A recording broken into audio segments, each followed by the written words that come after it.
Testing stream audio.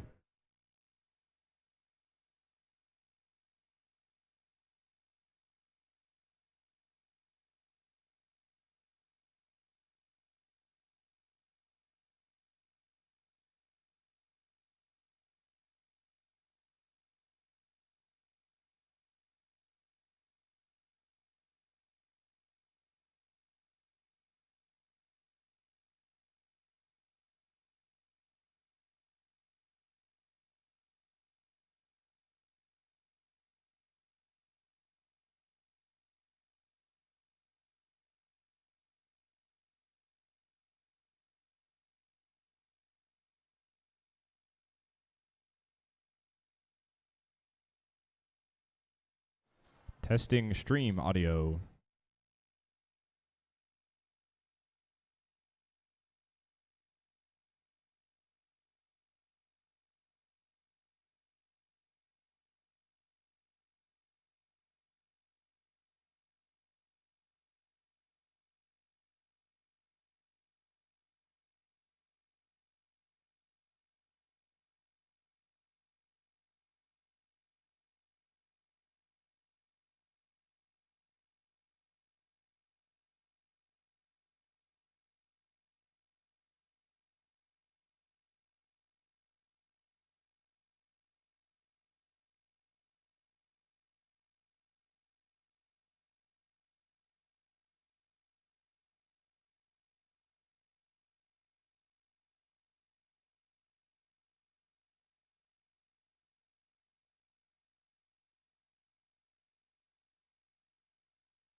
Get through safety. Yep, if you haven't passed safety yet, get back to work and get through safety. Fights hopefully start at 11.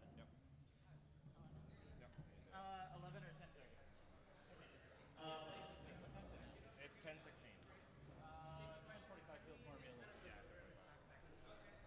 We are aiming to start fights at 10:45. I have drawn up some magical brackets that are on a spreadsheet, and that's going to start with Serial Killer versus Hat Trick, followed Turbo versus the Fool, and then Break Check versus Sad Octopus. If I just call your name and you have not gotten through safety, please get to safety as fast as we can. Thank you. Alright, are you gonna put the bracket in the public document? Yeah, it's there. It's not showing up for me. Oh yeah, because I'm offline.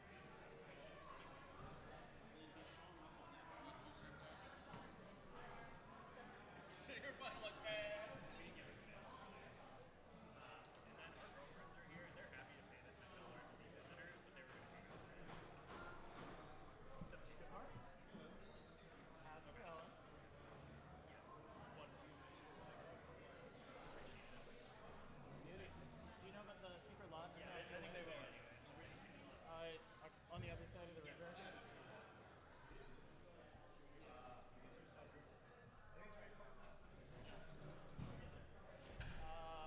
You park in the back? Frostbite. Right. Yep, across the river. Oh, sorry. Yeah, left. Yep.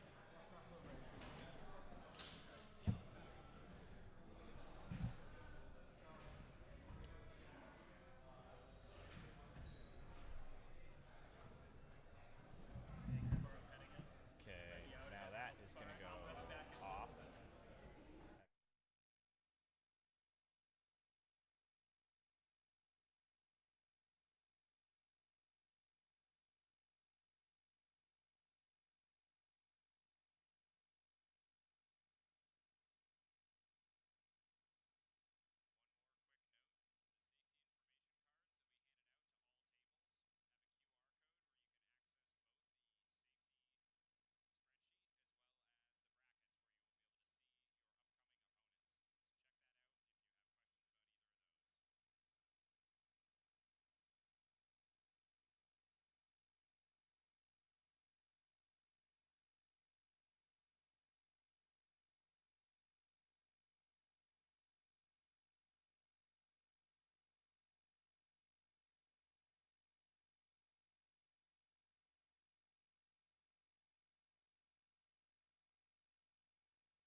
Good morning, audience.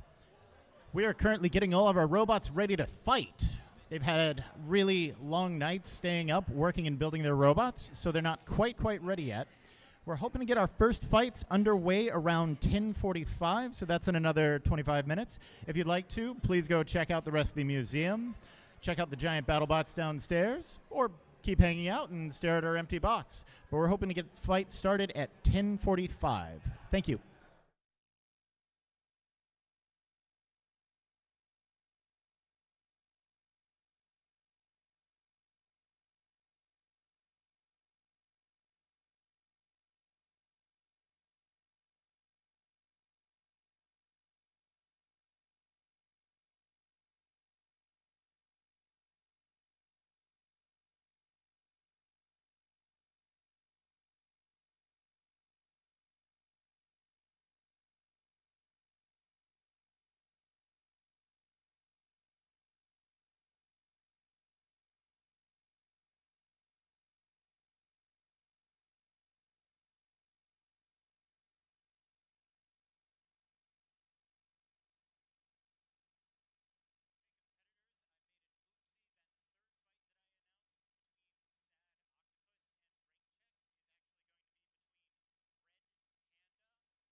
Hello there. Hey, competitors, can I get a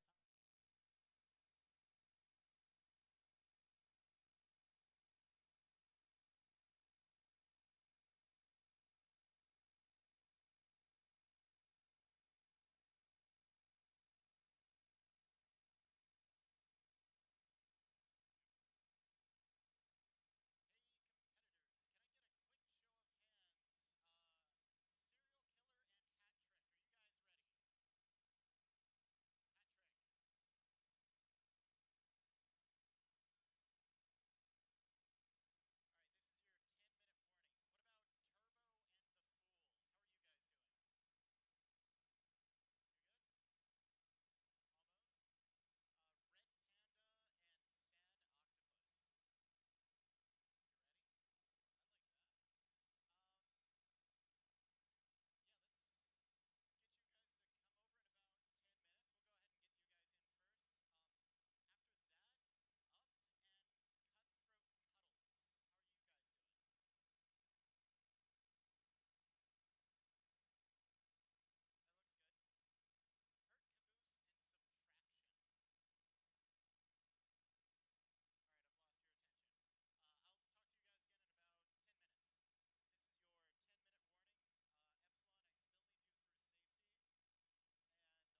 All right, audience. I know I said 10:45 last time that we talked, but we have a treat especial for you. We're actually going to see about starting our fights just a little bit early because we got a whole lot of them to get through today. I count that we've got about 19 total of our 3-pound robots and about another 17 of our 1-pound robots. I'm not very good at math, but that's a whole lot of robots that are given at least 3 fights each today. So we're going to go ahead and get started with our first mass destruction combat robot fight in 5 years. Audience, are you excited for that? Well, I am excited that you're here. I'm excited to be here. My name is Frederick Moore. I drive Ripperoni on BattleBots. I'm over here in the cowboy hat, and I'll try to be giving us some color commentary. Right next to me is my crackpot team of Brandon Zielinski, who's running the stream, and Sarah Paretsky, who's running the entire show. So, with that, we have 2 very interesting robots here in the arena right now. Over here in the red square, we have Serial Killer. I think you can understand why he's named that, but I don't think you can understand why he has all those googly eyes. And on the far side, we've got Hat Trick. Not seeing a whole lot of hats, but maybe he's got some tricks in store for us. So, the way this is going to work is each one of these fights is going to last 3 minutes. The point is to try to get your opponent knocked out within those 3 minutes. If it fails to get knocked out, then it goes to a team of your highly qualified judges, namely me, and then sometimes you, the audience, to determine which one is the winner. We're going to have a bunch of seeding fights earlier in today, so if your favorite robot loses, don't worry, they'll be back. So, with all of that in mind, and one more thing, audience, these robots are incredibly dangerous. We do have them inside of a bulletproof glass box, but I do have to ask that you take 1 step back from the box. And please don't put your face right up against it. I know you want to see them, but trust me, you can see them just as well from 1 foot away as you can there. So, with that in mind, I've got 3 minutes on the clock here. We have 2 robots ready to go. Serial Killer, are you ready? Hat Trick, are you ready? Audience, are you ready? Let's get this fight on the road in 3, 2, 1. Fight, robots, fight! Hat Trick spinning up a giant vertical blade there, but there's a massive wedge on Serial Killer, and Serial Killer is taking him to the wall, straight for a pin. He's carrying him around. That cereal box is nice and floppy. Now he's allowed to pin him for about 10 seconds, but he's free, and he's spinning back that weapon right back up. Big hit there. Serial Killer's on his back, but he can flip it back around. He's in a little bit of wheelie action, but it seems to have worked out for him. Hat Trick is searching for a good angle, but Serial Killer just isn't going to let him do that. He's got to keep smothering him, take him to the walls. 30 seconds. This is incredible. Off to a very strong start from Serial Killer. And now we've seen Hat Trick's hat trick. He's wearing Serial Killer like a hat.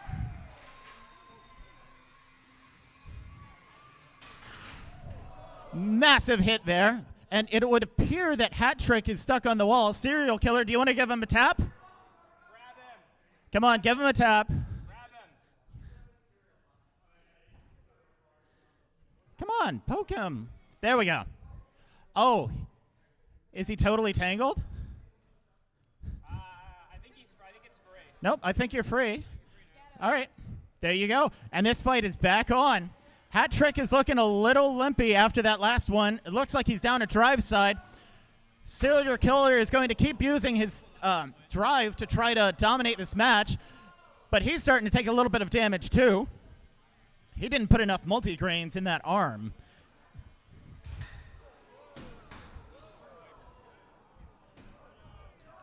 Massive hit there from Hat Trick. Serial Killer is upside down. He's trying to make it happen. Hat Trick is out for blood, though. Another cute little hit. Come on, Serial Killer. I believe in you. Never skip arm day. Oh, he's getting torn up from the top, which he was not ready for in this fight. And the magic smoke has come out of Hat Trick.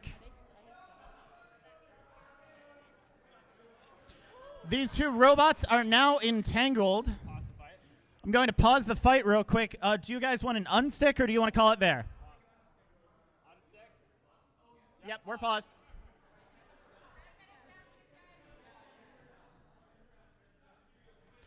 All right, audience. That's been a fantastic first 2 minutes. We're going to take a quick break here to see if we can't get these robots separated. We are not going to be writing Serial Killer. We're just going to try to keep the fight. David, it's not happening? All right. Our extremely talented safety marshal has determined that it is not safe to disentangle these robots. So I think we are going to send this to the judges. They are incredibly stuck together. I think the spinner won that. Yeah. Well, we can also ask the audience.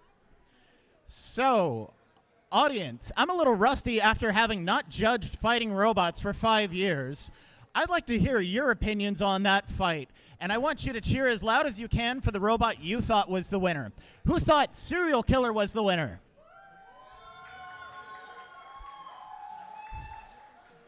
Who thought Hat Trick was the winner? All right, that is a really narrow margin, but I'm going to call your winner here for this very first mass destruction fight in 5 years, Hat Trick. Next up, we're going to be putting Turbo and the Fool into the arena. Our skilled and talented cage manager, David, is going to do a little bit of sweeping to try to get some of that cereal box out of the way.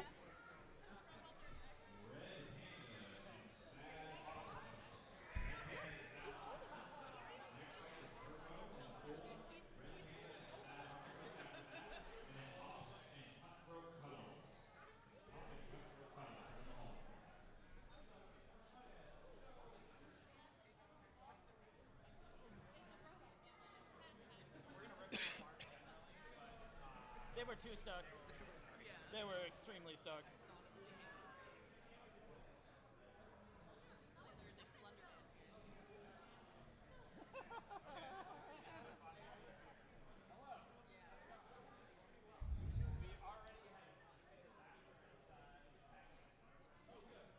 Get your robot ready. You've got to buy the first round. Yeah.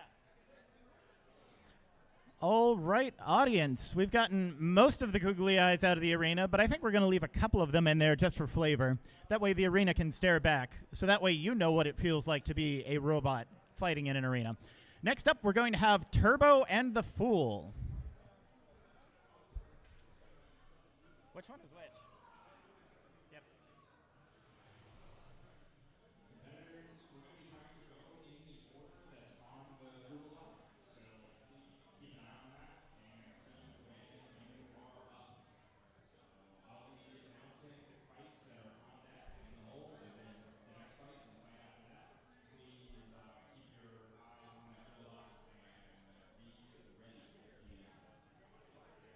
Be ready. We got two robots loading in here. Over here on closer to the judges' table. I believe that's Turbo. Which robot is which? We've got Turbo in purple heading over to the red square.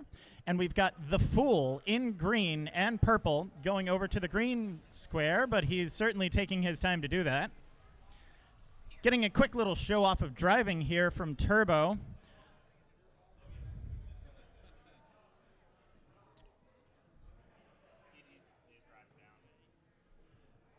Looks like a little bit of driving issues here from the Fool. Some might say he was a bit of a fool to show up to a robot fight with only one wheel. Not that I'm in much room to talk. He's going to power cycle it real quick, which is just a fancy engineering way of saying turn it on and off, and that has fixed the problem. Just like your computer, the Fool is heading over to the green square. So we've got another similar fight to last time happening. The Fool over in the green square is a control robot with these really cute twisting forks. And over here closer to me is Turbo. Turbo's got a vertical spinning disc, and he's going to try to throw the Fool into the ceiling. All right. Fool, are you ready? Turbo, are you ready? Audience, are you ready? 3 minutes on the clock. This robot fighting match starts in 3, 2, 1, start. Fight, robots, fight. Big rush there from the Fool. Didn't quite get it. Turbo's going for some angles. He's trying to stay away from those forks and get the big, meaty body. But even then, it's made out of rubber, so it's going to be hard to cut. And there we go. There's one of the patented lift techniques from the Fool. There's nothing that Turbo can do. He's just getting held about 0.5 millimeter off the ground. Nice hit there from Turbo. Gets a nice bounce, and Turbo is not very effective upside down. He's trying to flip his forks over, but it's not working. Another pop. Looks like Turbo went a little too turbo there. The gyroscopic precession of his weapon has flipped him over. But now he's back.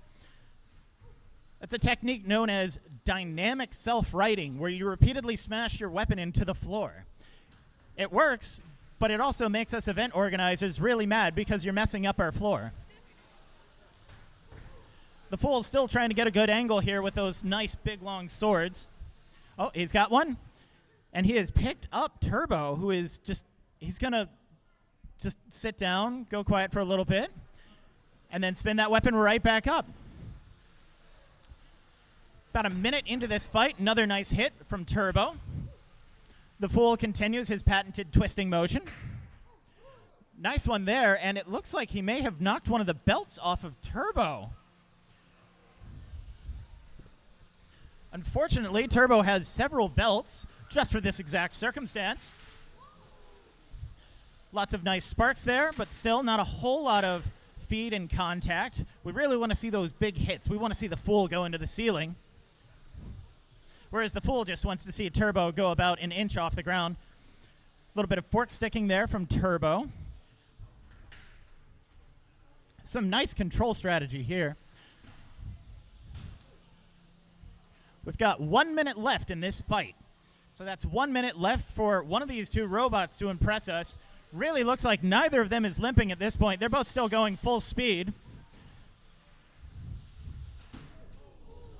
Nice big hit there from Turbo. Didn't seem to do a whole lot to the Fool.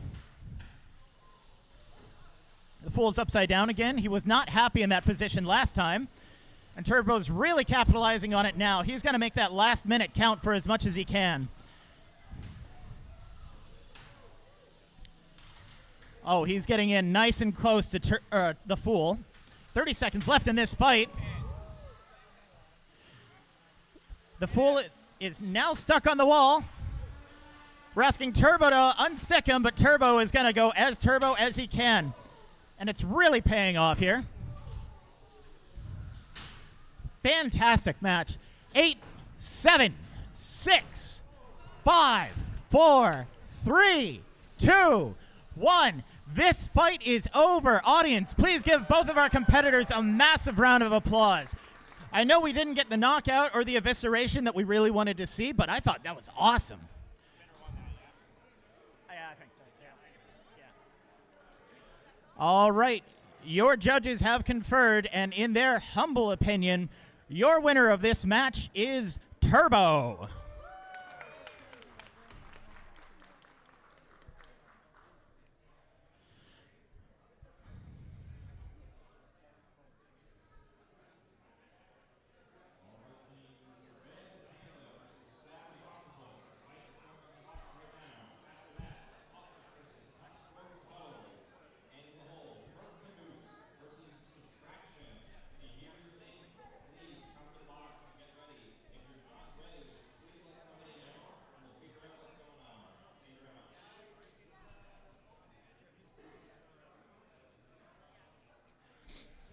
That was a fantastic fight there, audience.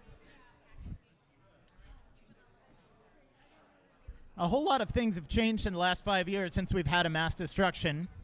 And you could see that with our last competitors. One of them was a mostly 3D printed robot, showing that with something as cheap as a $200 Ender 3, you can make basically your entire robot at home. After that, it's just a bunch of drone motors and a bunch of other parts that you can solder together and make one yourself very simply. Our other competitor in the previous fight, the Fool, is what's known as a meta strategy. This whole design was patented by Jason Woods on Jackpot and Tracer on the TV show BattleBots. He made a much bigger version, but all of a sudden we've seen that design of that robot proliferate all over the country. including one robot in particular called Supreme Ruler, who has been ruling supremely. 2 more robots walking in right now, Red Panda and Sad Octopus. If Red Panda is not the red robot, I'm going to be very sad. Both of these robots are 4-wheel drive vertical spinners, dual discs.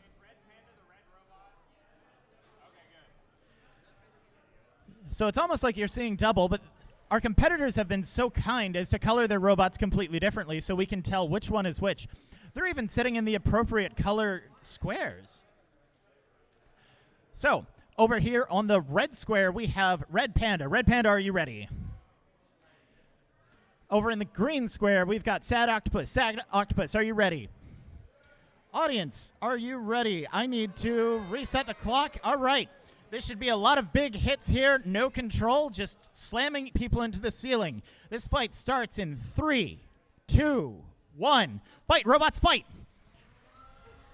Both of these robots are going to try to spin up as fast as they can. There's going to be a bunch of gyroscopic precession as they're bouncing side to side, trying to get an angle. Seems like Red Panda has an advantage. But that weapon on Blue Octopus, or Sad Octopus, is spinning so much faster. Red Panda is stuck upside down. Both of these robots upside down. Dynamic self-righting there from Sad Octopus. Red Panda is finally the right way around, but not for long. Giant hole in the floor there, just showing the power of these robots. So far, this has been Sad Octopus's fight, but Red Panda is still hanging in there as best as he can. He's just trying to get upside down. Both forks have been ripped off of Sad Octopus, but that doesn't look like that's going to be an issue for him. Red Panda is spending most of his time on his head there. Great control from Sad Octopus.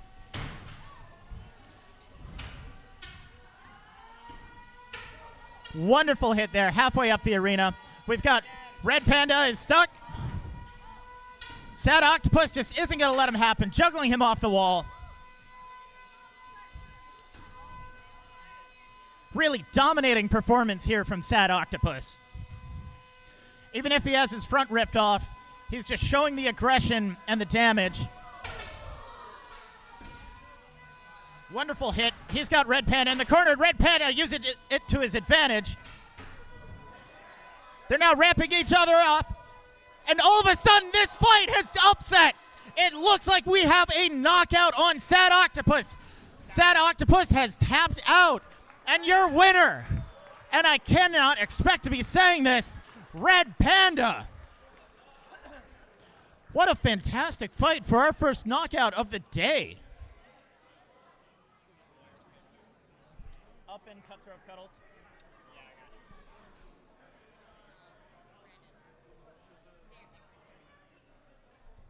All right, competitors, next fight will be up in Cutthroat Cuddles, followed by Hert and Subtraction, and then after that, in the hole, Robo and Crashfest. You just answered my question because I was like, are the speakers supposed to be working? And the answer is they're for that. So we're good. Yep. If you want to mention on the next thing you talk to the audience, there's the television around the corner if people can't see. Yep. Or they want like a quiet space. Came downstairs. All right, audience. That was an incredible fight, and it looks like we've really started to draw the crowd in here. Our skilled cage manager, David Jen, is going to do a little bit of sweeping action. And while we're doing that, I would like to point out it's getting a little crowded in here. We do have TVs that are feeding the live stream of all of this action. You're going to be about 20 seconds behind, but you'll still see all the sights. One of those TVs is behind us over on our way towards the bathroom. And the other one is downstairs by the BattleBots, the big ones from the TV show. So if you're feeling like you can't get a good view, or if you want a quieter place to watch, please feel free to gravitate to either of those TVs.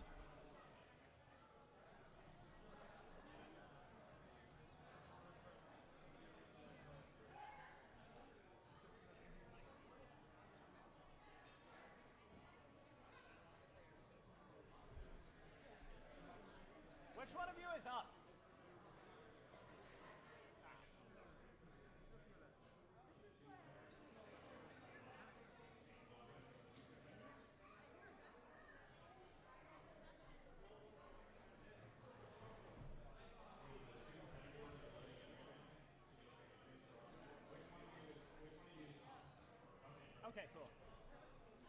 said he's a flywheel flipper? Oh, he's a Charles style flywheel flipper. Yeah, I think it's a roll king. I'm not 100% sure. That's just what it looks like. Got another two very interesting robots loading into the arena. Cutthroat Cuddles over there by the man in the Valkyrie shirt.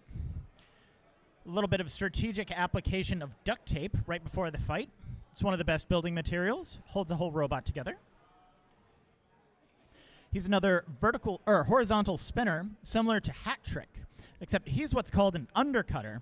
With his weapon is so close to the ground, he's going to try to get underneath other robots' wedges and cut up their wheels. Closer to us is Up, who's just all blacked out in carbon fiber effect. It looks like he really just needs a giant wing on the top of him, and that would go perfectly at a Honda Civic meet. Unless I am mistaken, I believe Up is going to be what's called a flywheel flipper, which is a very interesting technology where he's going to spin up a weapon that's internal to his robot to a very fast speed, and then he's going to try to deploy it mechanically into a flipper that's going to try to throw Cutthroat Cuddles up into the ceiling. But let's see how that works out for him. Cutthroat Cuddles, are you ready? Up. Up's up with it. Audience, are you ready for another fight? 3 minutes on the clock. This fight starts in 3, 2, 1. Fight, robots, fight. Getting some spinning up from Cutthroat Cuddles. Up is going to look for a good angle. He's going to try to get Cutthroat Cuddles into the wall to slow that weapon down. I love those huge paddle wheels on Up. They might be more appropriate in the swamp, but all of a sudden we have magic smoke has come out of Cutthroat Cuddles. Up is going to hold him there for a pin. Cutthroat Cuddles isn't spinning up quite like he used to. That last hit threw him a little too hard. A little bit of engineering advice. All electronics are powered by magical smoke. And if you've ever seen the magical smoke leave an electronic device, it will not work until you put the magic smoke back in. Lots of engineers spend lots of time trying to get magic smoke into their robots, but it looks like Cutthroat Cuddles may be running out of it. He's trying to cog over that weapon, but it is not happening. Up, are you still up? Yeah, he's up. He's up.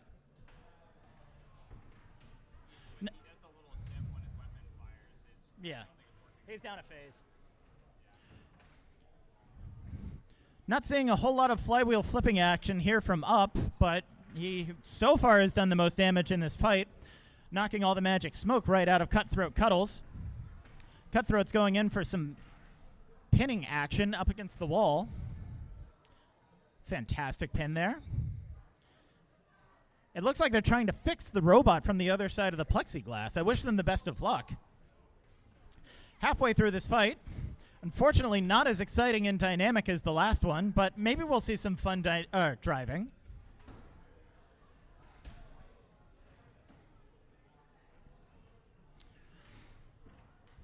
Cutthroat Cuddles really showing off his drive speed here. He just wishes that he had a weapon that he could use with it. Up is driving. Definitely taking all the control. We're in our final minute here. So, sorry audience, you only have to deal with this fight for another minute. Cutthroat Cuddles is really trying to spin up. It looks in my mind like he's lost one of the phases to his motor, because it keeps trying, it keeps twitching, but it's like a car with a dead battery on a cold day. He just doesn't want to stop. Oh, he's taking a place straight from Anakin Skywalker's book, and he's trying spinning. Just not the spinning we want. Final 20 seconds here.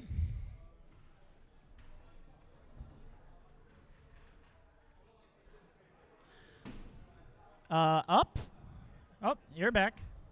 A lot of intermittent issues. 10 seconds left.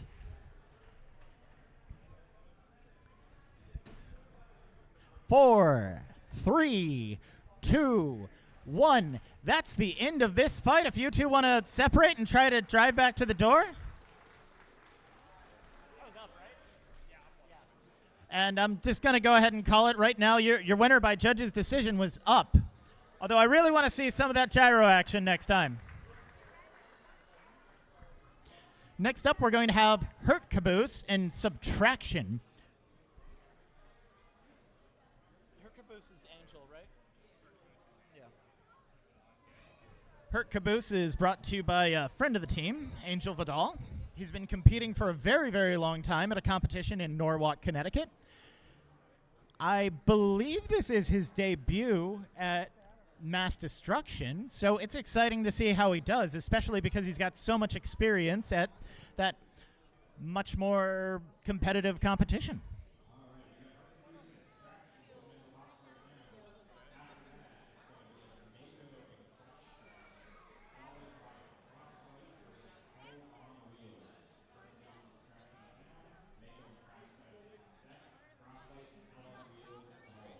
Oh, yeah.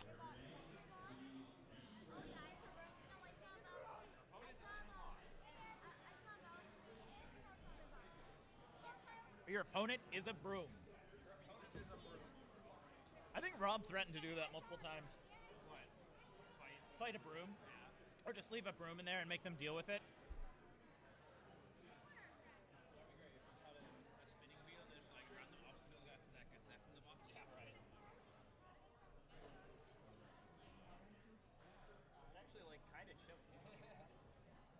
I think they opened a window because it was really hot. When I was standing on top of the box earlier, I just feel the warm air blasting out of up here. You can go ahead and load in. Oh, nope, we're fixing up cameras. Even more cameras.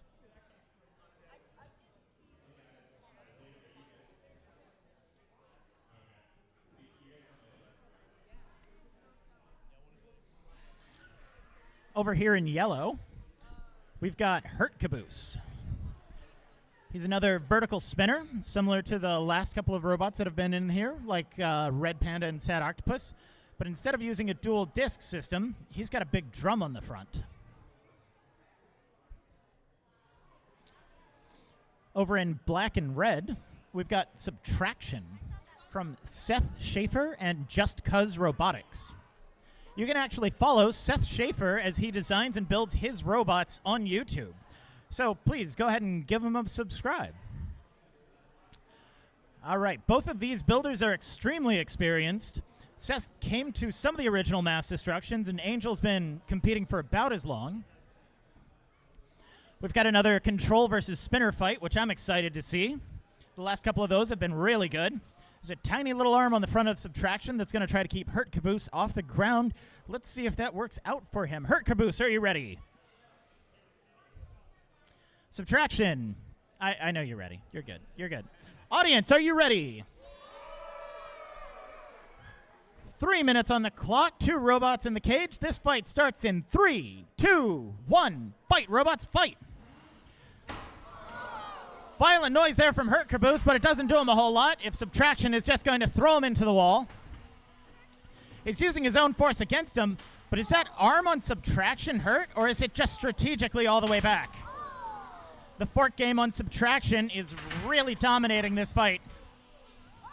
He's so tight and low to the ground. Looks like that arm does work. He's got it lowered down now. Some sideways dancing action from Hert Caboose, who's really bouncing around this arena. So much control on Subtraction.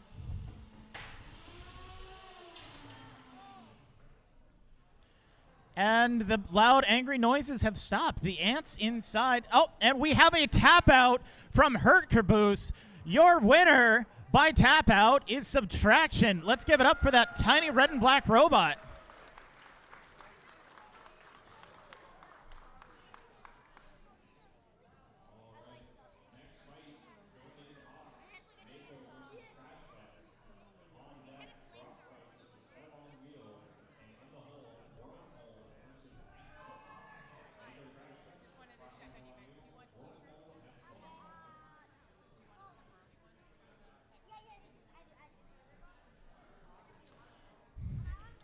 Coming up now, we've got both of these robots are unfortunately in yellow. So in yellow and red, we've got Crashfest from Robert Rund, who was actually at the last one of these that we held 5 years ago.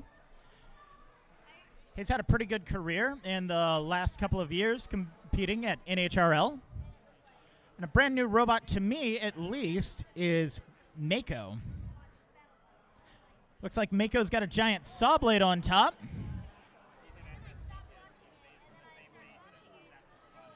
And actually, audience, if any of you have been paying close attention, Mako is a close relative of Subtraction, the winner of the last fight.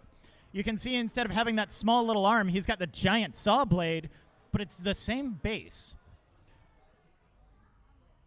So he's going to try to go for a pin and then cut into that nice soft plastic on top of Crashfest, while Crashfest is going to try to throw him around the arena as much as possible. I still have that clock running. I'm going to clear that and set that. All right, Crashfest, are you ready? Mako, are you ready? Audience, are you ready? Actually, one step back. One step back, one step back, one step back. All right, cool. Thank you. Thank you so much. All right, this fight starts in 3, 2, 1. Fight, robots, fight. They're both stuck on each other, but Mako's going to try to make the most of it. They're very stuck. Oh, and they're going for a different angle now, but that saw blade on Mako is there, and it's cutting into Crashfest. Crashfest is going to try to use his drive to his ability to get out of those sticky situations. He's now got Mako high-centered on a wheel, which is a bold strategy. He's got him on the front now. It looks like those forks are just far apart enough that he can't get that spatula underneath the body. Nice sparks coming there from Mako. Don't know if they did any damage. Oh, incredible cut into the top of Crashfest, but Crashfest is going to keep bullying him to make him pay for that. That plastic is actually the same plastic that's found in cutting boards.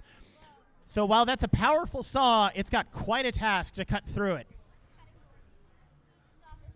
1 minute into this fight, we've seen a little bit of flipper action.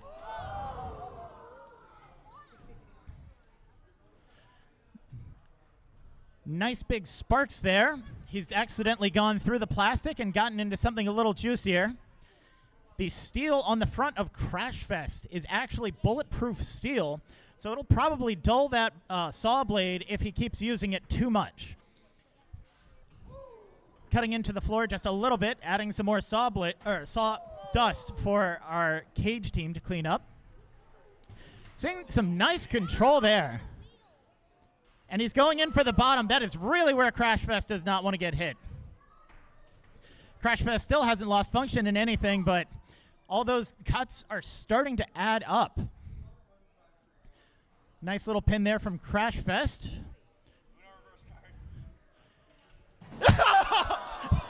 Ladies and gentlemen, I cannot believe this, but it would appear as though Mako has forgotten to tighten the nut holding his blade on. He's claiming he tightened it, but I don't think he Loctited it.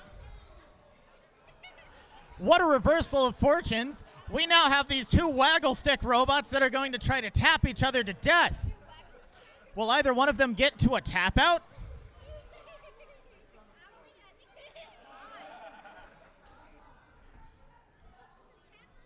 "30 seconds left in this fight. I hope that Mako can figure out some way to get his saw blade back on his robot. Otherwise, this one might go to the judges. We're getting some nice head pats there from Crashfest. Mako has now changed strategies, and he's using that arm to grab and drag Crashfest around. 6 seconds left. 3, 2, 1. That's the fight. Thank you two competitors very much. That's Mako easily. And your winner by judge's decision is Mako.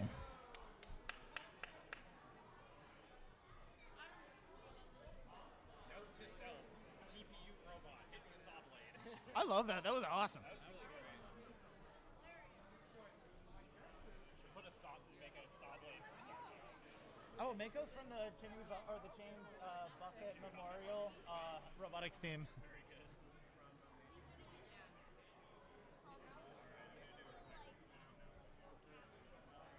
We've only got 3 beetle fights left. Yeah. Opening the arena, Frostbite versus Hell on Wheels, followed by Wormhole versus Epsilon. And then after that will be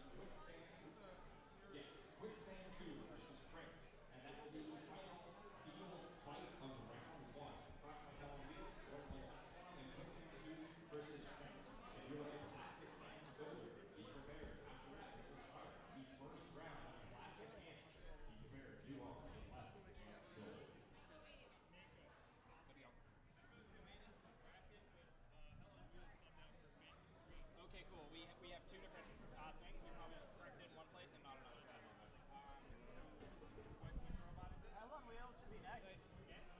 quick. You're going into the arena now, right? What's it called now? Okay. You got that? Yeah. It's bulletproof glass, and it's like double layered, so we're safe here. Yes.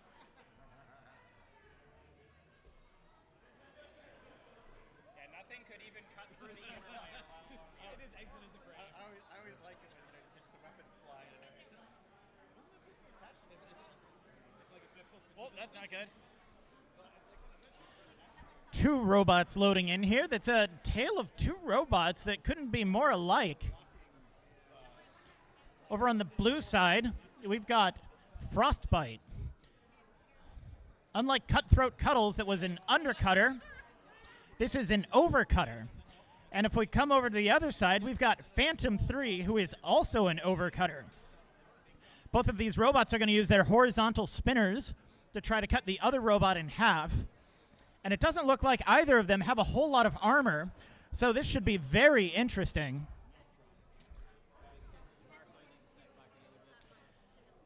Hey, audience members who are directly across from me. Hi. Can y'all all please take one step back? All right, this is going to be a big, angry fight. Robots are hopefully going to be flying in every direction, and we hopefully get that for 3 straight minutes. Frostbite, are you ready? Phantom 3, are you ready? All right, audience, are you ready?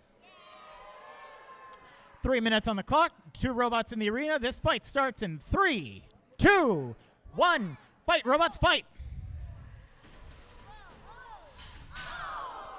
Fantastic big hit there. Looks like Phantom 3 is a little more stable, but now he's flying across the arena. There we go. There were those hits that I was promising. The gyroscopic force is so great on Phantom 3.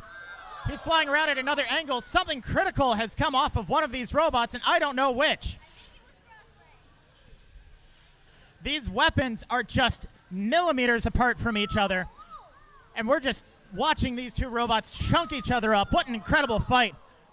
Phantom 3 is now stuck in the corner. Frostbite is sounding angry. Phantom 3 is back in the action, but Frostbite doesn't have a weapon. Frostbite now trying to play control and shove Phantom 3 into the wall, but it doesn't work. Phantom 3 circles around and gets him in the back. Fantastically loud hits here coming from the front. There's some kind of steel armor panel there. Oh, and just listen to the carnage. It looks like he's cut every single bolt off of the top plate of Frostbite. That plate is starting to come up. Phantom 3 is just at a perfect height here, and all of a sudden, Frostbite has been knocked out. Phantom 3 has successfully eviscerated him. Let's give a round of applause for both of our horizontal spinners here. I was going to say before the fight started, usually the weakness of these robots is they get stuck on their heads, which is why Frostbite has the giant PVC pineapple tree. But both of these competitors were so dialed in, and they just made it happen. What an incredible fight for these two.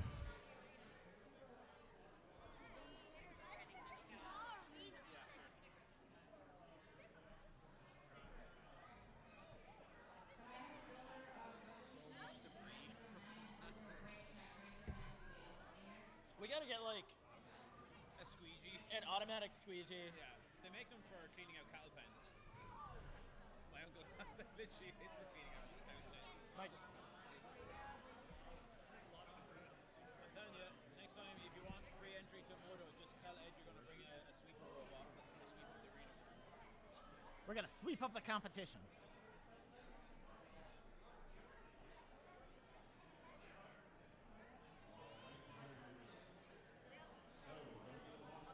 Wormhole versus Epsilon.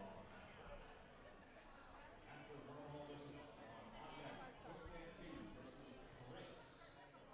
And then we're going to be moving to the plastic ants. The very first plastic Brake check, withdrawing, they're just fucked.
right, I need to shuffle the pant brackets a little bit, but that's not the end of it. All right, one more. Guys, I'm not used to being famous. Get used to it. Oh, I gotta give it back to the guy. okay, yeah. All right, can I hold that for you? All right, loading into the arena right now, we have Wormhole and Epsilon. Wormhole is closer to the red square in black. Epsilon is the vertical spinner in blue on the far side of the arena. We're closing up the cage here. These are usually some of our best fights of just going robot to robot to see whose weapon assembly was actually built better. So this should be another exciting fight. I know Epsilon has struggled to get through safety this morning, and it looks like he's struggling to turn on. Wonder if he charged up his magic smoke before this fight.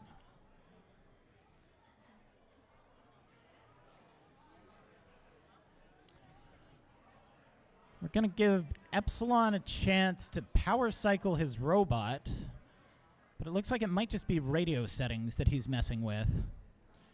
It's never a good time to be trying to program your robot when it's inside of the arena.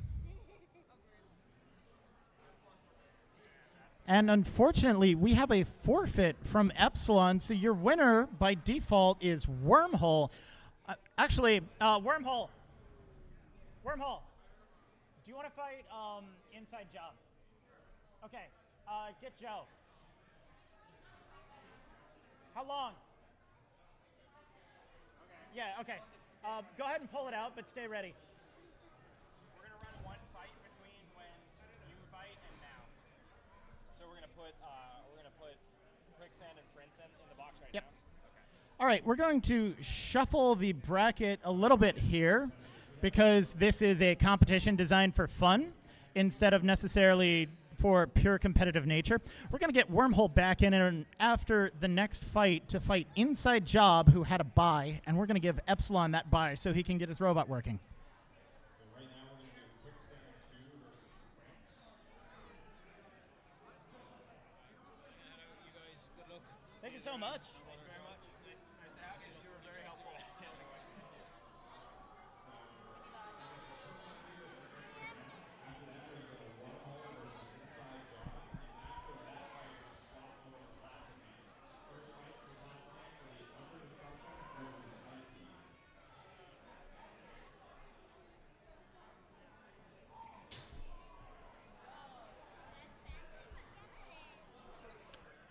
Two robots loading in right now. Over on the green side, we've got Prince. He looks like a pretty big deal. Closer to us, longtime MassDestruction competitor, Ian Miller with Quicksand 2, the newest version of his Quicksand. We usually love having this robot here. He always dresses it up just for the occasion. Looks like he's got a vertical lifting module on it now. Fascinating. Going to be another very good control versus weapon robot fight.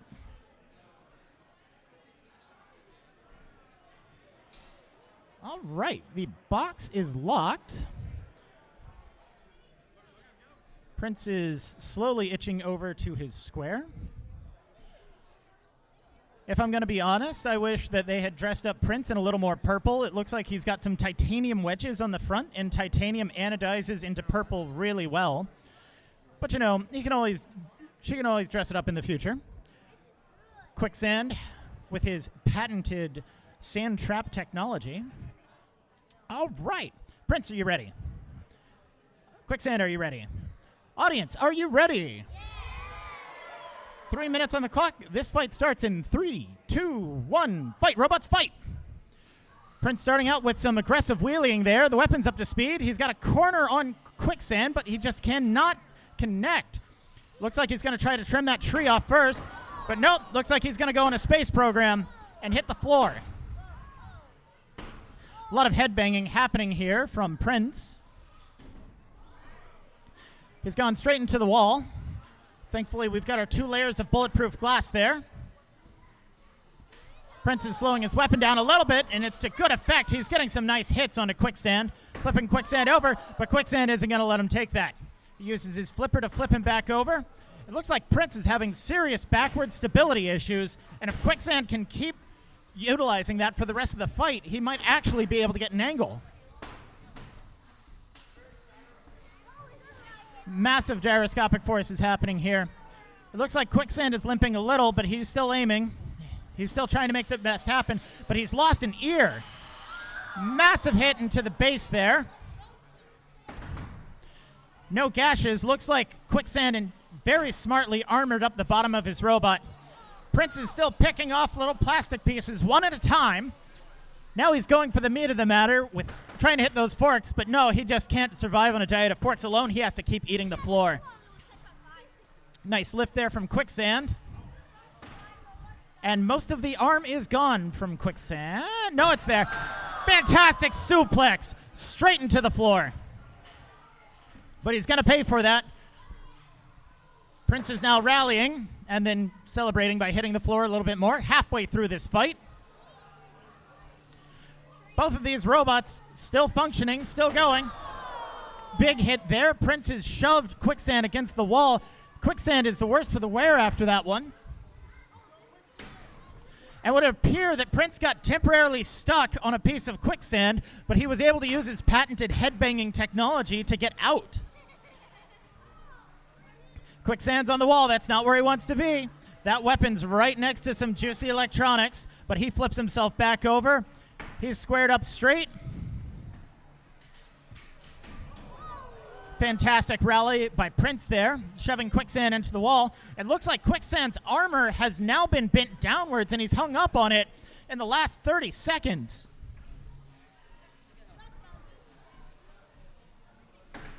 Quicksand still not going to let that get him down. He's only got about one wheel at a time while he's waddling around, but he's staying squared up, and he's going to keep trying to go for those hits.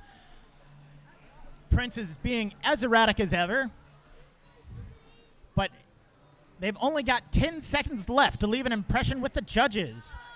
8, 7, 6, 5, 4, 3. That's the end of this fight. This is going to go to the judges. I would like to remind Prince that damage to the arena does not count as damage in your score. But despite that, your winner is Prince. We had one more planned withdrawal, like fully. We had Dadbot is out. What were the name of the two Daisy ones? Odd Jobs and Slap. You think Joe's ready to go into the arena? He just finished safety. He's all good. Yeah. Okay. All right.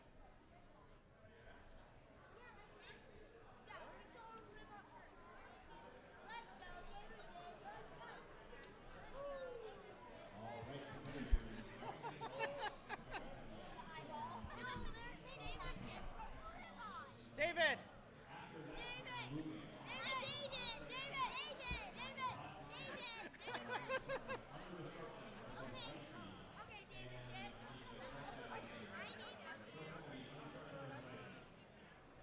Wormhole versus Inside Job. Yeah. Who's one of the TBD robots that's ready? Neither of them are ready. They're both skipping the first round. Is this just a straight forfeit? I was going to pair them against each other and get them to both forfeit. Can we put health violations? Yeah, so I was just about to shuffle everything and redo it. Okay. Okay, I won't announce any more plastic hits.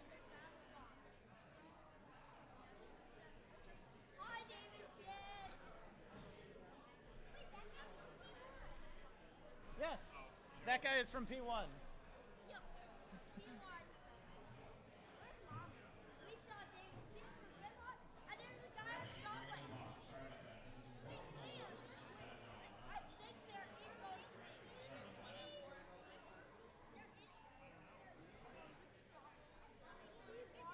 I gotta do a bathroom break. There's a guy on Bloodsport. There's a guy on Bloodsport. I know that.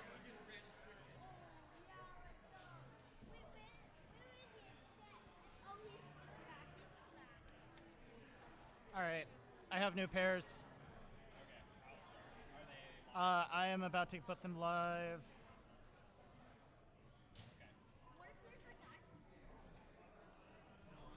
He's come to one of these before.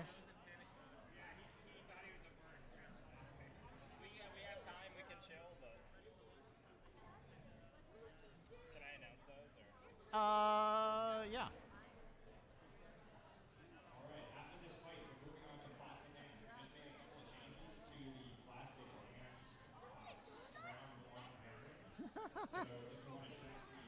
Hey, can I borrow this little guy? I know. Okay, Connor. Hi, Connor. Huh? And this is Connor. I mean, this is Carter. This is Connor. And this Carter is and Connor and Christopher? Yep. That's a lot of C's.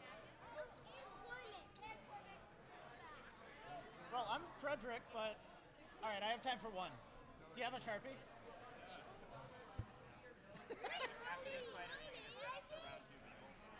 Yeah. Pepperoni pizza. Yes, I drive Ripperoni. I also used to drive Valkyrie. Well, you tried pepperoni? Yes. I usually have a That's the guy mustache. who had the mustache. Yep. All right, we've got 2 more robots in the arena. I know we saw a little bit of a forfeit there with Epsilon before, but we've got our guy, Joe Fabiani from SME. He's randomly showed up from a train from New York with his newest robot, Inside Job, and he's going to be fighting Wormhole instead. So this is what we're all about here, audience. We want to get you the action, but before we get you the action, everybody on the far side of the arena away from me. I can see all you in the blue and white striped shirt and in the camouflage jacket. I need everybody on the far side of arena to take 1 step back. One step. Come on. Come on. Everybody. Everybody. Not just one. All right.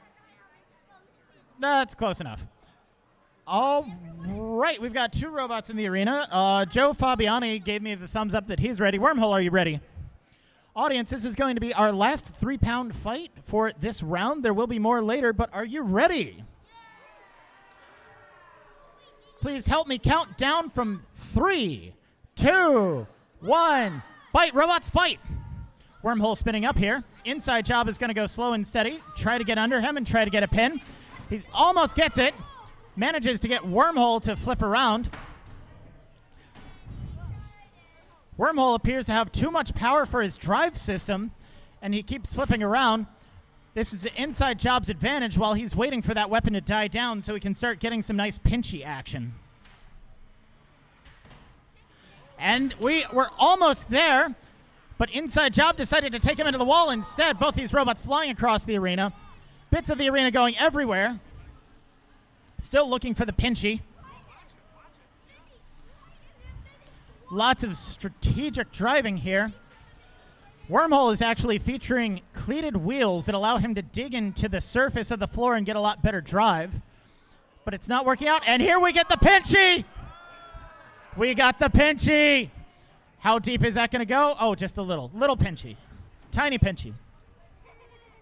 Both these robots separating. The weapon has gone down on Wormhole. I hope it comes back. He's got a lot of bolts sticking out of his robot, which isn't so good, but it looks like he's cut his belt, so there's no more weapon on Wormhole. This is Inside Job's fight to win. All he has to do is get another pin and get a nice, good pinchy. Go for the pinch. Get the pinchy. Come on.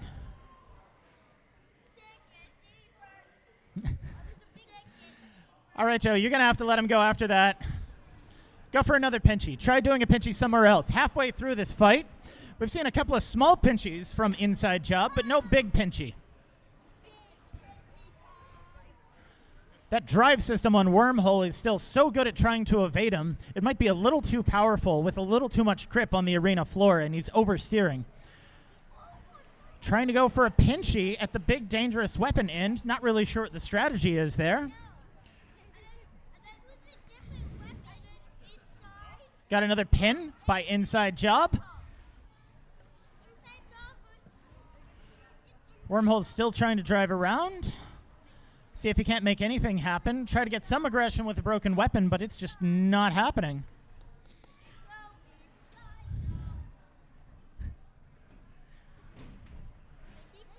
Oh, another good pin, but no pinchy. 30 seconds left in this fight. Can we get one more pinchy from Inside Job?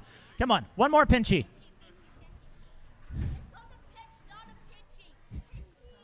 Pinchy. Oh, he's got a pinch. Oh, yeah. And he has let it go. Didn't do a whole lot to that whole rubber armor. 10 seconds left on the clock for these two fantastic 3-pound robots. 4, 3, 2, 1. That's the end of this fight. It's going to the judges. We can ask the audience. Okay. Yeah, let's just give it an inside job. All right, your winner by judges' decision is Inside Job.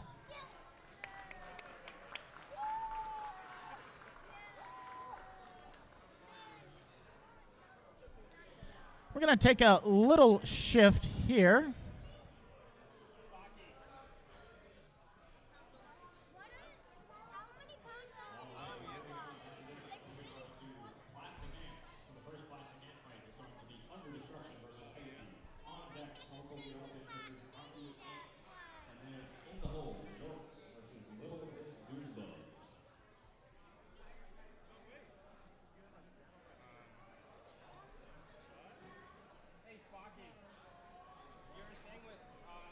I got it. Yep.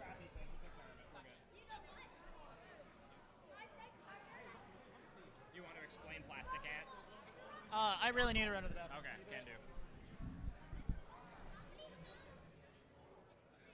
I can handle this fight if you want me to. Yeah, I'm just trying to make sure the bracket's Okay, you do that. You go to the bathroom. I'll handle this. All right, audience. So what we've got loading into the box right now is what's called a plastic Antweight. What you've been seeing so far today has been beetle weights, which are 3-pound robots with no limits on, well, moderate limits on what materials you can use. These robots, anything exterior, anything that you can touch, has to be plastic. That means plastic chassis, plastic weapons, and what that means is incredibly destructive fights. So this is a very inexpensive class to get into. They only weigh 1 pound. Pretty much everything on these robots is 3D printed, so when your weapon explodes, you print another 29-cent weapon. It's pretty cool. It's a very fun weight class. So these fights are going to be 2 minutes, whereas the beetle weight fights have been 3 minutes. So we're going to put 2 minutes on the clock.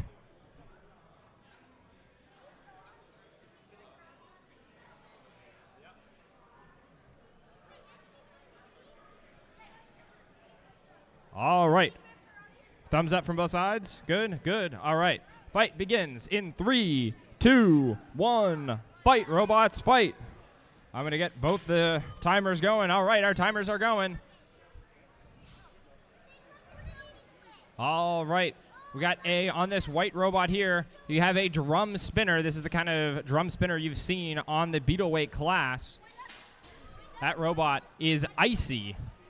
Icy is that robot in the white with the big wheels you can see in the front. It's got that spinning weapon. Much like these other vertical spinners we've seen here, it tries to use that vertical spinner to damage its opponent. And like I said, all these robots are made of plastic, but we had a pinch there by Under Destruction. That was a great job of control. If there is no incapacitation by the end of the fight, the robot that does more damage, controls the opponent, is more aggressive, will be the winner. Another great hold there by Under Destruction, doing a really good job of holding on to Icy. Icy is a very dangerous weapon, and if Under Destruction's arm is destroyed, they would be in deep trouble, but they're doing a very good job of staying away from that weapon while controlling their opponent. So now just kind of taking a step back here, both robots kind of stepping back, looking in to see what they want to do. Under Destruction now going back under Icy. Great job of control there. I'm not sure if Under Destruction's drive is fully functional. I think it looks pretty good, though. Another good push up against the wall by Under Destruction. Icy doing their best to keep that weapon spinning. You can hear that weapon spinning inside of the box. But you can also see two very different styles of design here. Icy going for these big, huge, foamy wheels, making sure that no matter what orientation the robot's in, that they can drive. Under Destruction, on the other hand, not invertible, but they have 4 very small wheels that are very hard to hit, very hard to damage. They're doing a very good job of controlling Icy and moving around the box. Lifter there, still functional on Under Destruction. We got 3 seconds remaining in this fight, and that'll do it.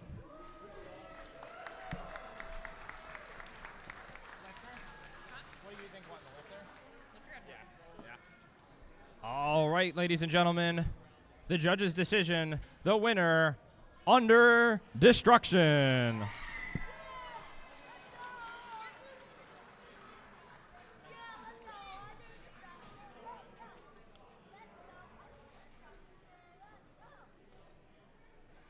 right, that was fun. I'm gonna kill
All right. Next up into this cage, we've got Snorkels the Elephant and Auntie Anne's Famous Pretzels and More. Looks like over there in yellow and pink, we've got Snorkels the Elephant. He is currently having a very fun time playing around with gyroscopic procession. I hope he remembers that there's a robot fight that's supposed to happen, and he knows how to turn off his weapon. Auntie Anne's Pretzel Bot is hiding right in front of the barrier here, so I'm going to stand up. But very on-key branding. Very nice to be able to tell which robot is which, but I think Snorkels the Elephant, if it had a couple more googly eyes, it would look a lot more snorkely. Maybe he can go get some from Serial Killer. All right. Snorkels the Elephant, are you ready? Auntie Anne's, are you ready? Audience, are you ready? Help me count down from 3, 2, 1. Fight, robots, fight! Snorkels the Elephant going for a patented spinning move while Auntie Anne's is trying to run into the wall. Not sure that's going to work out too well for her. Snorkels is up to speed, and he's using that gyroscopic procession to his advantage. Neither of these robots have really made contact yet. Looks like Auntie Anne's might be down a drive side before these robots have even touched. Snorkels is trying to line up his hits. He's having a lot of difficulty pointing the robot in the correct direction. I'm actually really pleased to see Snorkels the Elephant. This is an idea that I've been trying to make Brandon build, but as you can see, there are limitations. Oh, he does have googly eyes. Excellent. This is fantastic. Snorkels trying to take out the walls. Auntie Anne's trying to do her best to nick one of those wheels. Are we going to get a hit here? No, we're not going to get a hit. Not this time. Auntie Anne still trying to pivot around. Looks like her weapon's coming back. 1 minute left, halfway through this fight. Auntie Anne's weapon appears to have spun off of the motor holding it on. Finally, a hit. Snorkels the Elephant has driven over the top of Auntie Anne's and ripped a lot of the blue pretzel packaging out. Snorkels is going back for more. Didn't seem to do a whole lot of damage, but, you know, he's just happy to be here. He's capitalizing on it, though. It looks like he might have taken out the weapon of Auntie Anne's, though.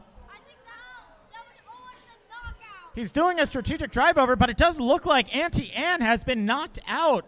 Auntie Anne, can you show us any movement? All right, we're going to give you a count. Oh, there was a twitch. I believe in you, Auntie Anne. Oh, you started moving again, so we can't count you out yet. You've got 10 seconds left. Go ahead. Rip off one of the wheels from Snorkels. Oh, no. Snorkels is back for another snack. But now he's just going out to dance. With 3, 2, 1. This fight is over. Judge's decision. Yeah. She was still moving even at the end. Your winner, despite an overwhelming lack of stability, is Snorkels, the elephant.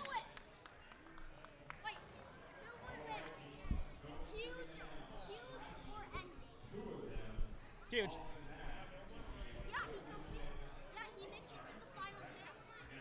Yeah. And like, endgame is what Huge is designed to fight. Yeah, I know. But like, Gigabyte ripped off Star Child's wheels. There's a lot of weird stuff going on there. Yeah. Oh, come on. What's that? Honey. Big hat. Wait, and the other person is Captain of Star Child. Yes. Yep. We've got a really small community here. What's up? Two of them is having some issues. They're up after this. Can we push them or should they? We can push them, especially because I believe. Yeah, we can push them. Wait, two bots have issues? But Odd Jobs and Slap. Oh wait, there we are. Are they both still struggling? Yeah, make them maybe fight each other. Yeah. I don't know if that Oh makes man, two Wreck bots have worse. issues. That's bad. Oh, look. That's fine. All the math is made up anyways. Yeah. Plus, it would win Hyper Shock or Clock. Hyper Shock or Clock. They're fine with the plastic ants. We're gonna get them to back up once we get the beetles back in. Yeah, I was thinking to wrap some more tape at the bottom and put up some signs and then do another clear. I think we're gonna have to get the entire audience to participate because when I asked just the people at the front to move back, they don't really. All right, coming into the arena right now is Jorts versus Little Miss Dumba. Jorts is over here in the blue shirt, but with the orange robot. Oh, wait.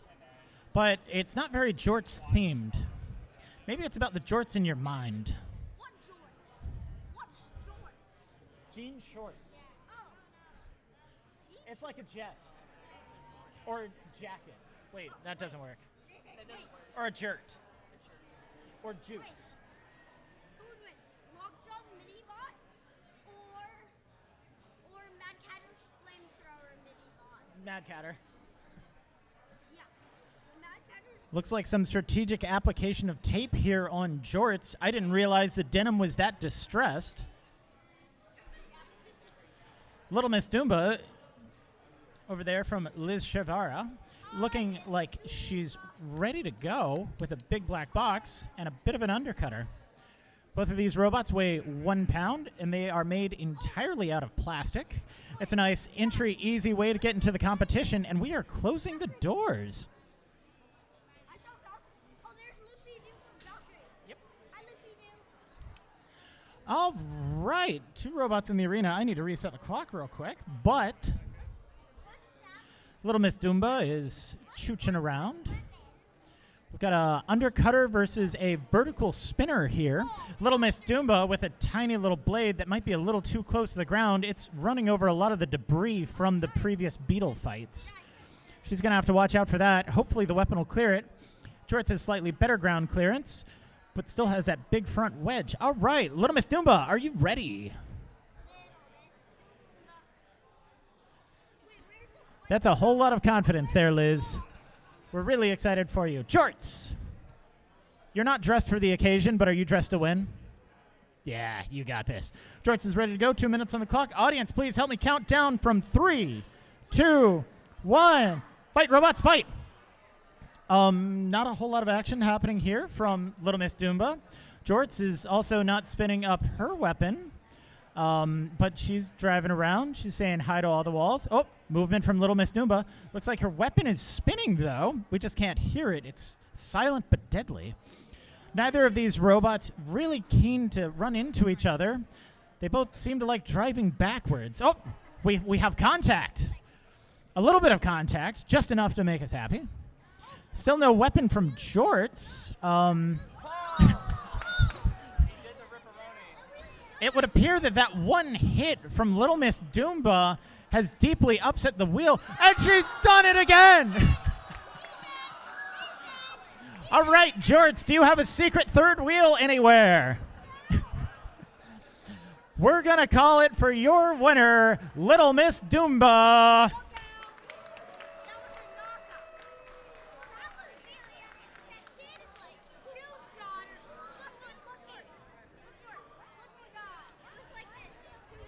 We're skipping Scrappy and two of them, and we're going Revolution, 909, and Pineapple.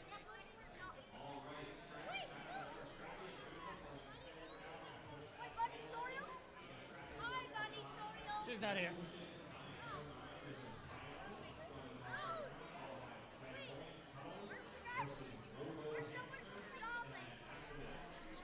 He's not here.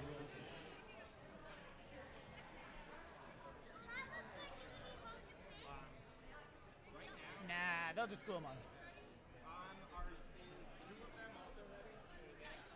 Two of them needs time. Yeah. You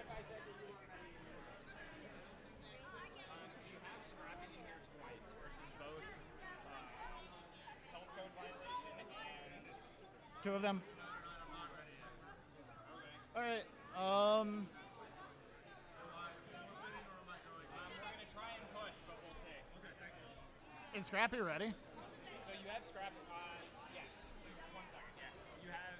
Yeah, I deleted him against health code violations.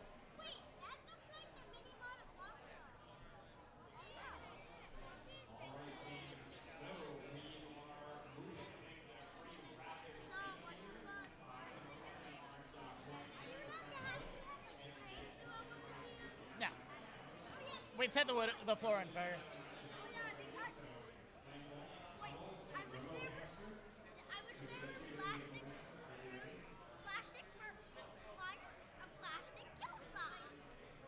I would like to see that too. But like we barely got the arena together, so we're doing the best we can. The arena? No, we borrowed it, but we had to take it apart and then drive it a couple 100 miles and then drive it back here. 100 miles. Yeah.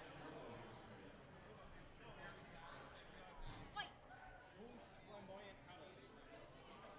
Wait, what if we saw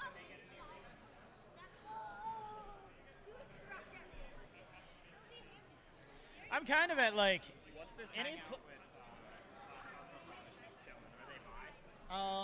that's what I haven't figured out yet. Slap and Odd Jobs are both probably not going to be ready. But health code violations is...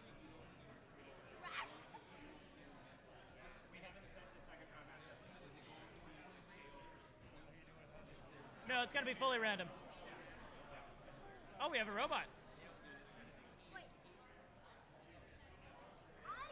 Oh, we have two robots. Incredible. We've got Flamboyant Cuddles versus Robo Hamster in the arena right now.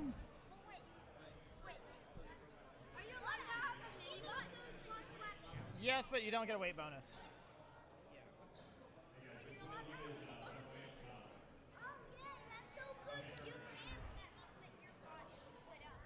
This close one is Flamboyant Cuddles, Yep. and then his is Robo.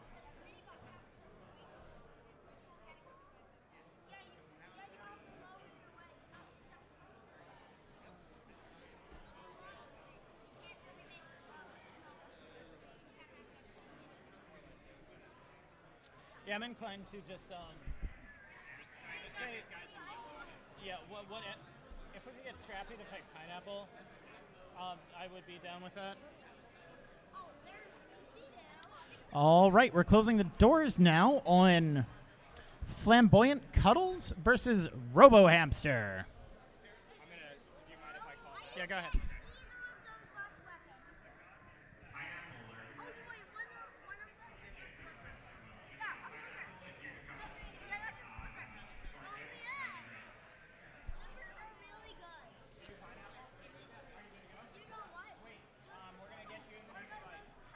Is Scrappy ready? Sorry?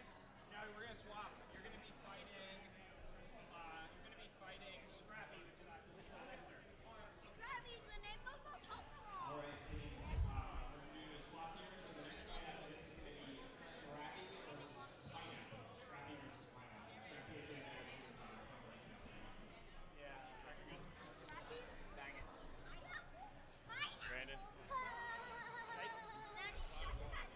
grab me one? Yeah. Water. All right, 2 robots in the arena. This fight took a little bit to get there, but, you know, we're moving along.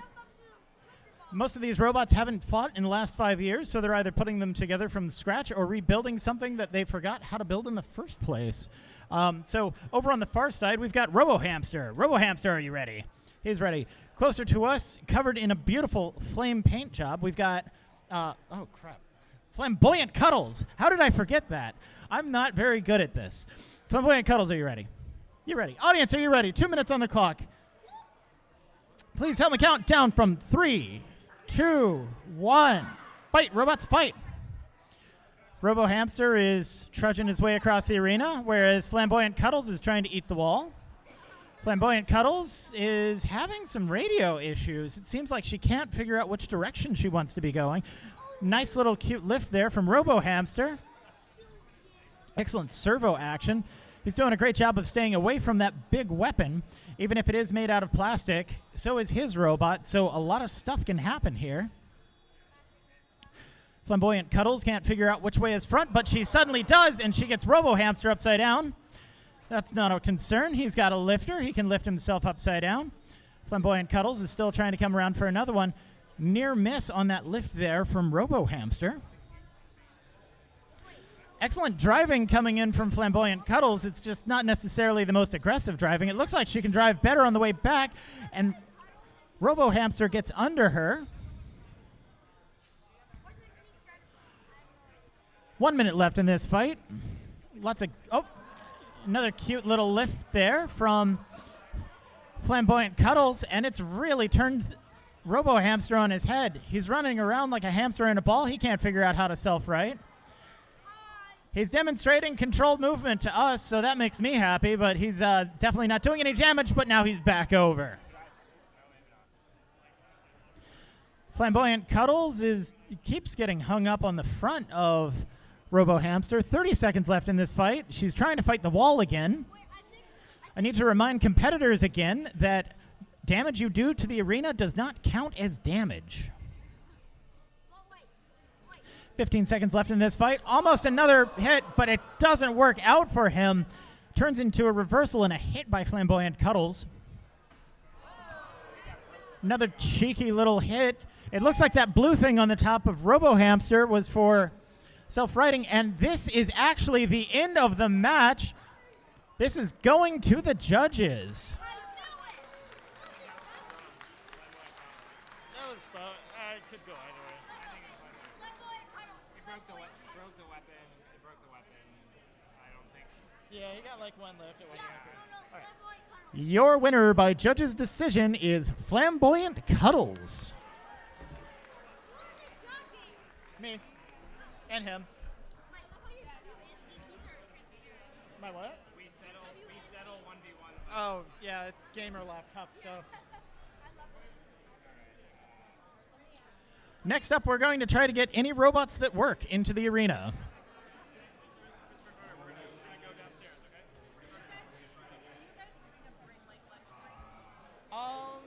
Yes. I need to talk to my boss about that. I think we're going to do another round of Beatles and then maybe try to do the break again. Right. Do you want me to run this next fight while you, and so you can set up the Beatles? Because after this, we're gonna need Beatles Yep. like immediately. Yeah. Okay.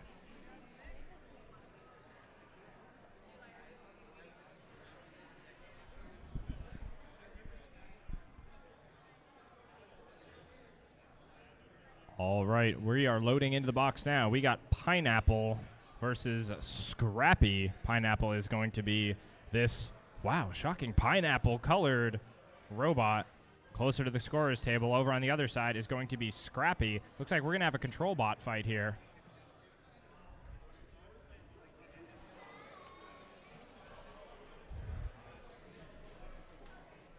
You got the thing when I call it?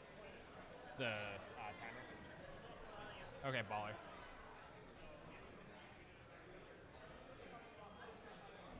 All right, there's the box locked up. We're going to get these two robots to their squares, and then we'll get set to go here. All right. Pineapple, are you ready? Pineapple? are you ready? Scrappy, are you ready? Sweet. All right. Fans, are you ready? Very good. All right. Robots are ready. Fight begins in 3, 2, 1. Fight, robots, fight. All right. Both robots charging at each other out of their squares. We have 2 control robots here. Not going to be a lot of destruction. Both of these robots are going to try to control their opponent, carry their opponent around the box, get their opponent stuck, flip their opponent over, all of the above. So Pineapple right now is the aggressor early. Saw 1 lift, but a great lift there by Scrappy, utilizing the passive wedge on the front of their robot. But another one from Pineapple coming back the other way. Both robots really in the ground game here. They both have plastic wedges. This is a plastic-only class. Pineapple getting a great push against the wall of Scrappy there. Scrappy, I haven't seen movement in that arm much. I'm not sure if that arm is still around. It looks like a lift there, so I think it's still functional. Good grab by Pineapple. Got him right on that rear wheel. Both of these robots 4-wheel drive. Another good push up against the wall. Pineapple's got Scrappy flipped over. That's a great move by Pineapple. Waggle stick supremacy. So, wow, that was a good move there. So Pineapple is pushing Scrappy around now. Scrappy's going to have a hard time getting under Pineapple. The wedge from Scrappy has come off of the front of the robot. So Pineapple now is going to have a big advantage. That wedge ground game advantage has gotten a couple of chances here to get that pinch on their opponent. They got 35 seconds left in this fight. Scrappy's going to have to do a little bit here to see if they can maybe even get a knockout. See if they can eliminate Pineapple, but Pineapple is just saying no. Great grab by Pineapple there. Moving Scrappy around the box at will. I'm not sure if Scrappy can self-right, but as of yet, Pineapple is doing a very good job controlling their opponent. Great job by Pineapple. Another one right into the wall. Pineapple still controlling the fight with 3 seconds, 2 seconds, 1 second, and that's it. All right, fans, let's get your opinion on this fight. Cheer for the robot that you think won this fight. Let's hear it first for Scrappy, the black robot. And let's hear it for Pineapple. Great job. Pineapple is the winner by judge's decision.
All right, audience. Please bear with us for just a minute. We're trying to find some robots to fight. All of these builders have been spending months getting ready for this competition, And some of them didn't spend quite enough time, so about half of our plastic ants showed up non-functional, and they're trying to get them functional as fast as they can. We've not had this competition in 5 years, and they've not had a chance to compete with them in 5 years, so perfectly understandable if they have to relearn some stuff.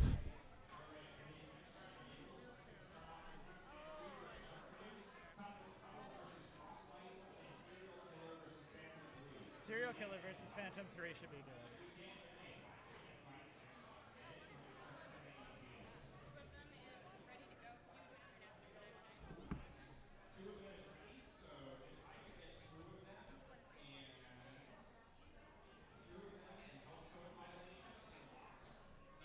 We've got one last plastic ant fight for you. This is all before we...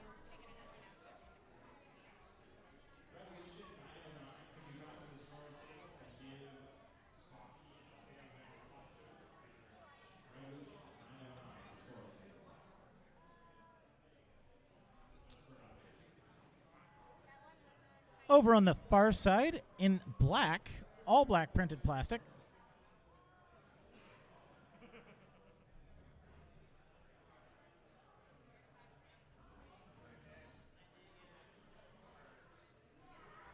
Wait, is that good or bad? He's 35 grams over. I just want So, he's loose. We don't have anybody for him to fight unless he throws in and we make it a rumble. Or he can rumble if they're into rumbling. So slapping odd jobs are not that ready. Yeah.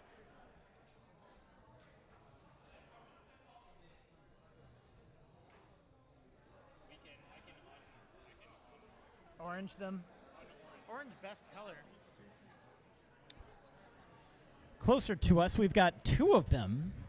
Two of them is a 3D printed robot. There's a really cool technique with 3D printing where you can use multicolored filament in order to get a fading rainbow effect. It's not necessarily going to make his robot any better, but it does look good. It also looks like two of them. Hey, David, hold on just a sec. Wait, what's the plan with Revolution? Are we going to give him a buy? Yeah. All right, let's give him a buy. Cool. Yeah.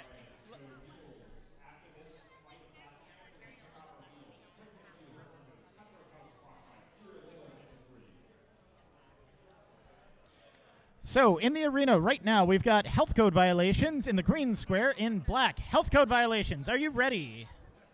Yeah, health code violations is ready. Closer to us in the green square, we've got two of them, but unfortunately, it looks like we've only got one of them. Do you want me to change your name? One of them. All right. Two of them has accepted the name change to one of them. It looks like he was supposed to have two weapons, but he only had weight for one. So one of them, are you ready? Audience, this is going to be our last plastic Antweight fight before we go back to the Beatles. I would like to remind our competitor or our audience to not lean up against the arena. That's dangerous. Yes, you. Back.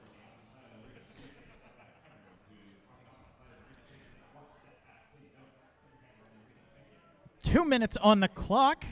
Both these robots are ready. Audience, please help me count down from 3, 2, 1. Fight, robots, fight! A little bit of a slow start here. One of them is working his way across the arena. It looks like he even doesn't have one of them. He's just got none of them. Health code violations end with a good hit. Good hit. Small, compact, sleek, vertical spinning drum, very quiet. But none of them is still going to try to use his size to his advantage and shove health code violation into the wall. I will once again remind competitors that damage to the arena does not count as damage, but it can damage themselves. Health code violations is looking for an angle while none of them is bumbling around. Another cheeky little hit there. The advantage of the plastic Antweight class is that robots are easy to damage, but also easy to fix.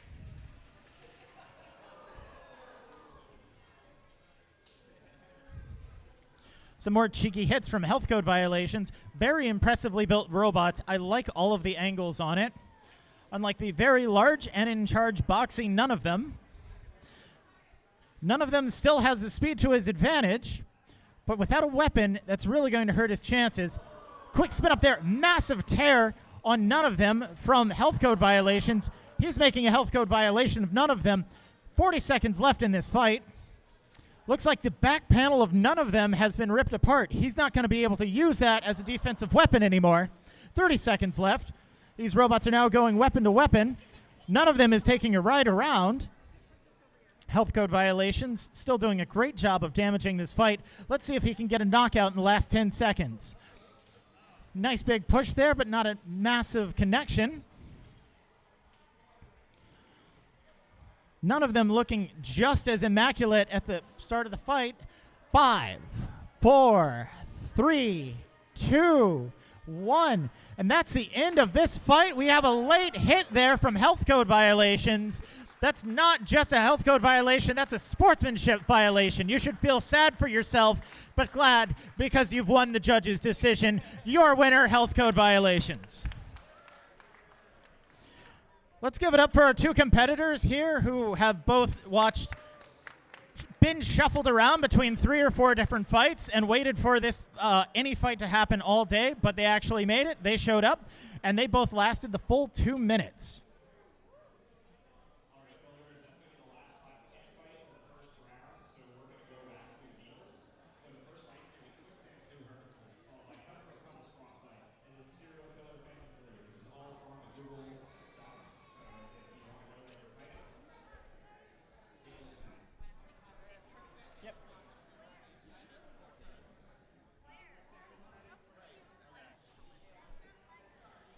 We're doing that so that we can grab the weapons and then keep the weapons from spinning.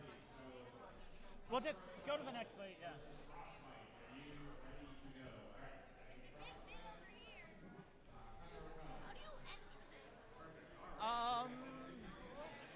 You build a robot. So we've got a sign-up form online on Builder's database.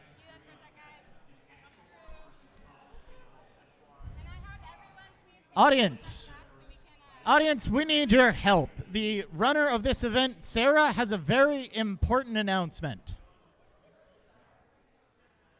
I would like everybody in the audience, everybody in the front, everybody in the back, I need everybody to take 1 step back. That's everybody.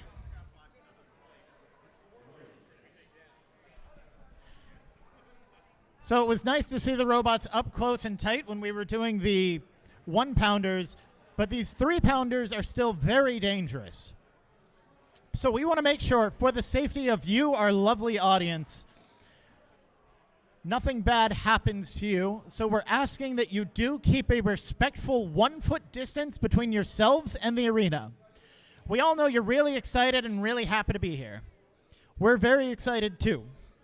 But again, we're just trying to keep you safe the best way we can.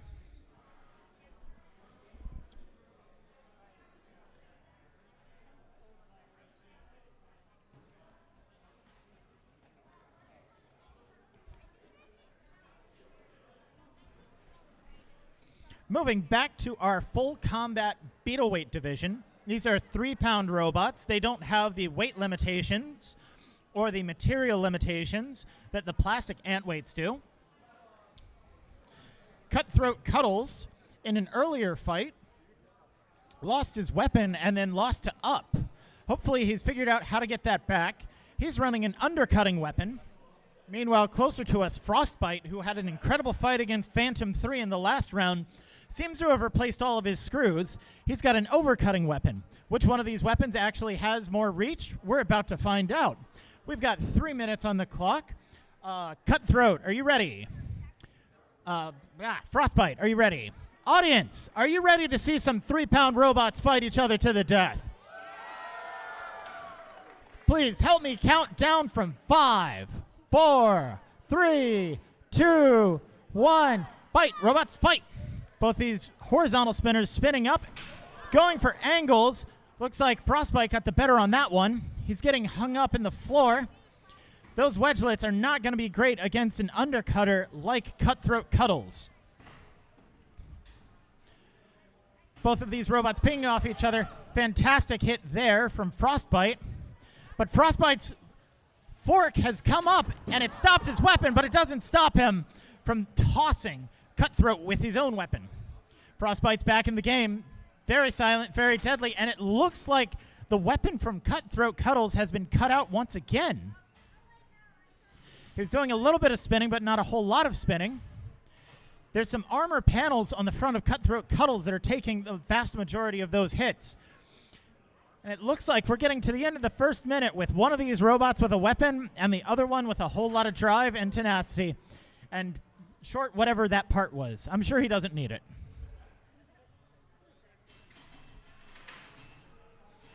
Cutthroat Cuddles really dominating the drive game here. Frostbite staying very stable, very conservative. I think Frostbite knows at this point it's a strategic game and it's his to lose. Unless I am mistaken, Frostbite is using his weapon to slowly but surely loosen the nut on the bolt that is holding Cutthroat Cuddles' weapon on. Can he get it knocked off? He did! He got it knocked off!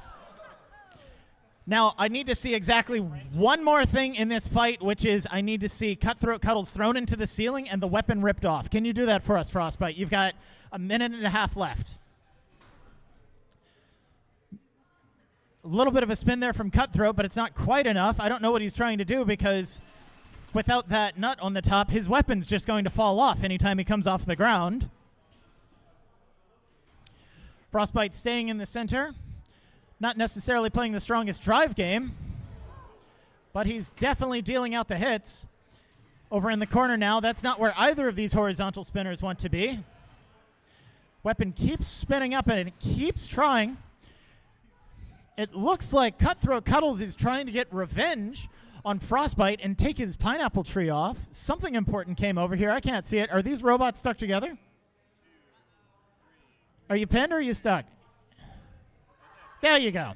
You can do it. I believe in you. 30 seconds left in this fight. I want to see that weapon get ripped off Cutthroat Cuddles. I believe in you, Frostbite. Don't leave me out in the cold. Come on. Big hit. Big hit. The audience wants it. I want it. You want it. Everybody wants it. Looks like that weapon guard is mostly off as we're into the last 10 seconds. It looks like I'm going to go disappointed. 5, 4, 3, 2, 1. This fight is over. Cutthroat Cuddles, you don't have to run into him again. Your winner by judge's decision, Frostbite. Never mind. I was going to consult. That's who I would have said. Next up, we've got Serial Killer and Phantom 3. Anybody who was around about an hour ago remembers the fantastic fight that we got between Phantom 3 and Frostbite, both of them overhead cutters. Serial Killer started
Last 38 seconds to try to make something good happen. Wonderful cage manager David Jin is going in with the Broom of Truth.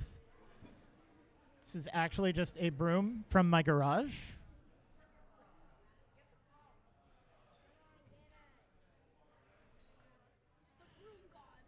He's unfortunately very far away. We need a slightly longer broom.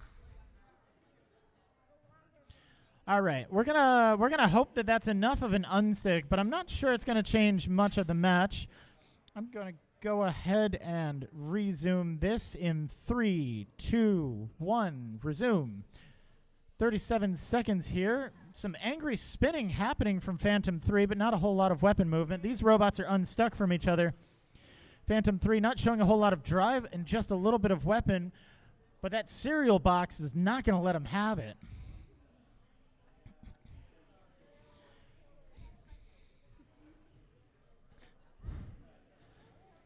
We're getting single spins here on the weapon from Phantom 3, but it can go back and forth, but it's not doing a full rotation with 5 seconds left. 4, 3, 2, 1. That's the end of this fight, and your winner by judge's decision and doing anything is Serial Killer. Are Quicksand and Hert Caboose ready?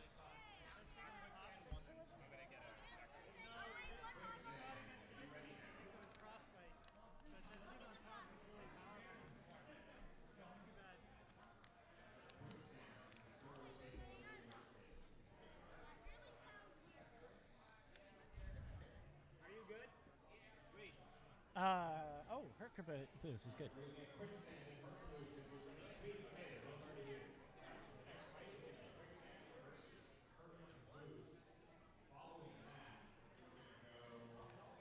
Epsilon and up.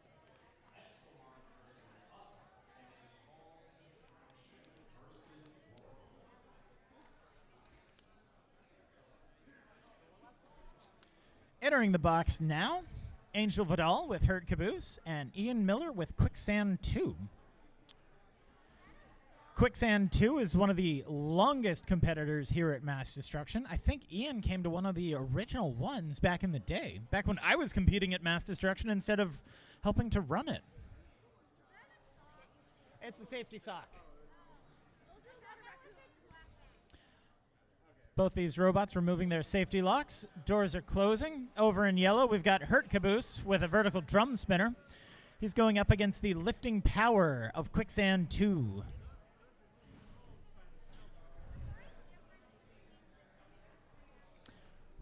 Angela, are you down a wheel already? That's okay. You only need a weapon, right? Oh. Does he want to power cycle it? He gets a power cycle, but that's it.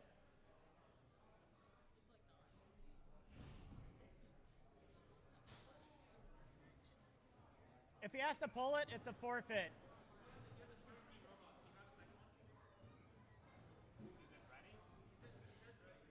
Yeah, fine. Okay. We're going to allow a little bit of an illegal substitution here, just because we're interested in getting you the best and brightest of combat robot builders. A lot of these builders are really worn out from an entire long season of fighting over and over again at competitions similar to this one, like NHRL in Norwalk, Connecticut. And it's that sort of experience that has led Angel to have this robot broken, but what do you know? He has an identical spare.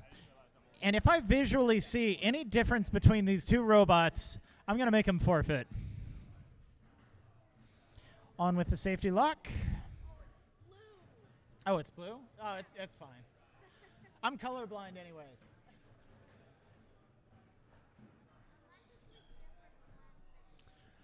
All right, this is a blue robot, so I'm a little disappointed by that. Definitely going to give him a penalty if it goes to the judges for not having everything a bright neon yellow. But hopefully what this means is we get a fully functioning robot that's going to give you, the audience, a little bit more of an exciting fight. And this robot looks like it's ready to go. All right, Angel, are you ready? He's ready. Ian's ready. Audience, are you ready? Let's get this fight started in 5, 4, 3, 2, 1. Fight, robots, fight. See, that's what I wanted. That's why we let him do the illegal substitution from yellow to blue. Hert Caboose upside down right now, trying to figure out a way to flip himself back over. Showing that pain-trained tier of aggression. Also showing that he didn't really need 2 wheels to drive in the first place. 1 is just fine. Wheels off of Quicksand. Looks like Quicksand has lost 1 of his wheels. But that's okay. He's got another 3. Backed off, and oh my. Oh my. Well, Angel, I'm going to have to start counting you out, buddy. In 10, 9. Oh, he tapped out. Your winner by knockout is Quicksand 2. Slab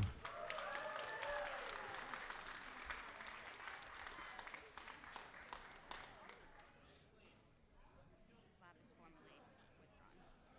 All right. Odd drops is nearly there, so they'll probably be ready for the next round. Cool. I'm thinking lunch break after these 3s, and then start up on pants again. I was thinking second round plants and then lunch. All right, we can get through second round plants. I'm going to announce that. I already announced. Yeah, go ahead. In that case, can you get the plastic can fights? Yeah, I'll get them started.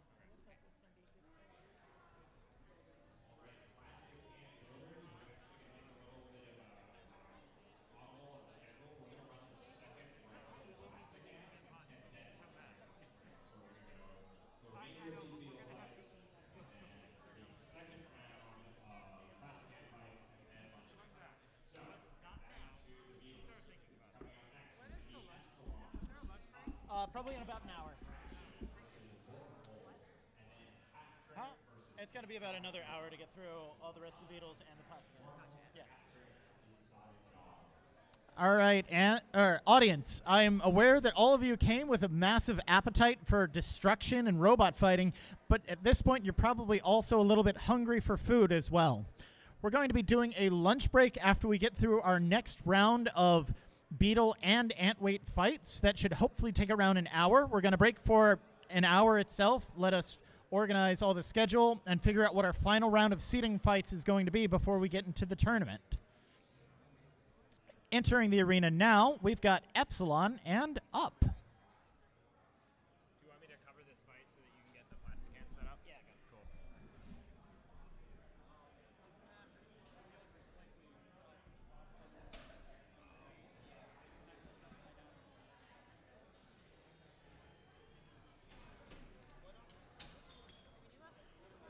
All right, fans.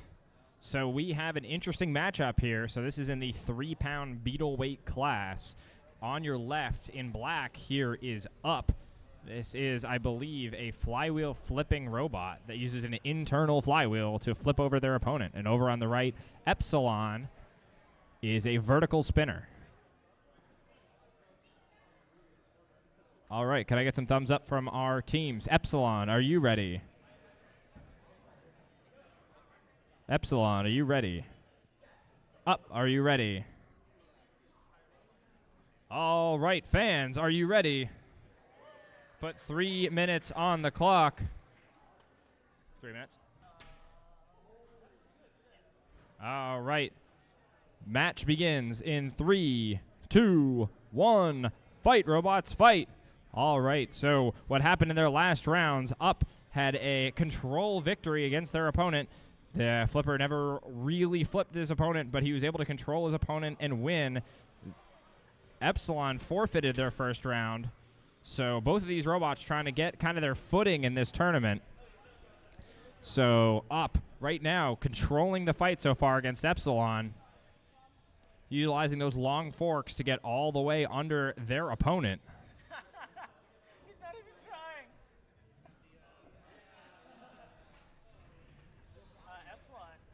Up has got some unique wheels, too. He's got these printed wheels to get as much traction as possible on the floor. Epsilon is stuck on the floor. Let's see, are they functional? Can they move out of that corner? Not much going on right now. No, I'm going to give him like Up, driving around the arena. Epsilon. Does the Can you move? I'm going to start counting you out. 10, 9, 8, 7, 6, 5, 4, 3, 2, 1. Knockout. Great job. Up.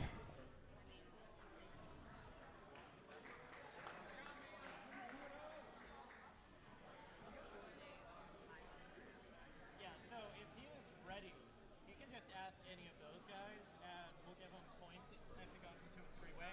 But the other thing is, if somebody else drops out, we're just going to slot him in. That's what we did last time with Joe.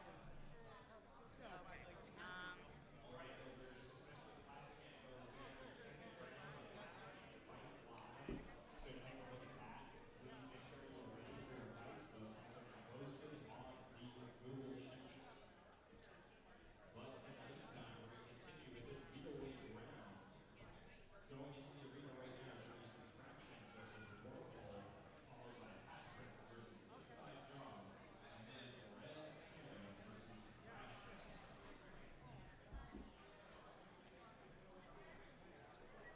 So Subtraction's running a different weapon than they were running last time, so you can mention that. Looks like Subtraction has changed up the game a little bit. He's still got that square black base to his robot, but instead of using the lifting arm waggle stick, he's actually put a horizontal spinner on top of his robot and a massive wedge to boot. That's going to be an effective strategy against his horizontal spinner opponent in Wormhole, a very destructive robot who destructed his own weapon belt in the last round. Looks like we're making a quick little pause here. Wormhole has decided to very cheekily flip the entire robot upside down. This is a last-minute configuration change. I hope he knows how to drive upside down. Usually the controls are inverted. Subtraction showing that same extremely powerful drive that he had in the previous fight, but now with a bit more of a weapon to boot. Let's see how well that works out for him. Wormhole, are you ready? Subtraction, are you ready? Audience, are you ready? All right, help me count down from 5, 4, 3, 2, 1. Fight, robots, fight. Both these horizontal spinners coming up to speed, trying to find a good angle on each other. Subtraction was going around the back. I don't know what Wormhole just did. He teleported, and he has tapped out. Your winner by 15-second tap out, Subtraction.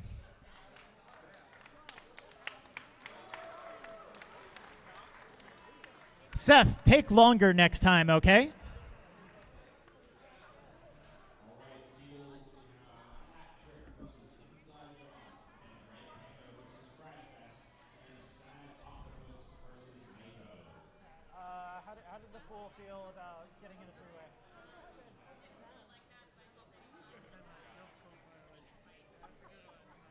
Yeah, he'll be on standby.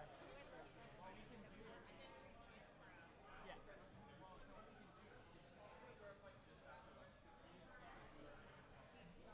Who?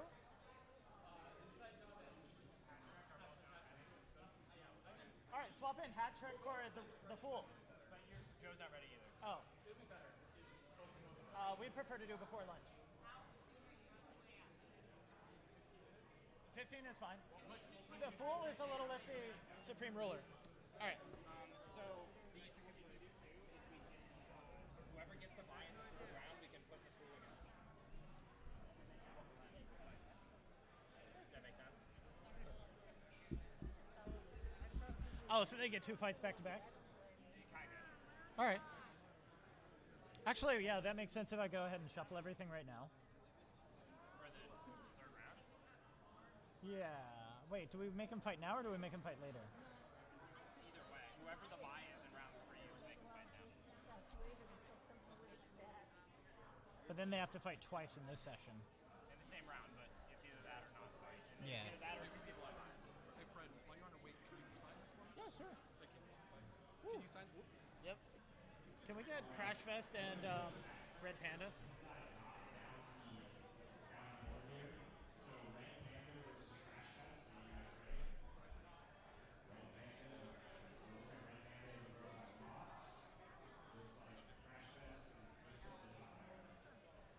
You got one from Brando already? Yeah, no, I need Brando. Yes. A little bit of a reset and a shuffle here, audience, as we figure out whose robots are actually ready. We want to see robots fight, and sometimes that means having creative scheduling. Thank you so much. Oh, my pleasure.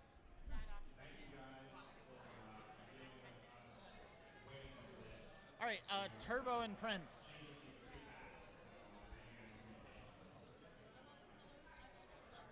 Get Turbo and Prince on deck. Yeah. So, Turbo and Prince remain here soon, so please be ready, and if you're not, Is Sad Octopus versus Mako not going to be ready? No. Sad Octopus is doing a motor swap, 10 minutes. Loading into the box right now, we've actually got two robots. Over in red and yellow, we've got Crashfest from Robert Rund. Closer to us, we've got Sad Panda. Sad Panda, who took quite a beating in the last round, but turned it around. Or Red Panda, sorry. I said it. We've got Red Panda. Sorry about that. Red Panda, who took an absolute beating during the last round, but came back at the end to win by knockout. He'll be going up against the Angry Spatula of Crashfest. Crashfest, are you ready? Red Panda, are you ready? Audience, are you ready? Y'all sound hungry. Let's get this robot fight on the way in 5, 4, 3, 2, 1. Fight, robots, fight. Crashfest coming straight across the arena. Didn't do a whole lot, but it didn't matter. Red Panda flipped himself over, and he's flipped himself over again. And he's flipped himself over again. Red Panda needs to learn how to fight upside down. I believe in you, Red Panda. More beans. Crashfest going for a little bit of a lifty flip here. Not doing a dreadful amount of damage. And Red Panda is right way around for a change. Really making the most of it. Getting up and under Crashfest. Some cheeky hits there. Massive one there. I don't even know what happened. I think it flipped twice. That's how you do it, Red Panda. A little bit of flippy action there just from force of drive alone. Really impressive power in Red Panda. He's just got to find the right application for it. So far, a couple of good hits on Crashfest. Another good, cute little hit there, but that big yellow box of Crashfest is just so hard to get into and destroy it. Minute 40 left in this fight. Red Panda's going to keep doing the best that he can. Oh, another fantastic hit there. He keeps hopping up onto the curbs on the side. Very dangerous for a low, close to the ground robot like him. But he still has the drive authority. He still has the power. And right there, he's got the initiative to get Crashfest on his side, juggling him up against the corner, trying to avoid that front wedge. He's starting to do a really good job of it.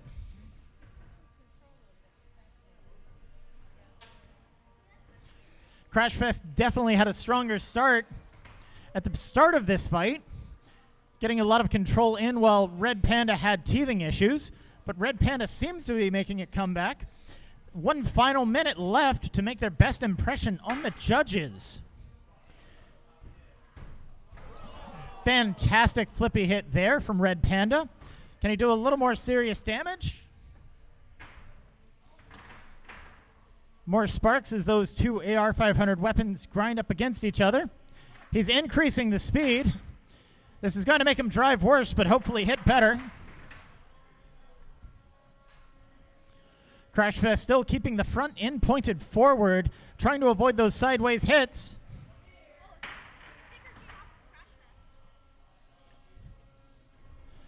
Red Panda still moving very quick around the arena. Another good hit. 10 seconds left in this fight. 5, 4, 3, 2, 1. This fight is going to the judges. Red Panda. And the judges' decision is in. Your winner, Red Panda.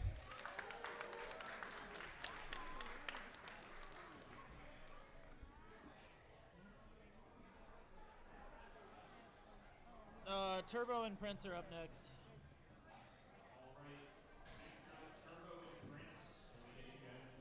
Spucky, if I can't get Hat Trick or Sad Octopus, I want to replace them with the Fool.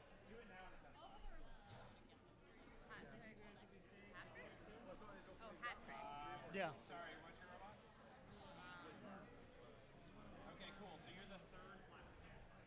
So we might bump you up, but you're ready. Okay. I will.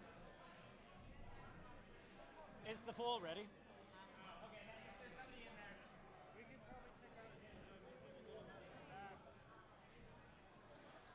Coming into the arena right now, it's two Purple Pain robots coming in to bring down the Purple Rain. Closer to us with a straight titanium front is Prince, and further away from us is Turbo.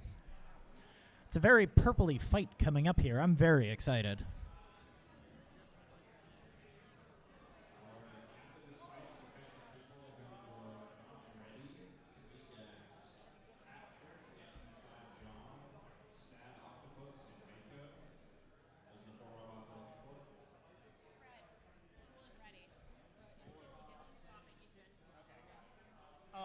Yeah, so are you ready? How bad is Sad Octopus?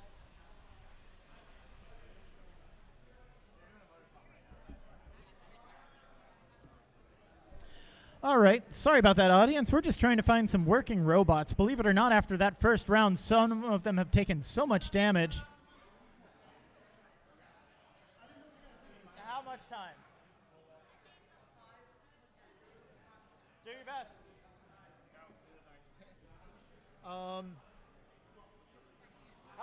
much time does Joe need?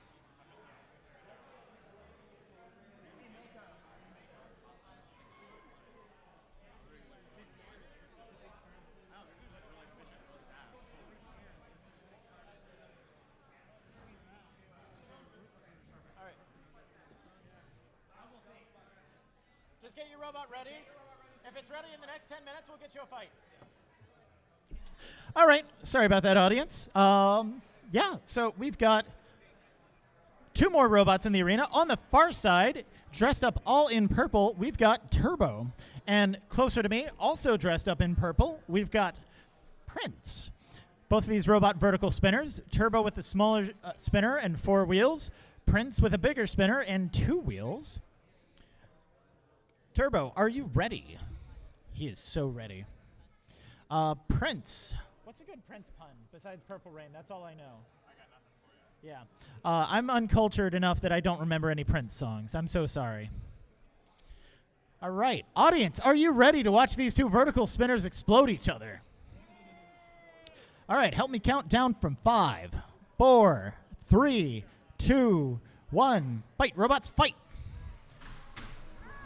Prince with his patented headbanging move, trying to take out my arena, but we get a roof shot from Turbo, and oh my goodness, there's damage and sparks everywhere. The forks are now stuck, but he gets unstuck before Prince comes back to make him pay for that. Prince bouncing around the arena, letting Turbo get, and we have a tap out. Tap out from Prince. Your winner in 23 seconds is Turbo, going for a Turbo win. What a fantastic fight.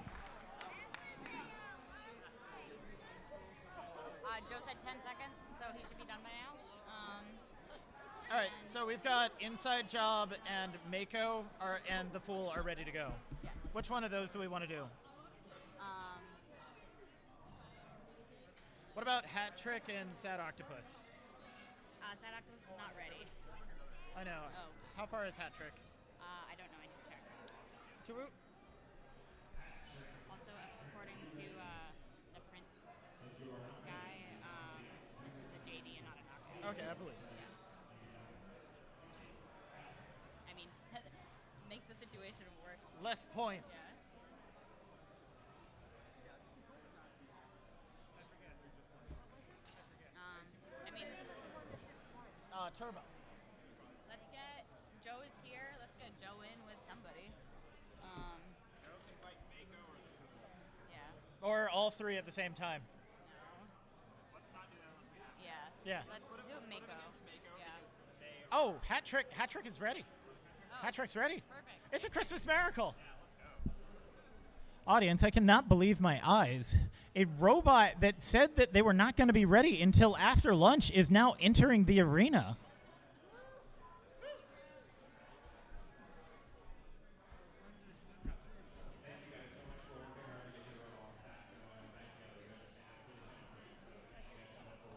He's going to be going up against Inside Job, the pinchy robot that wants to start upside down, apparently. Joe? He can flip himself. Okay. Okay. It's really that simple. You just drive forward. Just drive forward. Very impressive driving here at the start. And breaking news, apparently Inside Job does not have a weapon, so he's going to have to try to force and wedge his way to a victory. 3 minutes on the clock. Thank you so much for getting ready, Hat Trick. Are you ready? He's ready. Inside Job is ready. Audience, help me count down from 5, 4, 3, 2, 1. Fight, robots, fight. Very aggressive start there from Inside Job. Running all the way across the arena. Let's see if Hat Trick is going to let him keep the control up on that fight. Hat Trick's weapon is slowing down slightly to try to get more control, but it looks like the drive is, and we have a tap out from Inside Job. Your winner. It took him 10 extra minutes to get ready so that he could win in 23 seconds. Hat Trick.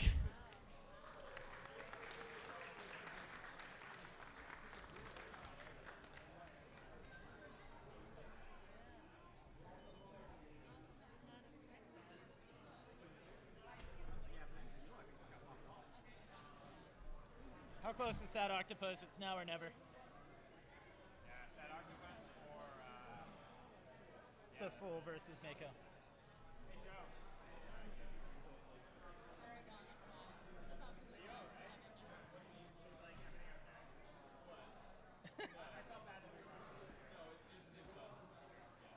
It's retired? Okay.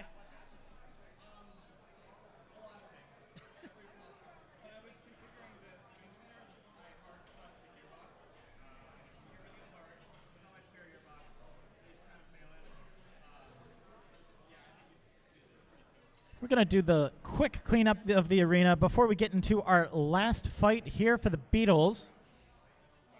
Sad Octopus has to put the top on, but Okay, so we got to do that, and then we'll do. Sad Octopus versus Mako, and the Fool gets a bye. all right. And thank the Fool for being on standby for so long.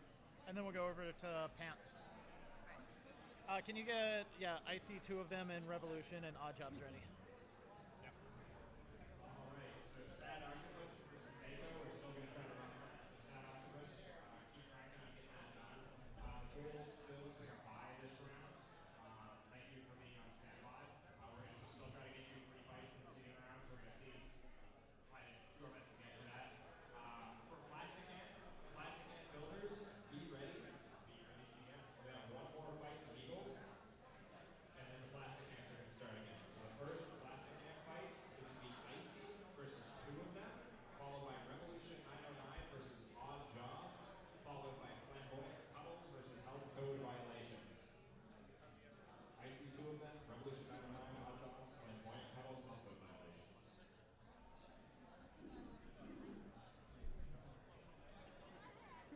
Sad Octopus is currently giving the production staff the most classic of robot excuses of, I'm just putting the top on. I got that excuse last time we ran this event 5 years ago, where I was watching a builder put her robot together and put the top on, and when I turned back around, she was still putting the top on, and I said, what are you doing? You told me you were just putting the top on. And she said, oh, I'm putting the bottom on now. The whole robot was perfectly symmetric so that she could flip it over, and the top became the bottom. So a little bit of a cheeky lie there. Sad Octopus is working just about as hard as they can. I don't see him, but I'm sure he's there. Mako's ready. Mako's got the bright yellow color that I really love to see that's super jarring to the eyes. Mako, I think you can go ahead and put it in. Wait for David. Can the Fool please come to the pit desk for a second, please? The Fool to the pit desk.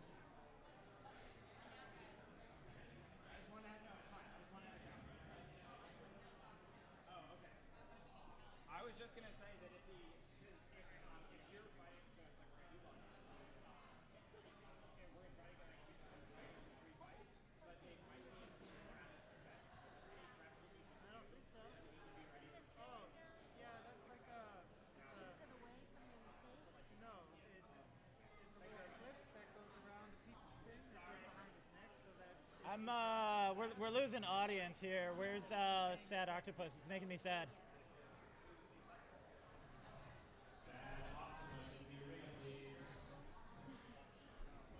Always the same excuse. I'm just putting the top on.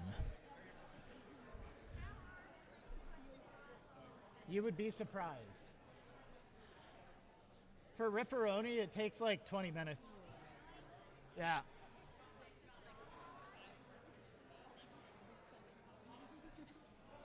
We've been lied to yet again.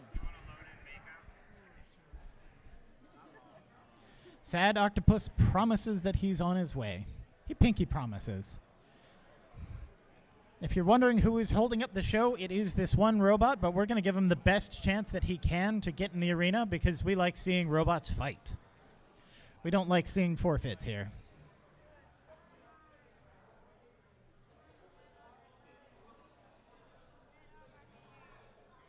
Mako's loading into the arena right now.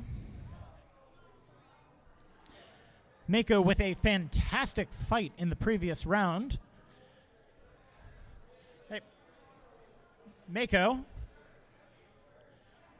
did you put an extra nut on the saw blade this time to keep it from flying off? He's not paying attention to me, but his saw blade fell off last round when it was going full speed. It promptly bounced off the floor, hit the ceiling, nearly cut one of our lights in half before eventually coming to rest somewhere in the corner. And despite that, he still won the fight.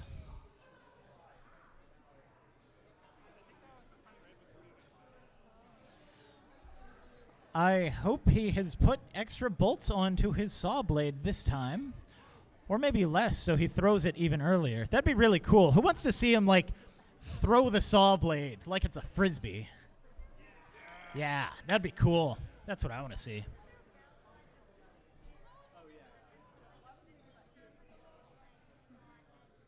Yeah, saw blades. Any minute now on Sad Octopus.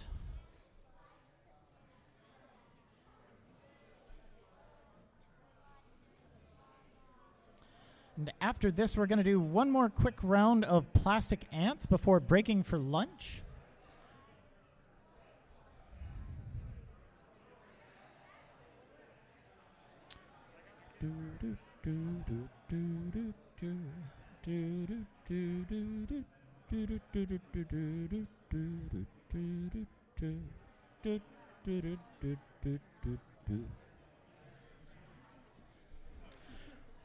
Do any of our competitors have a favorite robot today?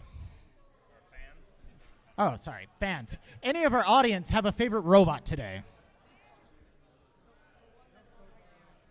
Yeah, I like that one too. He's ready. That's the important thing.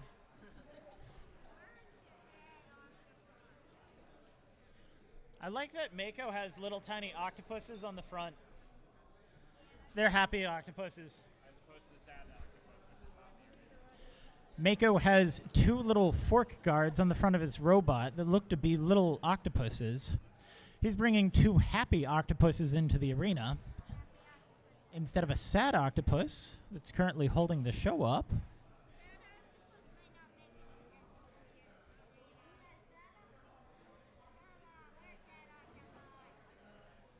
Alright, how long do we give Sad Octopus until we forfeit them?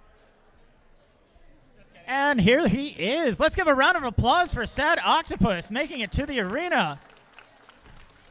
Sad Octopus with a very dominating performance against Red Panda in the previous round, but ended up getting knocked out at the very end. It was a very close fight. Both of his front forks had gotten ripped off in the previous fight. Let's see if he's got a better way to keep them on this time.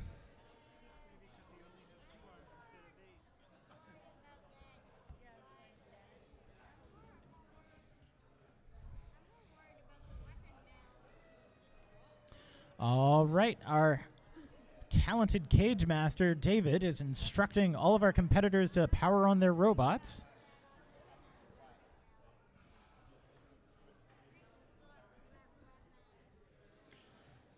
Safety locks are now coming out, making that... Oh, he's got a new weapon disc. Look at that.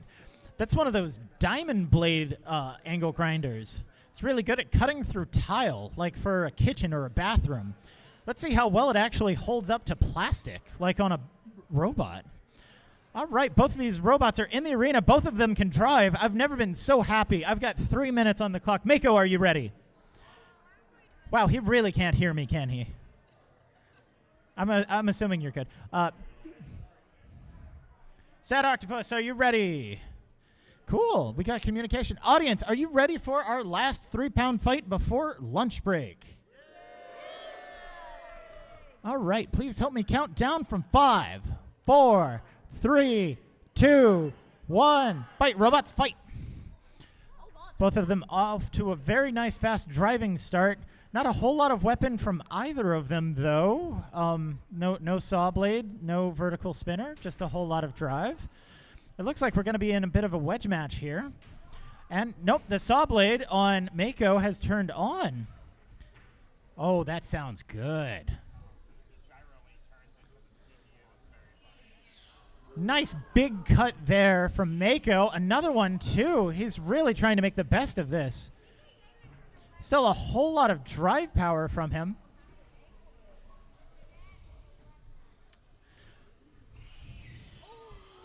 Wonderful sparks there. That looked like that went into something titanium. You can tell by the white sparks. As I mentioned in the last fight, Mako is actually based on a kit build that's made from the builder of Subtraction.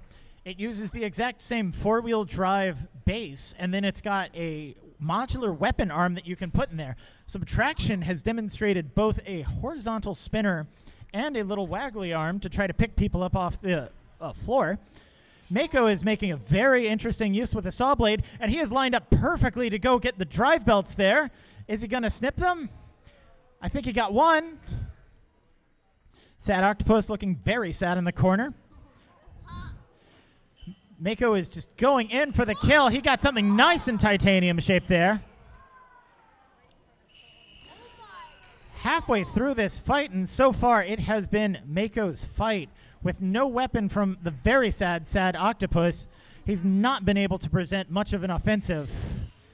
That bendy TPU arm on Mako is coming around for some very interesting cuts and angles. Really getting behind that weapon and going for the gooey bits of the robot. Still no damage yet. And most importantly, the saw blade has not fallen off Mako, so I'm very disappointed in that. But we are seeing lots of sparks, lots of white sparks, which means titanium. Titanium is always very pretty. Let's see another one. Ooh, right down the weapon belt. If Sad Octopus had a working weapon, that would be a really sad shot. Oh, yeah. He keeps coming in trying to get it sandwiched between the weapon and the uprights. This is not a pen that Sad Octopus wants to be in. 30 seconds left in this fight. Let's see if we can't get any rally from Sad Octopus. So far, it has been a dominating performance from Mako. Even if he hasn't done a whole lot of damage to the systems of Sad Octopus, getting all those pins and all those sparks has certainly really influenced the judges. 10 seconds left. Mako is running out of battery. Is he going to limp it to a judge's decision, or is he going to get himself knocked out? He made it. Ladies and gentlemen, Mako made it with a very, very dead battery there at the end. This match is going to the judges,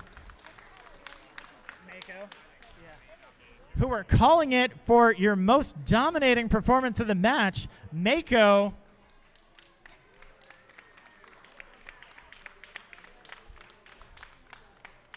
Let's give another round of applause for all of our 3-pound competitors here. They're going to get a lengthy lunch break, and hopefully they'll remember to eat, but they've got a whole lot of repair work to do after those 2 extremely grueling fights.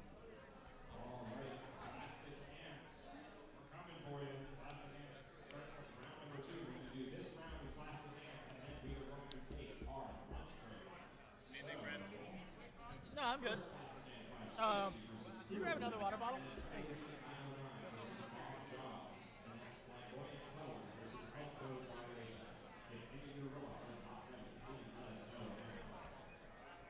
Are you guys doing more beetle weights after lunch? Yeah.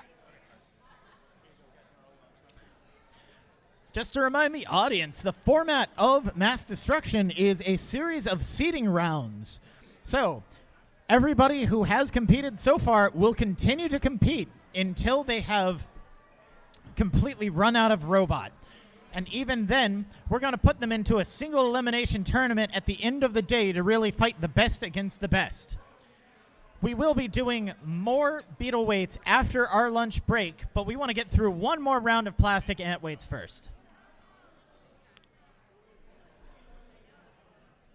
What time are we trying to end the event? 5? Yeah, we might be a little tight for that. It's probably going to be 6. Apologies. Icy versus 2 of them. Okay, we need Icy versus Tony. I found a cell phone. I don't know if you want to make an announcement that somebody's missing like an old iPhone. No idea. No, they can't hear their announcements because they're not doing it. We are looking for Icy for the next round. Also, I found an older iPhone. Is anybody missing their phone? Because I've got it up here. I don't know where he is. Again, if anybody is missing their phone, please come to the desk over here. 2 of them is... Nope.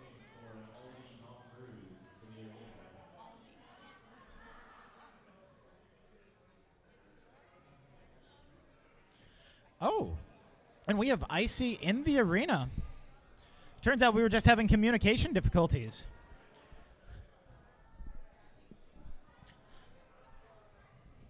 This is the father-daughter team of Anthony D'Ambrosio and Aria D'Ambrosio.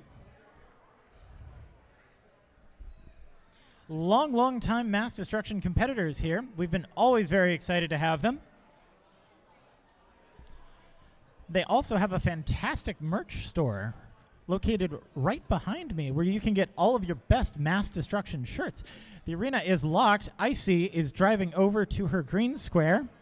2 of them, which has become one of them, which has become a lot of duct tape and rubber bands to hold it in. It's not duct tape. What is it? 2 of them is, he's really trying to tape it together to have a robot here. But we appreciate that he is ready and that he is down for a plastic Antweight fight. So, 2 robots in the arena. Aria is ready. She is so ready. None of them, are you ready? They're as ready as they're going to get. Audience, are you ready? 2 minutes on the clock. Help me count down from 5, 4, 3, 2, 1. Fight, robots, fight! A little bit of a wall rush there from Icy, who has now discovered that the wall is not your friend. And it appears to have broken her own weapon. Oh, it's trying to spin up. It's doing its best. I'm convinced that this is a strategic move from Aria to put herself on the level. Huh? Tap? Drum is Yeah. Drum is broken on Icy. I think. I'm convinced that Aria did this strategically to put herself on 2 of them's level. Now they're both fighting without any weapons. Maybe this isn't the most entertainment, but I'm sure she's got a master plan somewhere in here. Big foam wheels of Icy are getting great traction. She's got a pin on 2 of them in the corner. 2 of them just bumbling along. He's happy to be here. Still seeing a little bit of drum action from Icy, but not enough to actually get another hit. If Icy could get that drum up to a little bit of speed and do a hit on 2 of them, that would really sell this match.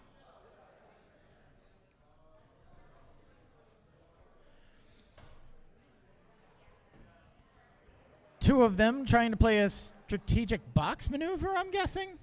Icy doing a flip to see if the weapon doesn't work a little bit better in the other direction.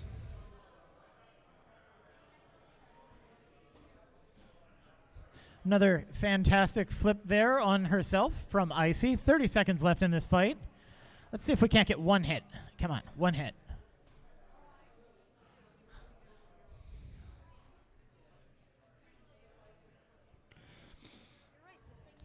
A lot of fantastic pointing from Icy, but there's only so much you can do with that weapon. Oh, there we go. There's a slam. There's a slam. All right, 5 seconds left. 4, 3, 2, 1. That's the end of this plastic Antweight fight. It is going to the judges. Huh? Audience, I'm going to actually need your help on this one. So we've got the white robot is Icy, and the rainbow robot is 2 of them. Can you help me pick a winner on this by cheering for which robot you think won? Who thinks Icy won? Who thinks 2 of them won?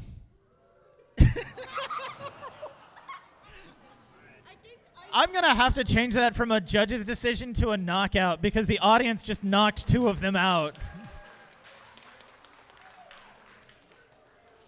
Next up, we've got Revolution 909 and Odd Jobs.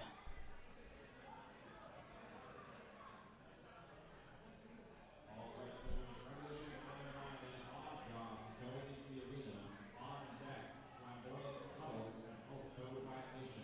In the hole, we got MassDestruction versus Jorts.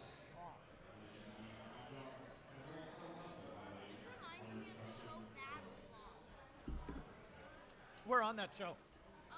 Yeah. The battle bots are downstairs, actually. I don't know if you saw them. Yeah, I did.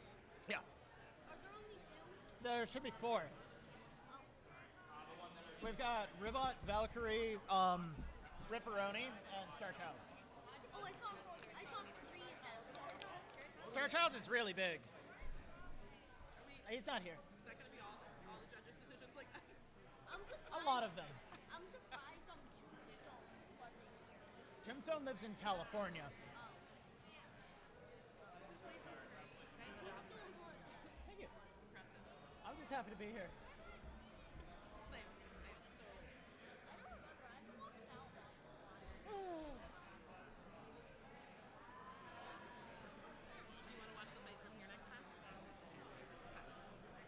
Is anything ready? Oh, oh, yeah.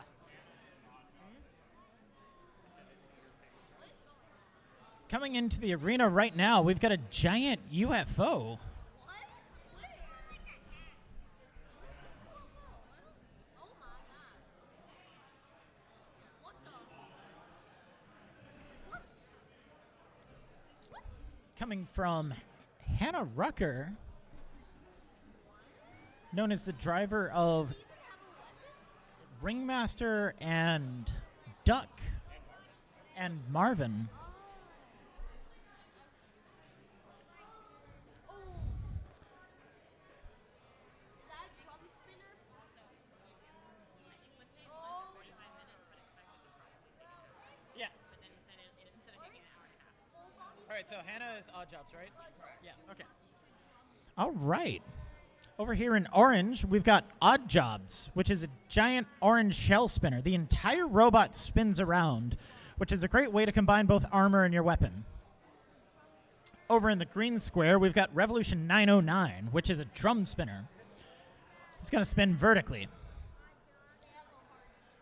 Both of these plastic ants are primarily 3D printed, which is a great way to make a robot for very, very cheap. We've got lights on from Odd Jobs. Revolution 909 is driving. Oh, and so is Odd Jobs. Both these robots moving. I'm very happy. There's a light to indicate which way is front on Odd Jobs. That way she knows where she's going. All right, we've got 2 robots in the arena. Revolution 909, are you ready? Are you ready? Yeah, you're ready. All right, Odd Jobs, are you ready? Yeah, she's ready. Audience, please help me count down from 5, 4, 3, 2, 1. Fight, robots, fight. A little bit of cautious driving here from both of these robots. Not a whole lot of spinning, but now we're getting it from Revolution. And now it's gone. It looks like we're getting another cuddle fight here from 2 of our plastic ants.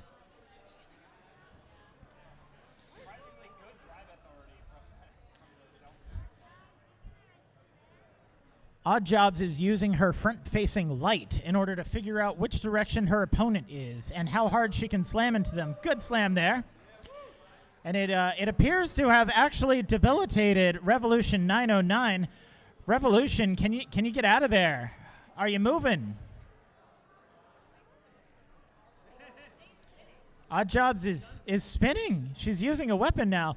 Revolution, we're going to have to start counting you out unless you can get out of there. Odd Jobs, you want to slam him one more time? He's so close. He's stuck on something. Just give him a poke. There you go. Yeah. 1 minute left in this fight. Starting to see a little bit of spinning action from Odd Jobs. Still not a whole lot of driving from Revolution 909.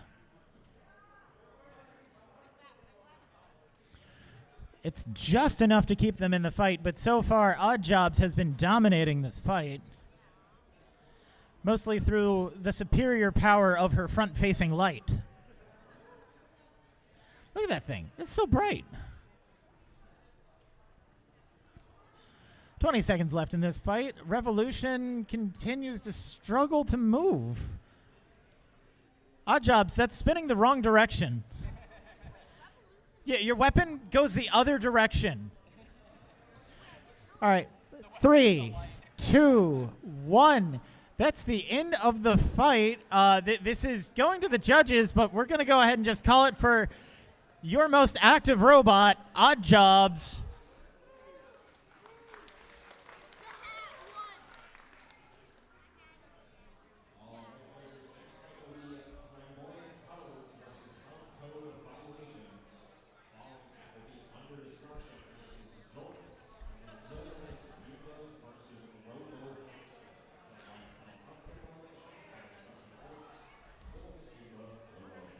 I'm very excited for our next plastic ant fight because it's going to be 2 vertical spinning drums going face to face. Health code violations, who had an absolutely dominating win against 2 of them in the previous fight. And Flamboyant Cuddles, who was very flamboyant and not very cuddly.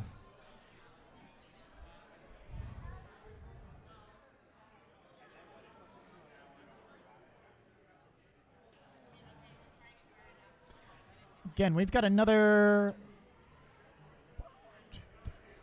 5 fights here before we're going to take a break for lunch. And Health Code Violations is showing that, once again, he is very prompt and very ready. And so is Flamboyant Cuddles. Wow. Way to go, guys. All right, in the green square, we've got Health Code Violations in all jet black. And in the red square, we've got Flamboyant Cuddles in purple and flame paint jobs.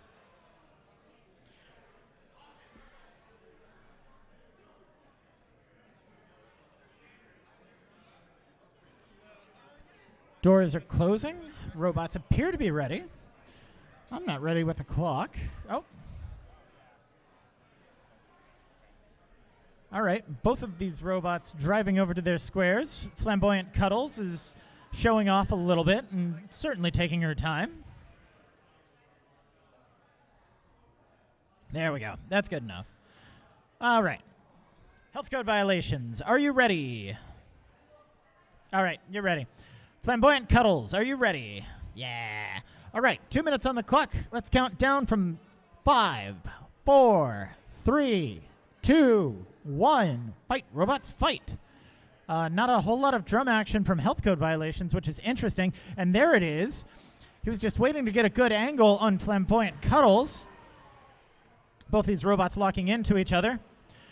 Looks like Flamboyant Cuddles had the push on that one. A hit onto Health Code Violations, who appears to be stuck. Flamboyant Cuddles, you want to give him a bit of a hand? Keep him moving. Health Code Violations is trying to flip himself back over. The dynamic self-righting scheme doesn't appear to be working as well as he wants it to. Moving with your weapon is still moving, though. Both of these robots coming right into my blind spot. Flamboyant Cuddles staying very close. There we go. Health code violations right back up.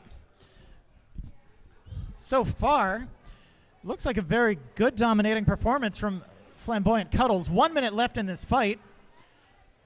I'd like to see a knockout between these two competitors. Flamboyant Cuddles going into the wall.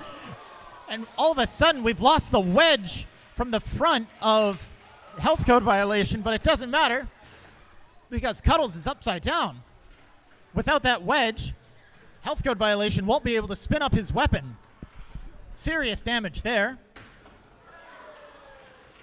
But he's still going to go for it anyways. Both of these robots are just hanging on. And it looks like the weapon motor is starting to come out of health code violations.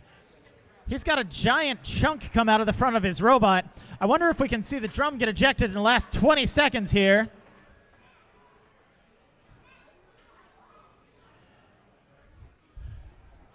Ten seconds left on the clock. Looks like we have a working weapon on Flamboyant Cuddles, but health code violation has really taken a lot of beating. And 2-1. That's the end of the fight right there. Thank you very much, both of our competitors. What a great fight. Yeah. Your winner by judge's decision is Flamboyant Cuddles.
Coming up next into the arena is Under Destruction, who was in our inaugural Plastic Ants fight, and Jorts, who is very disappointingly orange instead of denim. I'm going to have to get Jorts some 3D printer filament that looks like jean color for the next time.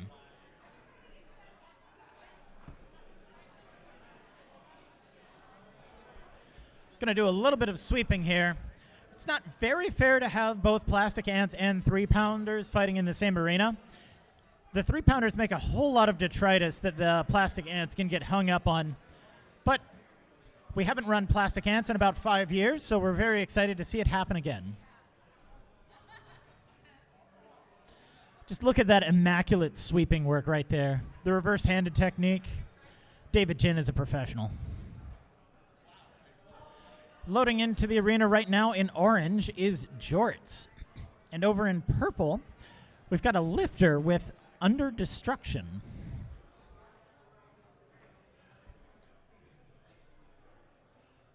Orange team color. Orange team good.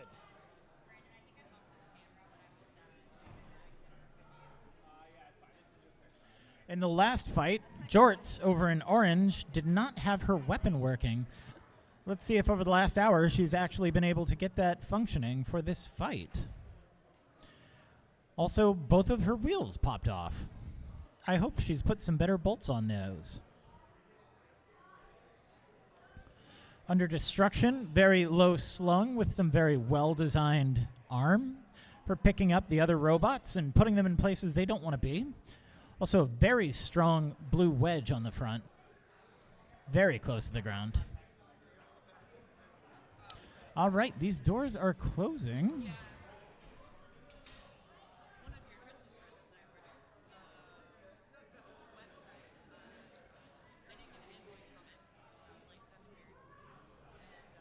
Looks like we might be having some technical difficulties with Under Destruction. Could just use a quick little power cycle, I hope. Yeah, still hadn't heard anything. It was kind of weird. So I pulled up the website and dug through all their information, and the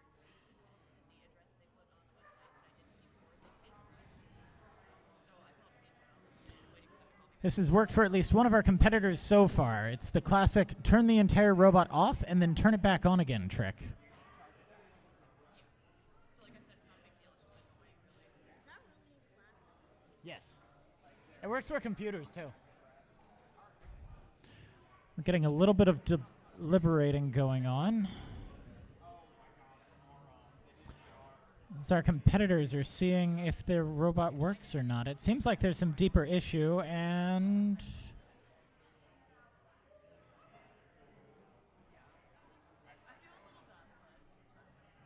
I can't read lips. I'm so sorry. How long? I know.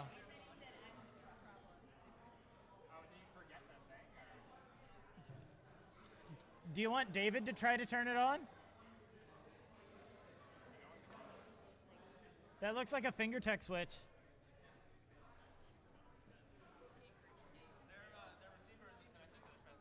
Oh. Ah, this should... There's not a whole lot of time. How long?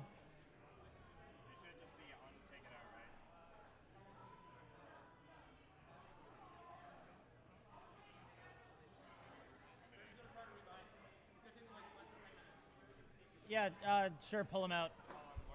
All right, we're going to pull those robots out because we're really interested in seeing robots fight. Next up is Little Miss Dumba versus Robo Hamster.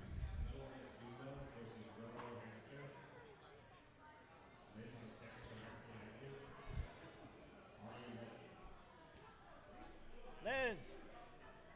Liz!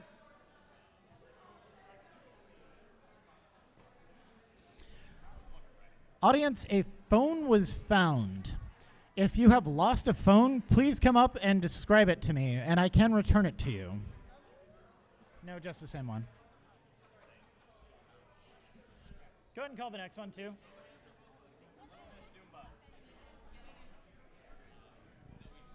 Call Pineapple and Auntie Annie's.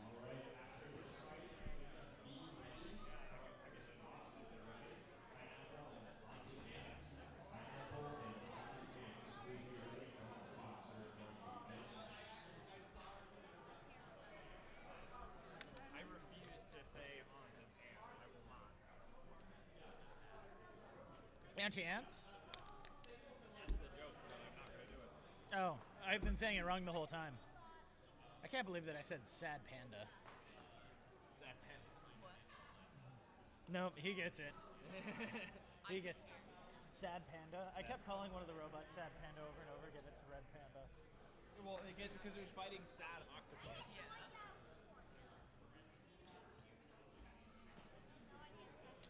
Loading into the arena right now. Over in the green square, we've got Liz with Little Miss Dumba. Tiny little Dumba. She'll be going up against Ian Miller with Robo Hamster. Robo Hamster's had a really good lifting arm. Let's see how well it holds up against the undercutter of Little Miss Dumba. Both of our opponents driving over to their squares. Liz, are you ready? Yep, she's ready. She's just brimming with confidence. Ian, are you ready? Ian's ready. All right, 2 minutes on the clock. Let's go ahead and get this started in 5, 4, 3, 2, 1. Fight, robots, fight. A lot of movement there from Robo Hamster, but that weapon has spun up to speed on Little Miss Dumba.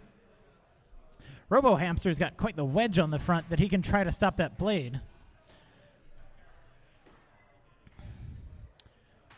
Little Miss Dumba bumbling around, getting a couple of cute hits in here and there.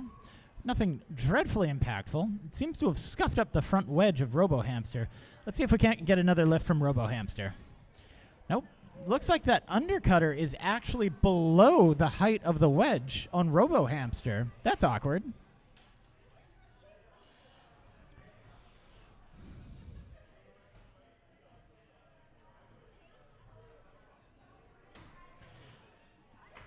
Little Miss Dumba doing a fantastic job of attacking the walls.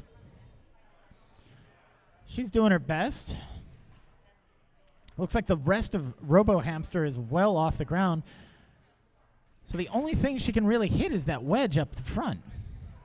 Ian's got to figure out a good strategy here to try to get some better lifts in on Little Miss Dumba. 1 minute and 10 seconds into this fight. Not a whole lot of action, but, you know, they're both going at it. Once again, driving into my blind spot. It looks like Robo Hamster's getting a couple of cute pops, but really, it's the weapon of Little Miss Dumba that has been running this fight.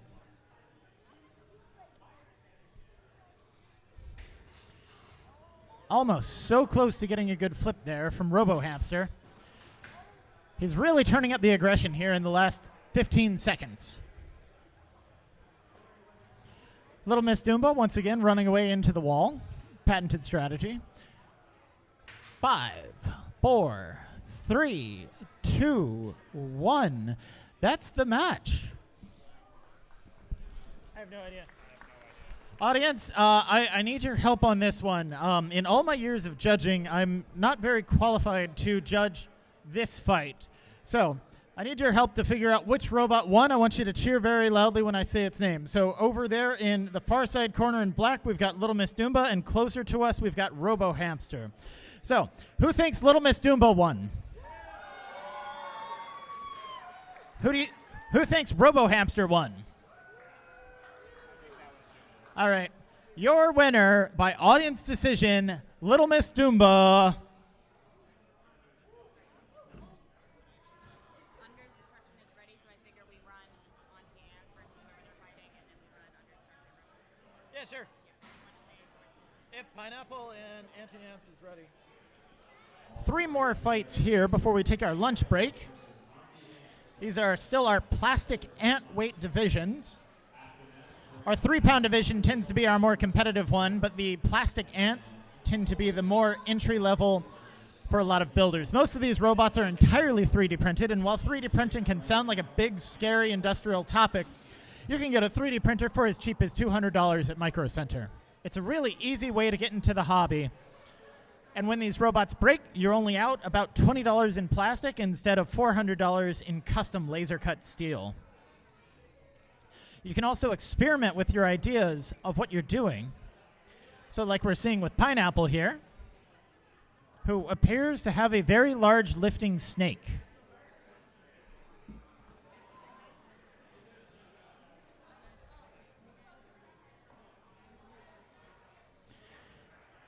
Anti-Ant sitting over there with a wonderful pretzel shape. Horizontal spinner. Last fight against Snorkels the elephant was very strange. Pineapple won by JD. Pineapple won their previous fight through a judge's decision. So he's going to be using that giant safety snake to try to lock up the weapons of Anti-Ant, while Anti-Ant is going to try to rip the wheels off of Pineapple. Anti-Ant, are you ready? Yep, she's ready. Pineapple, yeah, ready. 2 minutes on the clock. Let's go ahead and get this match started in 5, 4, 3, 2, 1. Fight, robots, fight. Strong start there from Pineapple. The weapon of Anti-Ant has come on, and she hasn't run it into the wall immediately, but Pineapple's not going to let her have that. Pineapple, very aggressive, constantly getting around the back of Anti-Ant, or even the front or the side. He doesn't care. Ooh, big slam into the wall there. In general, these walls are made out of harder material than these robots are, so it's a fantastic strategy to shove them in, especially with their weapons are spinning up to speed. Very dominating driving performance happening here from Pineapple. Anti-Ant is trying to get that weapon up to speed, try to do some damage, blowing a lot of dust around with just the speed of that weapon, but not really doing a whole lot. Anti-Ant is now doing a gyroscopic procession. Back on her 2 wheels.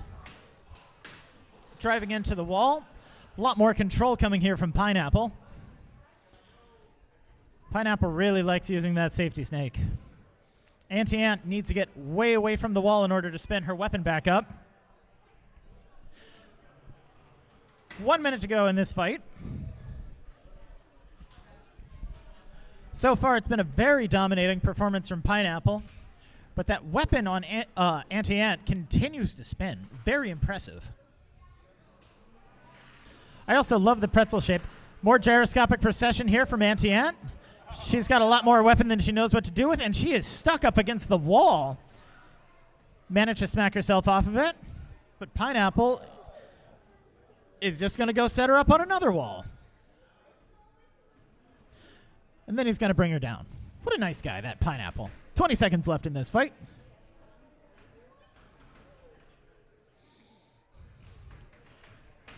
At this point, he's just taunting us with the safety snake. 10 seconds left.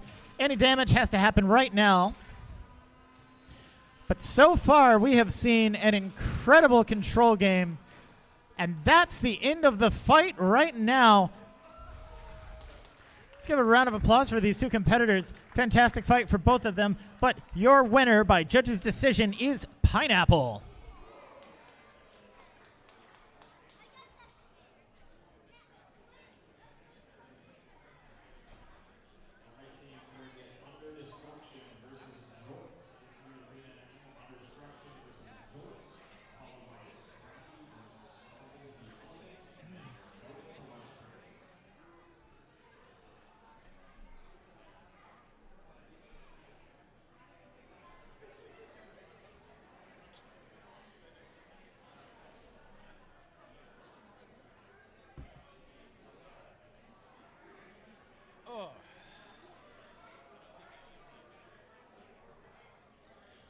Under Destruction is coming back into the arena after solving a little bit of electrical gremlins. I really hope they can turn it on this time. We also need Jorts.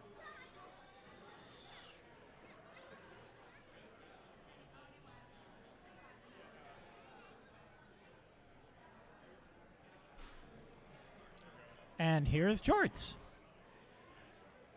We had both of these robots in the arena, but a really, really minor electrical issue caused Under Destruction to need just a little bit of repair work. We decided to give them that chance instead of forcing a forfeit because we really want to see robots fight here. We don't want to have to constantly do forfeits.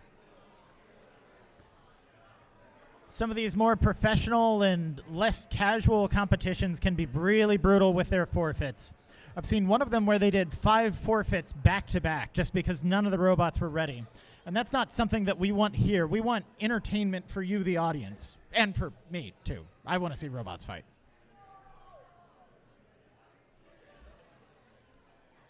Jorts is once again strategically applying duct tape to the back of her robot. I hope that doesn't come off in the middle of the match.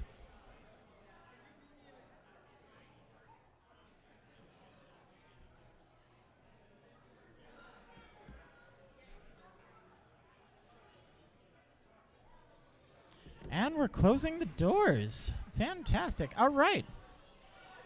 And it drives. And a massive sigh of relief over there from the Under Destruction team. Jorts is slowly backing her way over to the green square. It's okay. You can take your time. In the last fight, both of the wheels came off of Jorts. Let's see if she can keep it together for 2 minutes this time. Jorts, are you ready? Yes, she's ready. Under Destruction is ready. 2 minutes on the clock. Let's start this fight in 5, 4, 3, 2, 1. Fight, robots, fight. Not seeing a whole lot of vertical spinning action on Jorts, which is disappointing. But we are seeing driving on Under Destruction, which is what we're very excited about. Ooh, nice big lift there. And the wheel has come off. It appears that Jorts has not learned anything from the last fight. Only one more wheel left before this could very easily be another knockout for Under Destruction. And he's done it!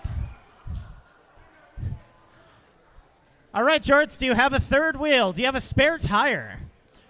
Do you need a jack? I think that Under Destruction can help pick your robot up if you can figure out a way to get your wheels back on. If you want. Your winner, and having a really good time about it, is Under Destruction.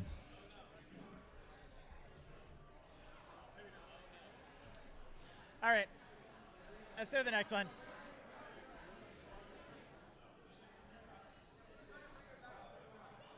I know. We gotta keep the show moving. All right, one more Antweight final, or one more Antweight fight for this round of fights. We will have more fights after our lunch break, which is coming up.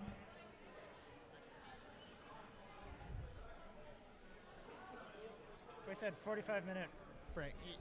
Scrappy and Snorkel's the elephant.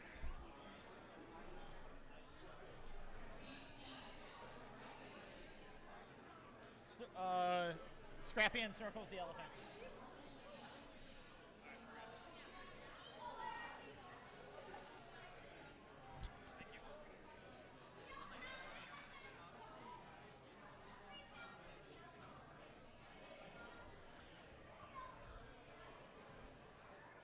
The strategic duct tape is coming off of Jorts. No, just the wheels again.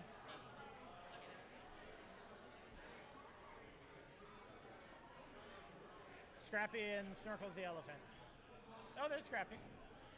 All right, we've got our two final robots loading in for this round of fights. We're going to take a 45-minute lunch break, and we will be back right after that. Over in the green side, in black with yellow highlights, we've got Scrappy.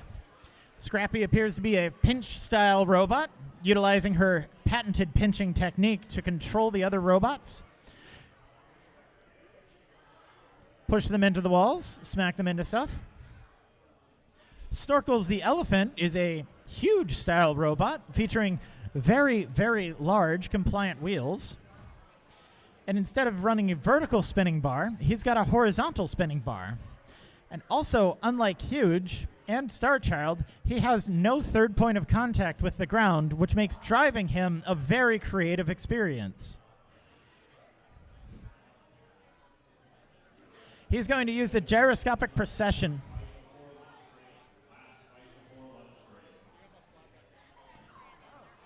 Let's call it here, and we'll say we'll resume at 2:30. Once this is over, let's call it 2:35. All right, 2:35. All right, as you can see, Scrappy has no trouble driving over to her square, but Snorkel's the elephant, he's struggling. He's working on it. He's utilizing the gyroscopic precession of his weapon as a third point of contact, which is really creative, using physics instead of, I don't know, a stick. All right. Scrappy, are you ready? Snorkels, you're as ready as you're going to get. Audience, are you ready for our last plastic ant fight before our lunch break? And that's going to start in 5, 4, 3, 2, 1. Fight, robots, fight! Snorkel's the elephant is coming up to speed. Scrappy is using her really big pinchy stick, sort of as a keep away. As you can see, Snorkel's the elephant can only drive in a straight line until he spins down his weapon. It's a bit of a curve, but he can't really turn.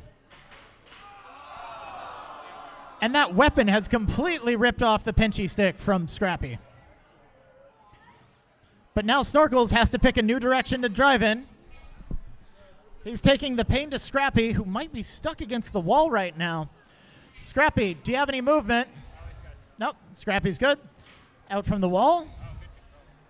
Really nice use of the remainder of the stick there.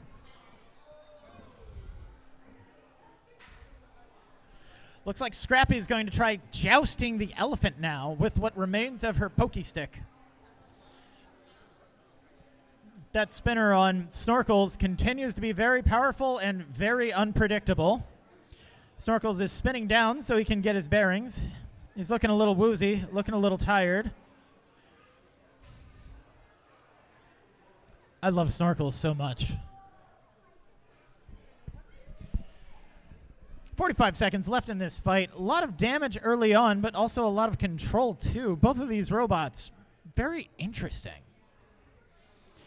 Be great if we could see one more big hit in the last 30 seconds. Really help influence the judges one way or another. Snorkels, unfortunately, can only drive forward or backwards. And there we go. We get one more cheeky hit against Scrappy. Snorkels is trying to turn around, but he just can't manage it. He's just a little too big. 10 seconds remaining. 5, 4, 3, 2, 1. That's the end of the fight. I need audience decision on this again. Yeah. All right, audience. I am once again imploring for your help.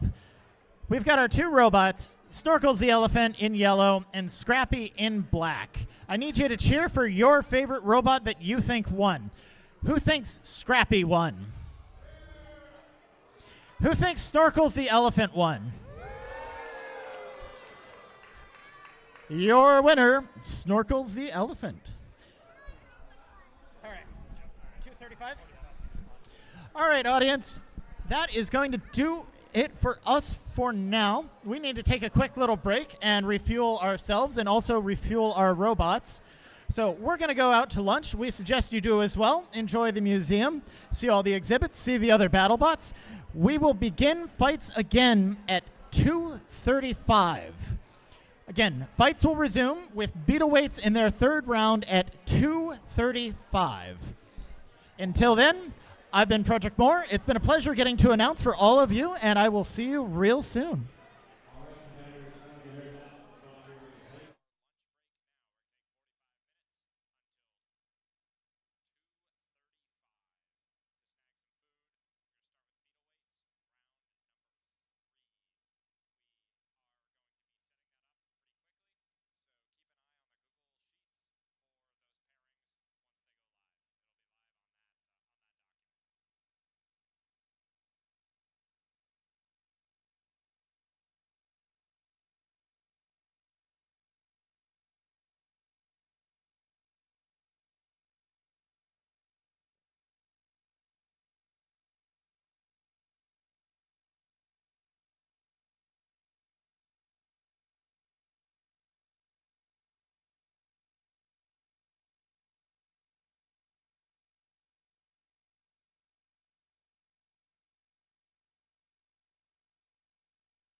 Hey there, lovely, lovely audience. I know I said 2:35 for fights resuming. That was a little bit of an exaggeration, if you will, perhaps even a lie.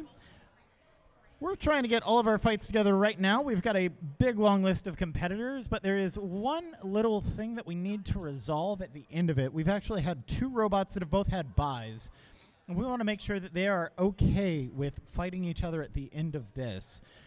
That way, every robot actually does have their 3 fights, and we don't have to resolve that. The problem is they're going to be in a bit of a speed crunch, so what they've traded off for free time earlier is going to be turning into a lot of really rushed fix and repair later. So we're just trying to check through that and make sure it works out.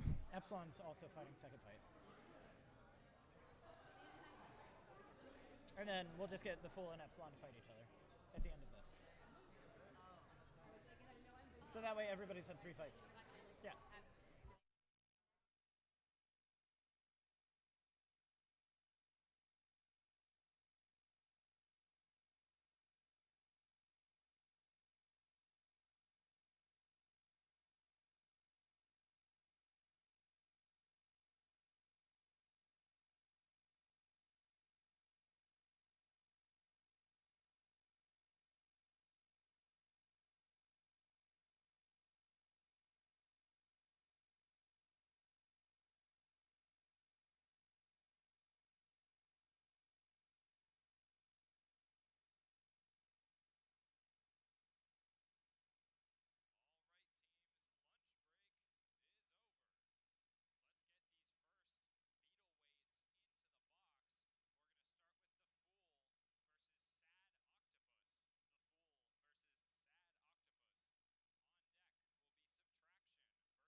Oh, wait, that's way better.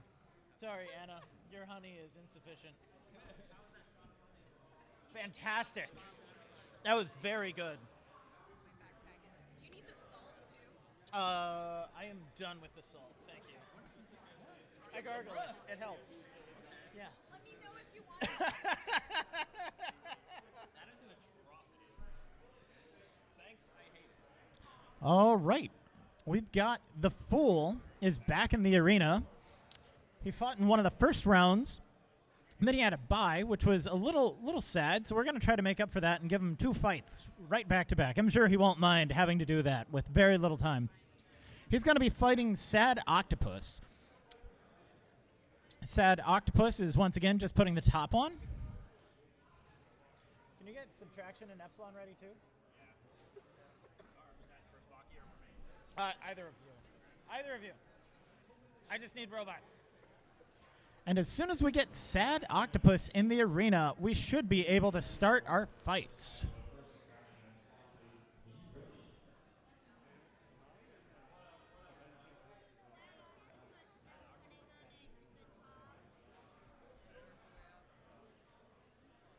Are they turning them in by hand, or do they have a power drill? Do they want to borrow a power drill?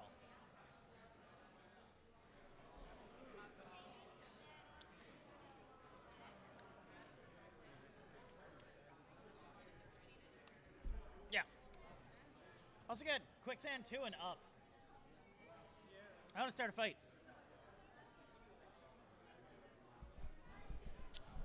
Any second now.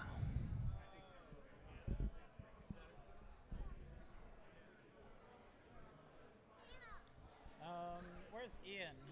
I am now judging. Judging robot. Not judging fights, judging I'll be robot. back down for more questions later. I do not see Ian anywhere. Oh. Oh wait, there he is. No? There he is. I'm just seeing reflections.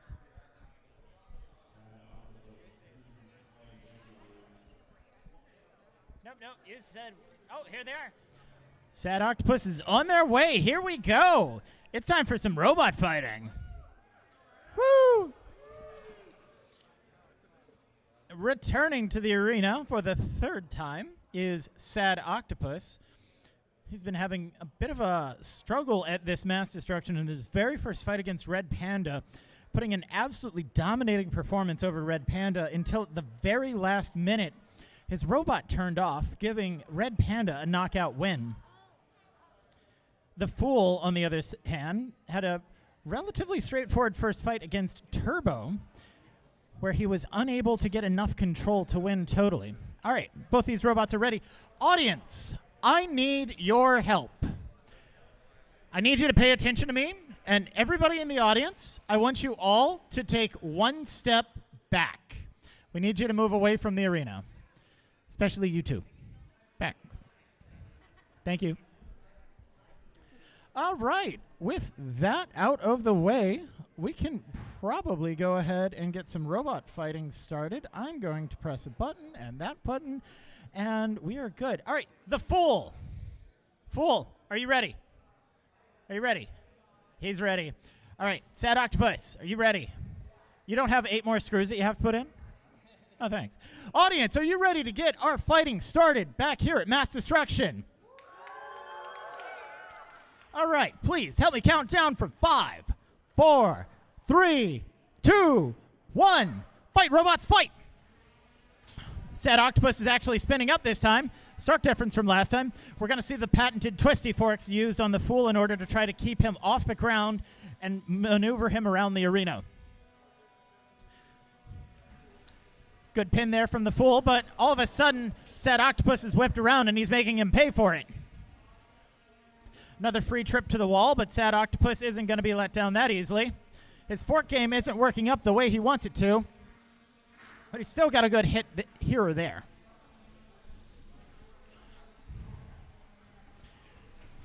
Sad Octopus trying to get any angle. Looks like right now the two robots are actually jammed up with each other, and we have lost the weapon, and the magical smoke has once again come out. And we have a tap out from Sad Octopus. Your winner by knockout is the Fool.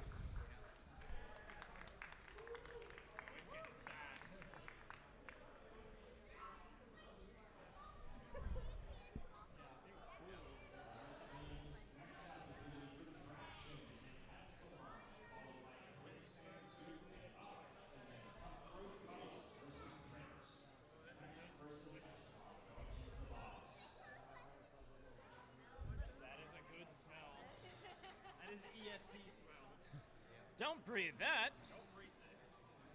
You know you've been fighting robots too long for when you can tell just by smell alone what electronic component on the robot has failed.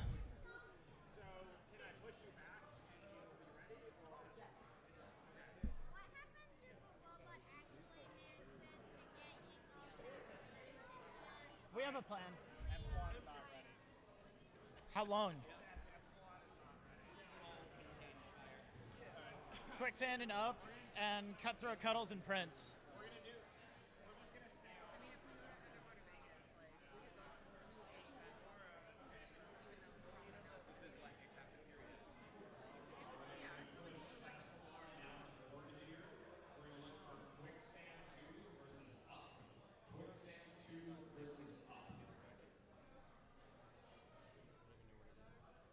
I need a pop filter. I need a pop filter so I don't keep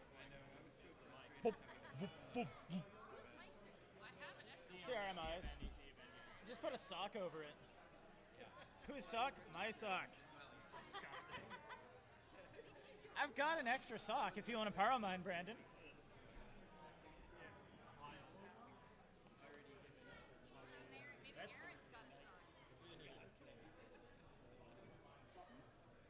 That stench is sticking around. We are buying Aaron's Crocs. Yes. Can we get Quicksand 2 and Up? Okay. We're back to waiting for robots here at MassDestruction, New England's premier robot fighting league.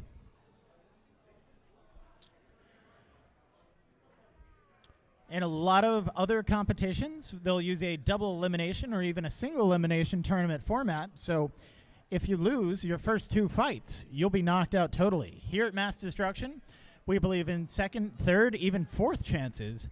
So we're just here to fight robots until we run out of robots. We're doing our 3 initial seeding rounds, and then after that, we're going to enter everybody into a single elimination tournament to crown the victor and hopefully destroy almost every robot along the way.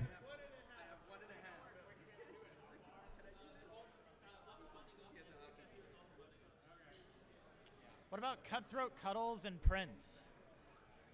Just anything.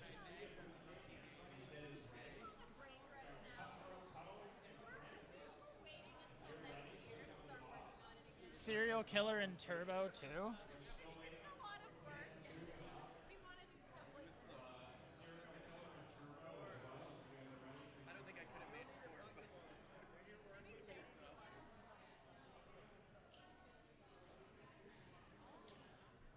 It appears that all of these robots took a whole lot of damage during the last 2 fights. It's like they didn't know that they were coming to an event where they'd be expected to fight more than twice.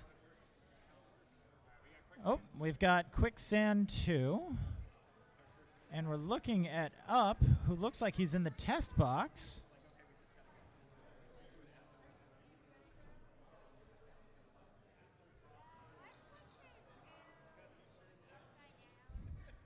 That's just how he turns on.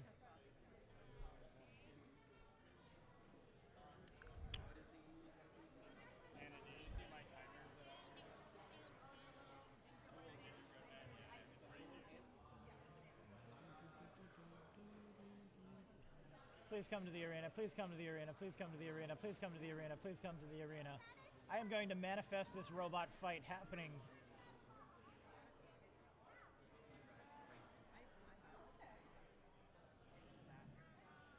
I'm glad we took lunch when we did. Yeah. We've got Quicksand 2 in the arena right now. We're just waiting for his opponent Up. And is he putting it in? Yeah. All right, we have another robot in the arena. Over on the green side, dressed up all in black, we've got Up. Brandon and I have been suspecting the entire day that Up is a flywheel flipper, which is a really cool technology in which a spinning vertical weapon is used on an arm to flip and throw another robot out. Unfortunately, we haven't seen it do that once, so he's in effect a wedge. Going against him is going to be Quicksand 2, which is formerly a wedge, but now he's got a giant lifting arm on him to try to pick up other robots. That's going to give him a pretty big advantage here, and we'll see if Ian's long-standing history of driving this robot is going to win him the day.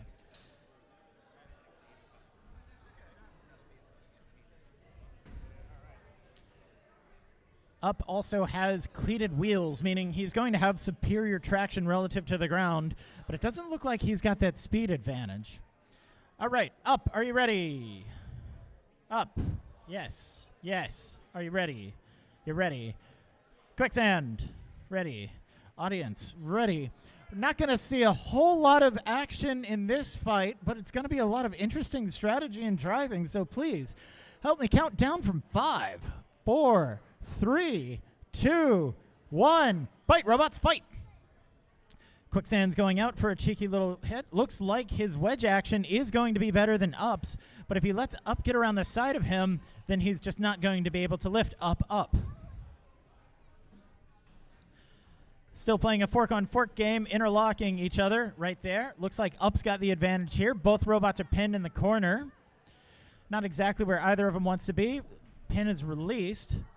Both of these robots are going to be vying for specific angles to try to get up under the other one and then pin them against the wall. Up has decided to go totally sideways at this point. Bold strategy. You generally can't get underneath other robots if your forks are several inches in the air. Wonderful lift there from Quicksand too, showing that he's still got something in the game. And he's not going to get forked. Not today.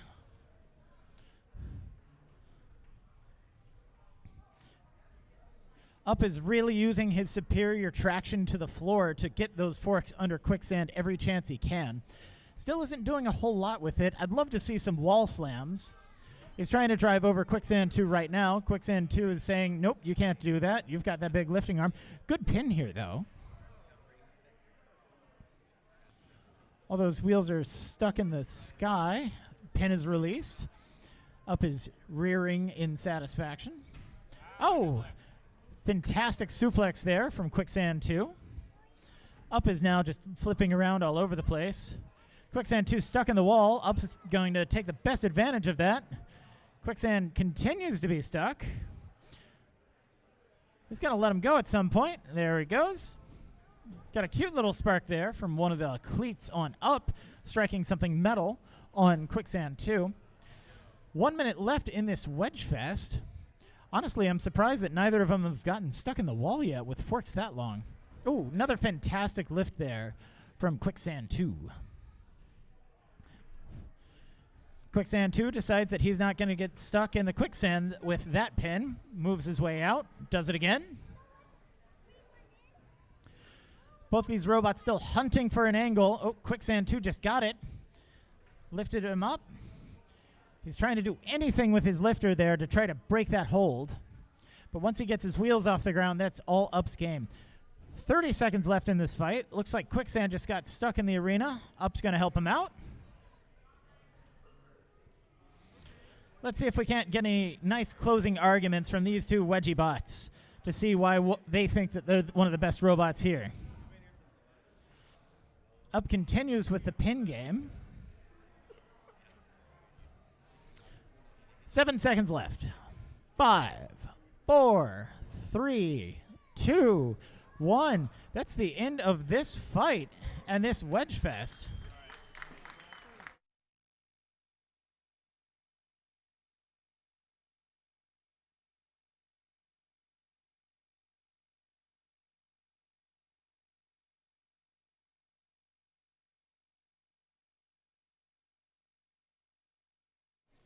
It's a narrow judge's decision, but your winner by use of articulated weapon is Quicksand 2.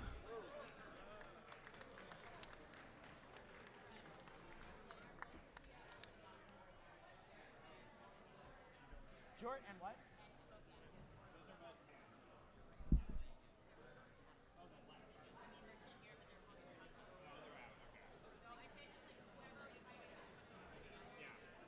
I got it. Done.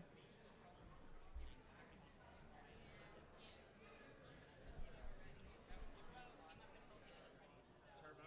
Okay, give me a second here. Let's see. Turbo and Serial Killer.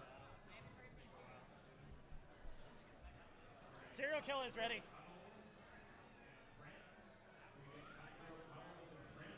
Or Turbo and Serial Killer. No. Bring it back. No. God, no. Turbo and Serial Killer are both ready. Yeah. All right. We all of a sudden have a wealth of robots ready to fight.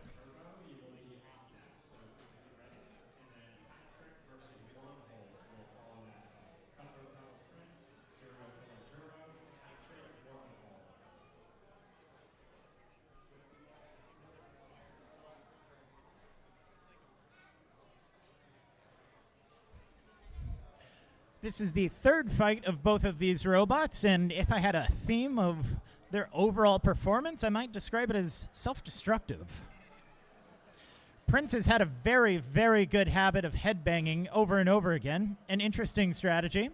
I feel like I have to keep reminding Prince that damage done to the arena does not count for points for the damage score. Cutthroat Cuddles has had some pretty good performance with their weapon, but it fails at some point. In the last fight, somebody actually strategically removed the nut that was holding the whole weapon on, and I wanted to see it go flying across the arena. Anyways, 2 robots are in the box. I'm going to put 3 minutes on the clock. Cutthroat Cuddles, are you ready? Prince is ready. Audience, please help me count down from 5, 4, 3, 2, 1. Fight, robots, fight. Bit of a hesitant start here, but both these robots are fully spun up. Prince is once again demonstrating their headbanging technique. Cutthroat Cuddles in with a couple of good hits. Prince can't seem to get a good angle. He's trying to attack from the top, but that doesn't seem to be working. Both these robots are slightly stuck, but we're going to do a very fast run across. And they're free. The weapon on Cutthroat Cuddles is coming back, so is Prince. Hopefully big hit. Very big hit! Straight to the roof. The bar on Cutthroat Cuddles is bent. But he's still going to spin it up anyways. All of a sudden, Prince tries to attack the arena again. Another big hit, flipping around like a madman. Fantastic excitement coming into this fight. Prince is doing his headbanging technique, but he's still going to stay squared up and focused on Cutthroat Cuddles. Cutthroat is trying to avoid that front. He knows that's not what he wants. Bit of a wall hit there. All of a sudden, Prince is flying around even more. Very smooth driving from Cutthroat. Almost manages to stop his weapon against the wall. It looks like Cutthroat is winning most of these engagements, and we're only 1 minute into this fight. Fantastic pin there from Prince, but he wasn't able to capitalize to get to the juicy back, but he's back there again. Still isn't getting that hit that he really needs. Another big front-on hit. It seems like Prince is getting more reliable as this fight goes on and headbanging the floor less. Cutthroat Cuddles trying to keep position and staying in the center of the arena. Prince is looking for any angle he can. Cutthroat's going into the corner. Very risky move there. That's not where our horizontal wants to be.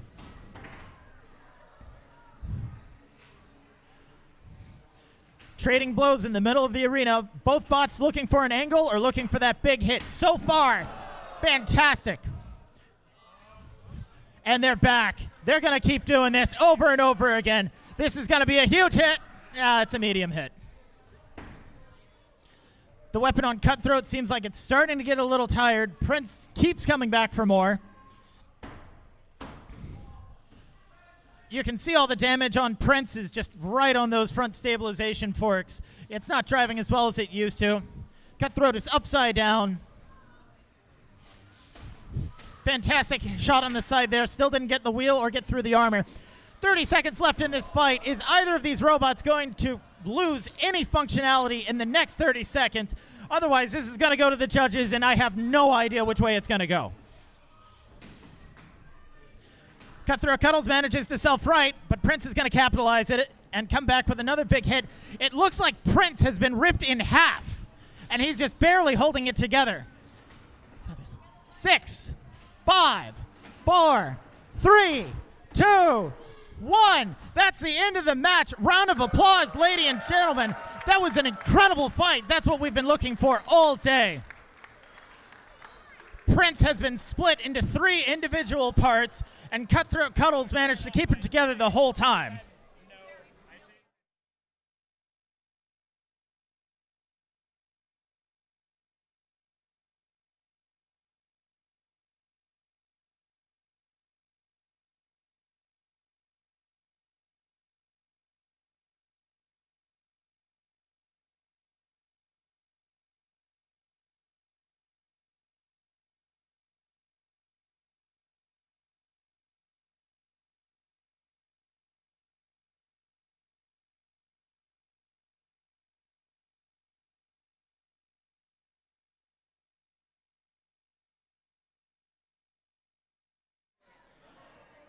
ladies and gentlemen, this is actually the longest discussion the judges have had all day because that was an incredibly close fight.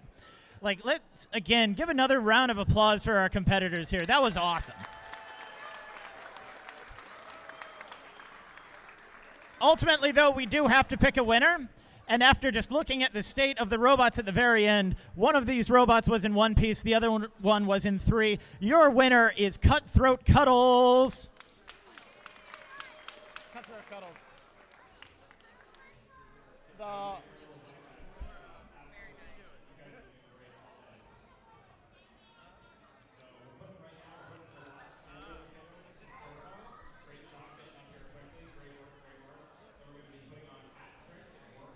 We need Subtraction and Epsilon at some point.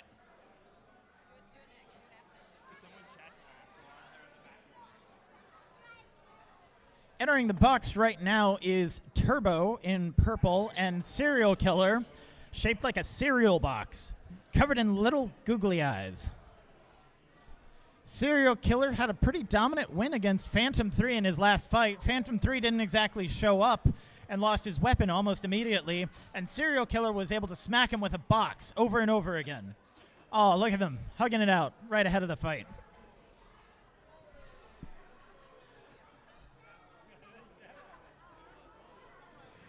Turbo's had a pretty okay career today, winning against the Fool earlier, and also a knockout against Prince in the previous round. It looks like both of these robots are ready to go. Turbo, are you ready? Serial Killer, are you ready? You're ready. All right, I need to reset the clock, but... All right, audience, please help me count down from 5, 4, 3, 2, 1. Fight, robots, fight!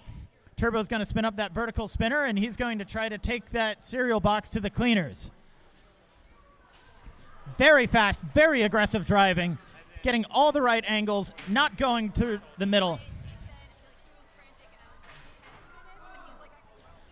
All of a sudden, Serial Killer is doing what he needs to do. He's completely glomped onto Turbo. All right, Serial Killer, you're going to have to let him go. There we go. Fantastic smothering, though. Turbo's still looking for that angles. He doesn't want to get stuck in the cereal box again. Nobody wants to get stuck in the cereal box. He's not a prize or a toy that you get with your Lucky Charms. Serial Killer's taken a couple of pops, but nothing too devastating. And we've got another glomp from Serial Killer. Nice big hit there from Turbo. Serial Killer thought that he could spin him all the way into the wall, but it didn't quite work out, and Turbo got the better of that exchange. Serial Killer does a fantastic smother there and runs him right into the wall. Unfortunately, it's got the weapon pointed the wrong way, and that weapon went right into Serial Killer, and he's doing another hit. Serial Killer starting to show some wear in this fight. Turbo keeps doing these big, long sweeps. Fantastic one right there. Looks like that was not actually a cereal box. We can't see what's happening. Turbo doesn't want to turn on his weapon if he thinks it's going to get stuck.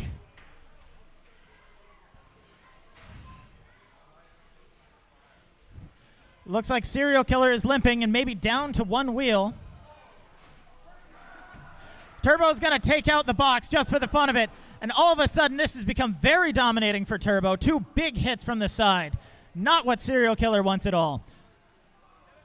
But it doesn't work out because Turbo is now stuck against the wall. 1 minute left in this fight. Serial Killer, can you get Turbo out from there? Try to get him out.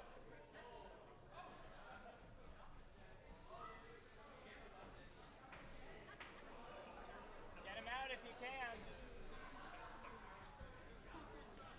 And his forks are free. 30 seconds. Is the weapon on Turbo still up, or has he lost it? Is it jammed up with plastic? He's trying to inspect it right now. But it looks like the drive and the weapon of Serial Killer are still going. They're going to keep smothering him as much as he can. Serial Killer's using that fork to lock the weapon on Turbo. He can't hurt him there. 10 seconds left. Can Turbo pull out and get the weapon back up to speed? Or is there... is this going to end up like Rocky with both competitors hugging it out? 2, 1. That's the fight. 3 hard calls in a row.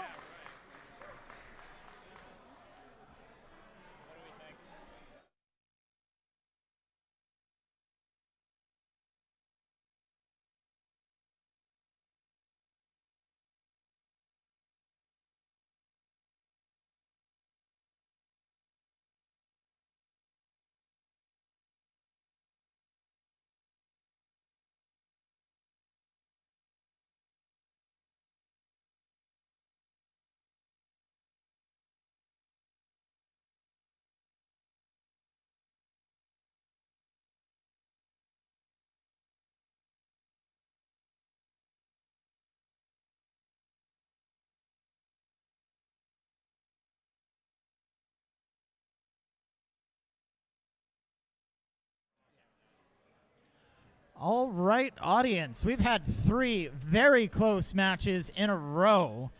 What a surprise. I prefer to see knockouts personally. Judging is very difficult. But in this case, your judging commission has decided to go for the robot we felt controlled the flow of the fight more, and that was Turbo.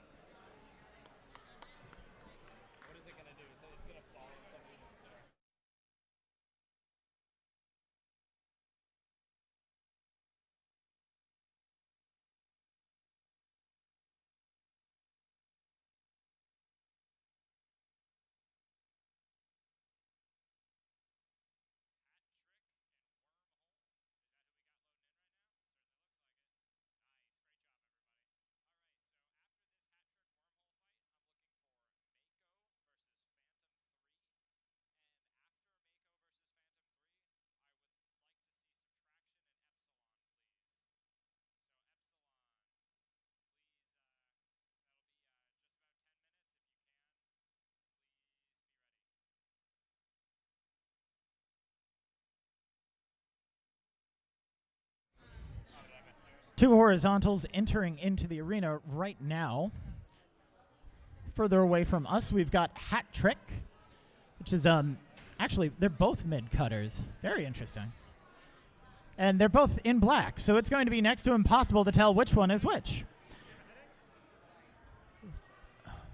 Real quick, audience members, can I please remind you all to stay off of the plexiglass? Can everybody please take one step back? Thank you. These are 2 very powerful robots, and I know they're going to get thrown into the glass on this one, and we want to keep you safe. So, in the green square, it's a black robot with a horizontal spinning bar. It's Hat Trick. In the red square, it's a horizontal spinning disc. It's Wormhole. Hat Trick, are you ready? Wormhole, are you ready? Audience, please help me count down from 5, 4, 3, 2, 1. Fight, robots, fight. Both these horizontal spinners coming up to speed. They're going to keep going weapon to weapon as well as they can. It looks like they've mismatched their heights to try to snipe each other's belts.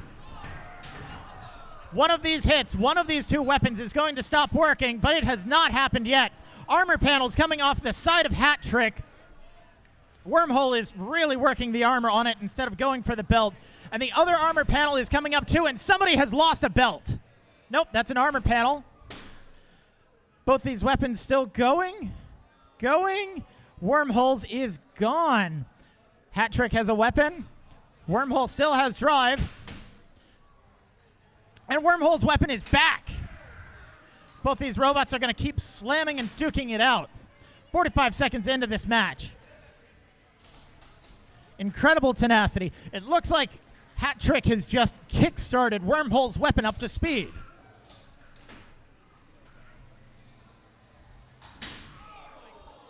Both these robots trying to get more strategic angles, but it looks like the drive on Wormhole might be down. It's switching right there. Hat Trick is going to take a second in order to inspect the damage. Wormhole, can you move? Wormhole's trying, but I think we're going to have to start counting him out. 10, 9, 8. The magic smoke has come out. 5, 4, 3, 2, 1. Your winner by knockout, Hat Trick. Hat Trick, you've got less than an hour to get ready for your next fight. Good luck. Have fun.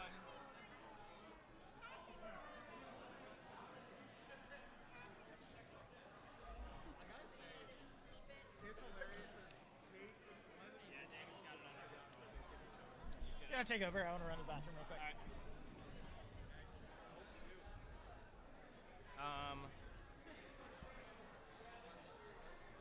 right, Mako versus Phantom 3 is going to be next fight in the arena. So we got a bit to clean up here, but once they're out, Mako versus Phantom 3. Are you both here?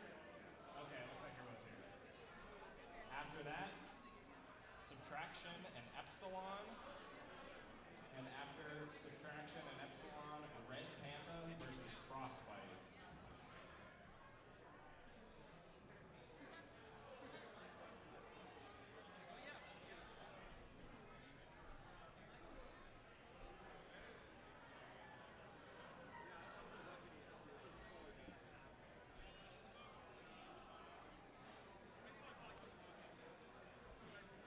The floor is a disaster right now. The floor is just like. Yeah, and we're not gonna replace it, right?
Coming into the arena right now, we've got two of our most kinetic competitors. Over in yellow, we've got the cutting saw blade of Mako 3. Wait, Mako. Closer to us in purple, we've got the overhead bar of Phantom 3.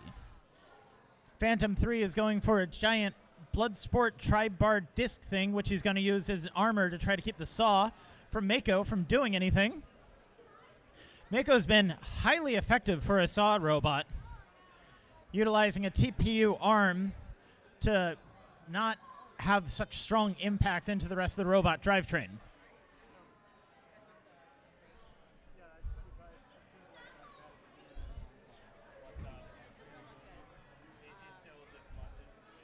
I mean, well, he's still like fixing, and I told him, and he said okay, and I'm like, I don't know if he's.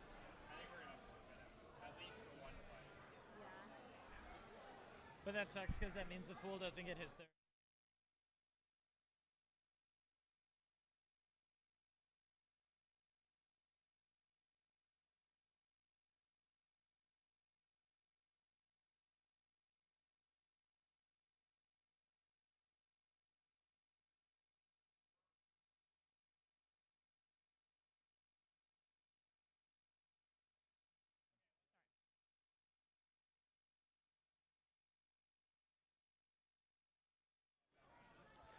All right, Mako, are you ready?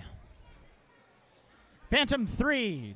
Nick, you look ready. All right, 3 minutes on the clock. Audience, please help me count down from 5, 4, 3, 2, 1. Fight, robots, fight. Massive rush there from Mako, but it wasn't good enough. That weapon is all the way up to speed on Phantom 3. Very strong drive performance from Mako. He's trying to bully Phantom around. And now he's putting his saw blade into the weapon. This is an unheard of tactic. That saw blade is now dished. He has bit the entire thing over. Phantom 3 sneaking around the back.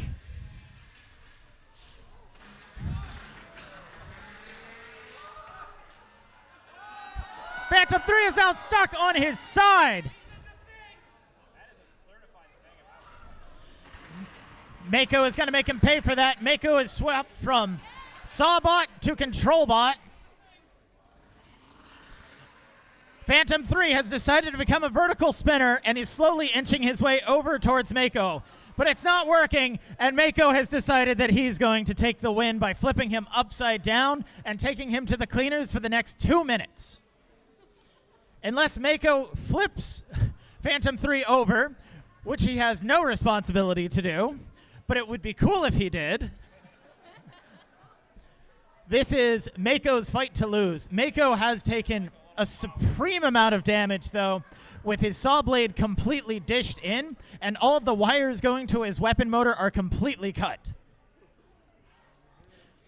Phantom 3 is attempting to do anything, but with only 2 wheels on the ground and the last one, or the weapon dragging, it's not looking so great.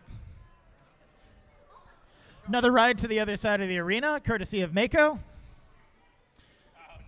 And now these robots are stuck together until Phantom 3 turns on his weapon.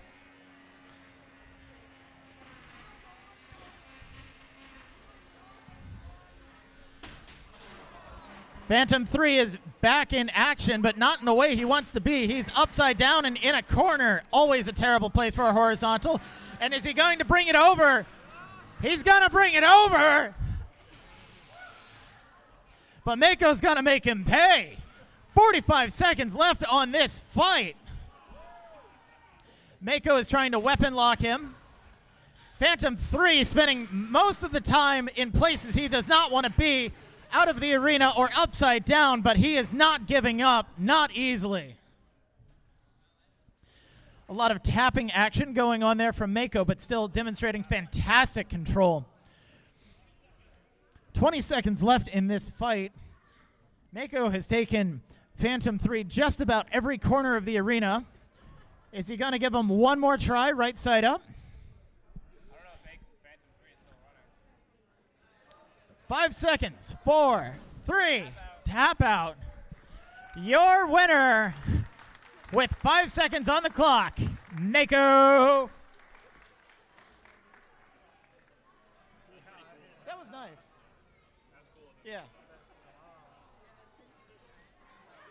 Nick, that was super cool of you.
Coming into the arena right now, we've got Frostbite and Red Panda. Frostbite is in blue and white and black, just like Frostbite looks.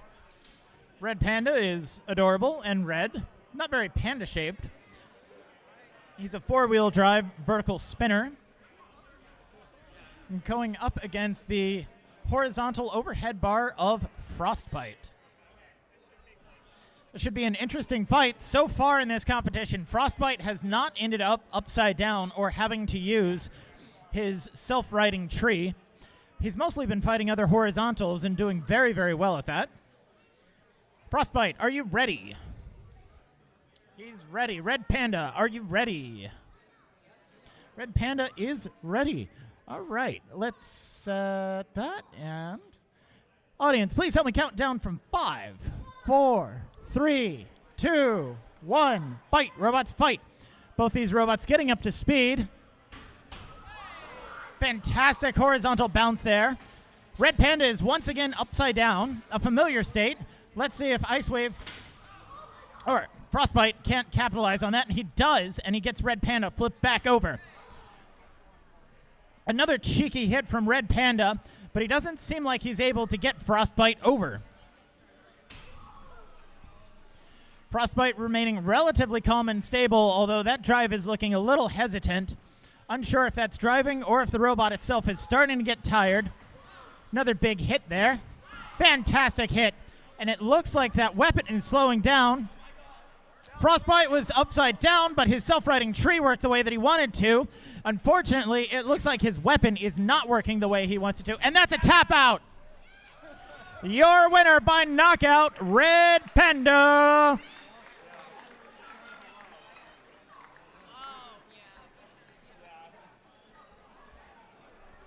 That is a giant hole in the back of Frostbite. Really got a chunk taken out of him.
Audience, we have another 2 fights remaining in our Beetleweight seeding round.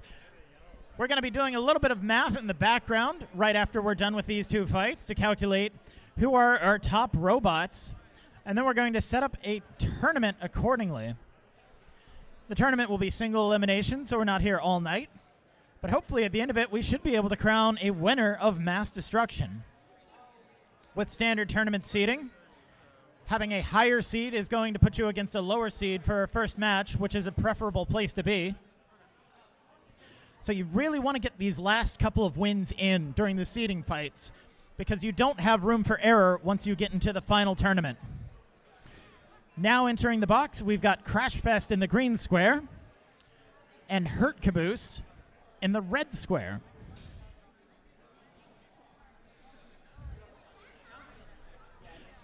Crashfest has played a very slow and safe game, but very controlled and very good at pointing at the other robot.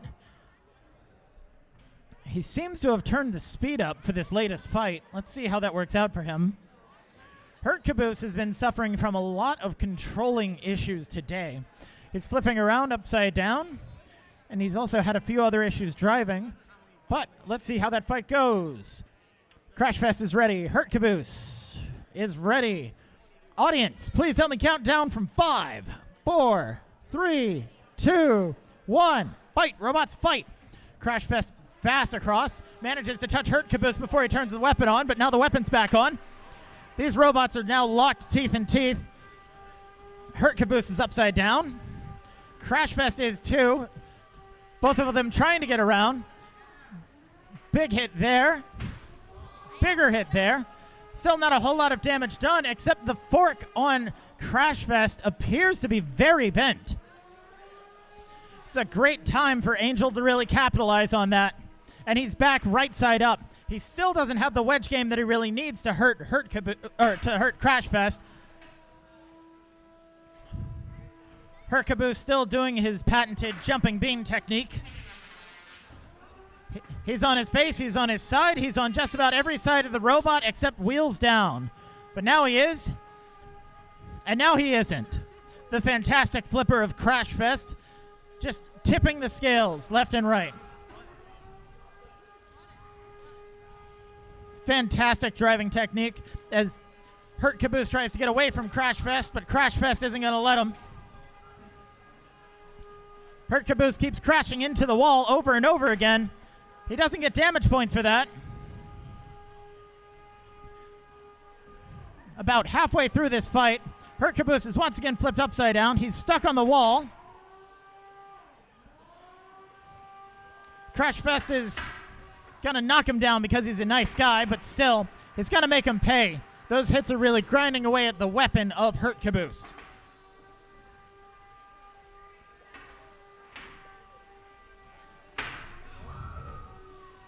Very good calm driving coming here from Crashfest. Keeping the front strong sides pointed at Hert Caboose, but it looks like something started to come loose on Crashfest. One of those forks is starting to come off. This could be tremendous damage if it happens, and it does. He's ripped one of the arms off of Crashfest. 1 minute to go. I don't know what that somersault was, but I loved it. It sounds like the battery on Hert Caboose is starting to run out, though. And he's just going to turn off his weapon, I guess. Crashfest still isn't having it. Crashfest also looking the worse for the wear in the final 30 seconds. He took a lot of fists to the face. And both of these robots are really feeling the pain. Hert Caboose used up most of his battery power on spinning his weapon at a tremendous speed and then using it for locomotion. Whereas Crashfest used most of the front of his robot to absorb those hits over and over again. 15 seconds remaining. I'm not sure we're going to see a whole lot of difference happening as we watch these two robots grapple with each other. This is going to go to the judges in 3, 2, 1. That's the fight.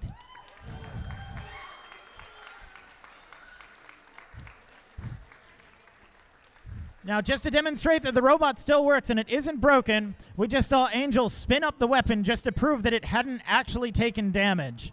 But once again, we found that this is going to be an incredibly tight judge's decision.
Once again, we found ourselves with an incredibly tight judge's decision. I tried to consult some experts in the audience, but they couldn't make up their minds either.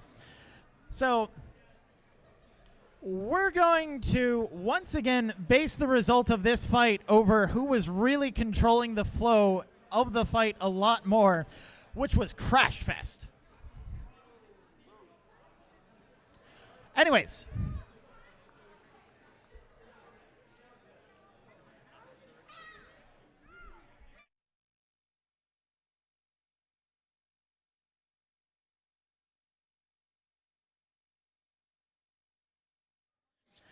All right, 2 more robots are in the arena. Before I even noticed, I was too busy arguing about who was trying to win.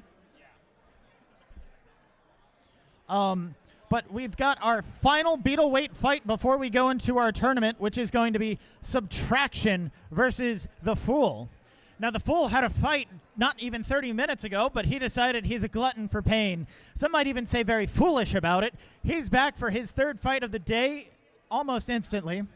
Right next to him is Subtraction by Seth Schaefer. You can follow him on YouTube, who earlier today had our fastest knockout of the day in about 13 seconds. So we've got 2 very powerful robots here. The Fool, you ready? Seth, you ready? Audience, I have 3 minutes on the clock. Please help me count down from 5, 4, 3, 2, 1. Fight, robots, fight. Horizontal spinner of Subtraction is turning on. It looks like the Fool was getting stuck in the floor, but he's not going to do that again. He's got really long forks that he should be able to stop Subtraction with. But they're not in the right position for him right now, and he's really going to pay for that.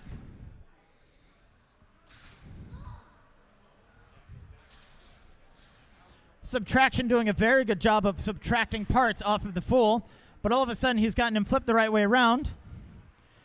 The twisty forks seemed to work, but then he just drove right off of them. The Fool's having some difficulty driving. Subtraction going in for some big murderous hits, and that is a tap out from the Fool. Your winner, Subtraction, in less than a minute.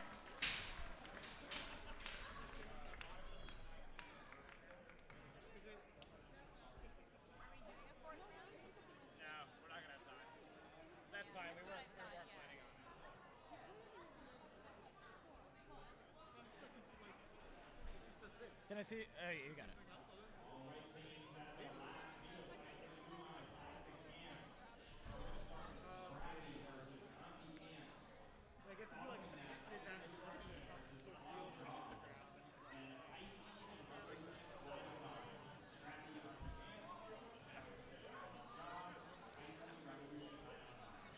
As I said earlier, that was our last 3-pound seating fight.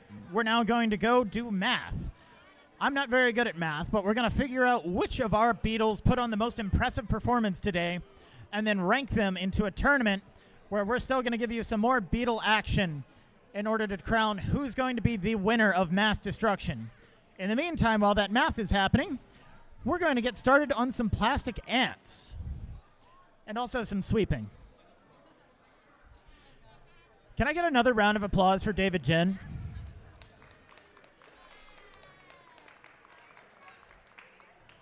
Also a round of applause for our event organizer, Sarah.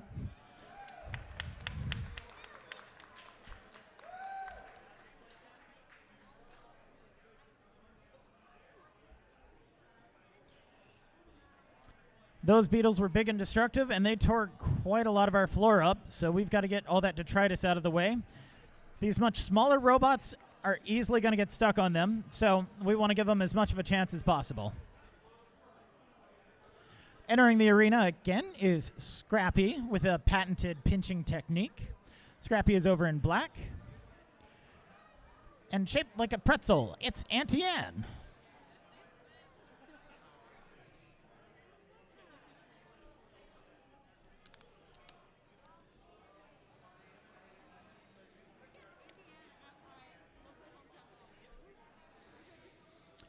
Both these robots look ready. We're closing the doors.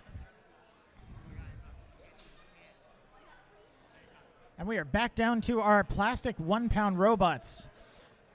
The rules go, the robot can only be 1 pound instead of 3 pounds. And also, every part that you should be able to touch on the robot should be made out of plastic. This makes them generally not quite as less destructive as the beetles, but it does make them a whole lot cheaper and a whole lot easier to get into. All right. Scrappy, are you ready? Yes. Auntie Ant, are you ready? All right, both these robots are ready. 2 minutes are on the clock. Audience, please help me count down from 5, 4, 3, 2, 1. Fight, robots, fight. Auntie Ant is spinning up that big horizontal spinner. Scrappy really doesn't want to touch that, and then Scrappy touches that by accident, loses a wheel just for the price of oversteering. Anti-Ant appears to be down a drive side, but that's not going to stop her from pivoting her way to taking that wheel off. Scrappy keeps leading with the back of the robot instead of the front. Scrappy's also got that arm down. I'm not really sure what the strategy is there. Both these robots nice and close. Anti-Ant is very close to the wall. Not a place a horizontal spinner wants to be. Scrappy is trying to go in for a pinchy or a grab. Not doing it successfully. Anti-Ant continues to have difficulty driving. Scrappy, not so much. Scrappy finally gets that arm up and then goes to get the robot moving. So far showing a whole lot more control, but Anti-Ant is back on the move. I'd call that perambulating. That looks about right. She's weaving her way around like a pretzel. Got a minute left here on this fight. Haven't seen a whole lot of action, except for that one very nice wheel hit earlier on. Unfortunately, no sparks. Oh, and now we have the gyroscopic procession of Anti-Ant, and Scrappy isn't going to let her have that. Takes her right over to the wall. 30 seconds left in this fight. These robots are nice and tangled together. Scrappy's stuck up against the wall. Anti-Ant gets a couple of hits in on her. Scrappy once again leads with the front beak. Maybe as a sacrificial technique. Seems to be good. She's got Anti-Ant in the air again. 6, 5, 4, 3, 2, 1. That's the end of the fight. Both of these robots still work. All right, audience, I'm going to need your help for this fight once again. Over there in black, we've got Scrappy. Over there in blue, we've got Anti-Ant. I want you to cheer for whichever robot you think won. Who thinks Scrappy won? Woo! Who thinks Anti-Ant won? Your winner by audience consensus is Anti-Ant.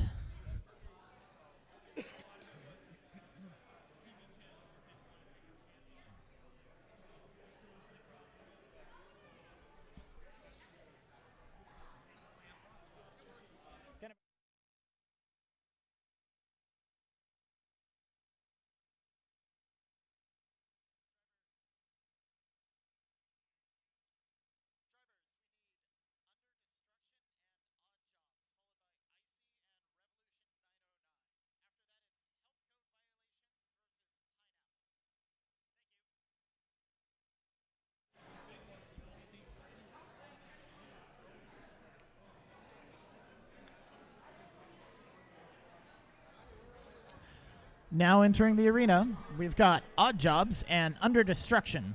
Odd Jobs used her patented tactical light technique to win their last victory. Under Destruction also had a successful fight using a lifty technique. What's going to be interesting here is that Odd Jobs is not invertible. Instead, it's got a giant dome on the top, so if it does get flipped upside down, we're going to see if that whole robot can flip back over or not.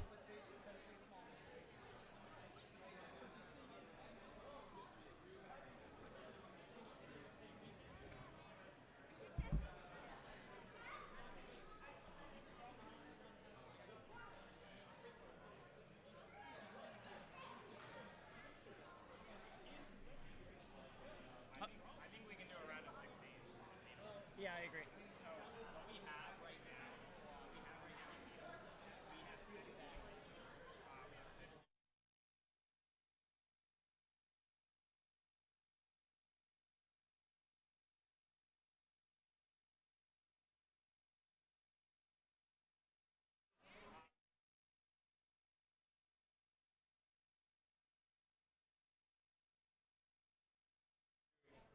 All right, we've got two robots in the arena. Over in the green square, it's Under Destruction. Under Destruction, are you ready?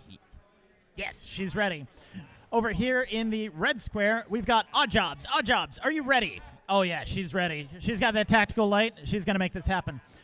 I've got 2 minutes on the clock. Audience, please help me count down from 5, 4, 3, 2, 1. Fight, robots, fight. Odd Jobs is actually spinning. She's actually spinning, and now she's upside down, which is even more exciting. She's managed to turn her tactical light into a tactical stroboscope.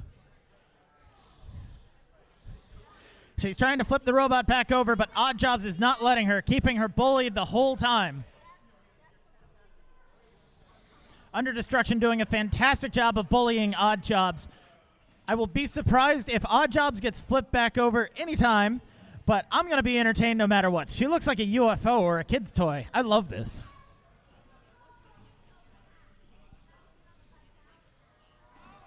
And Odd Jobs has somehow managed to get to speed. The problem is her robot is spinning 200 miles an hour, and the shell is not.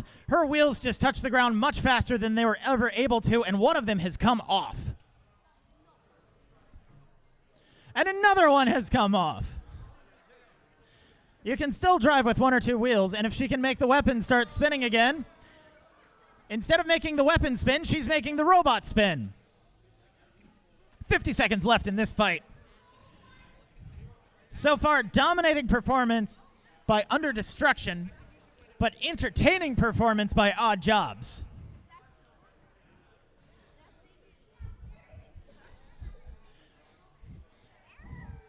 I have seen fights today that have had less movement in it, with robots that have had functioning wheels, than the amount of movement that Odd Jobs is giving us now. It's very exciting.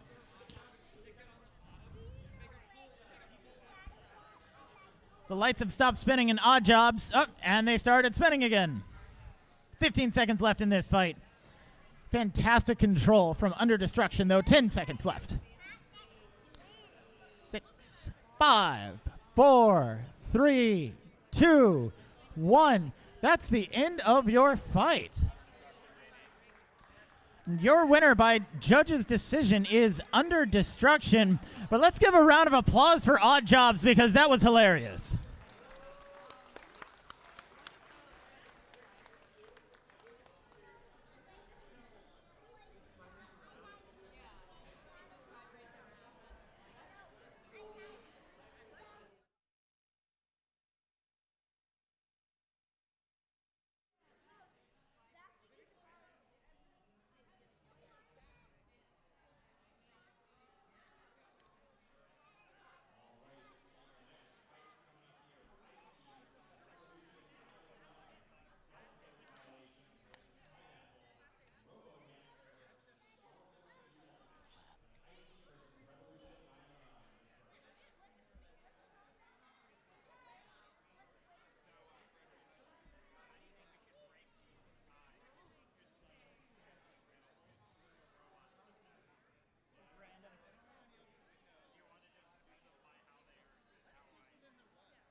Or just like, honestly, highlight on the cells and then just click randomize a couple times. Or do you want to do Nah, random. Don't do them alphabetical or any sort order, just like randomize them. Yes, you're up now.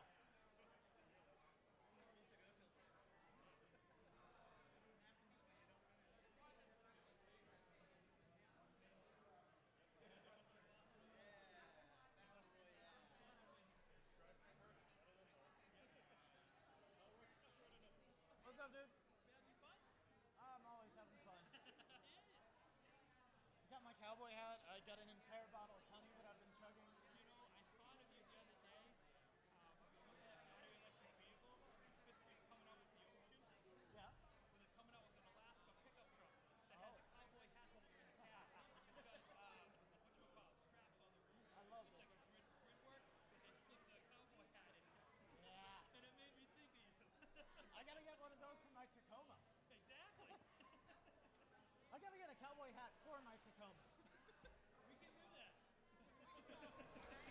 Entering the arena now, we've got Icy and Revolution 909. Over on the green side, in purple with a drum spinner, it's Revolution 909. And closer to me, she initially had a icy white weapon, but she's traded out for a black one. I guess she's Black Ice now. We've got Icy. Revolution 909 seems to be having some control issues. And Revolution 909 has just caught fire before the fight even started.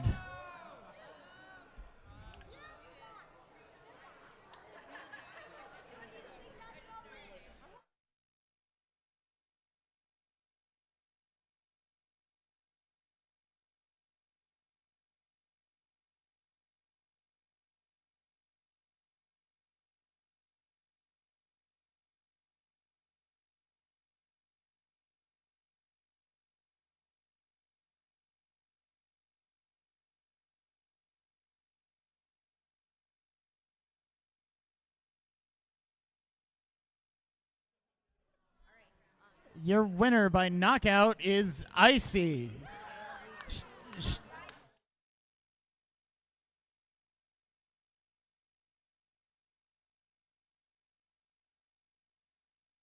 Next up, we've got health code violations and Pineapple. These have been two of the more dominant Antweights today, with health code violations being a very well-designed vertical drum spinner, and Pineapple being an incredibly strong control robot. Just Pineapple. Health code is there.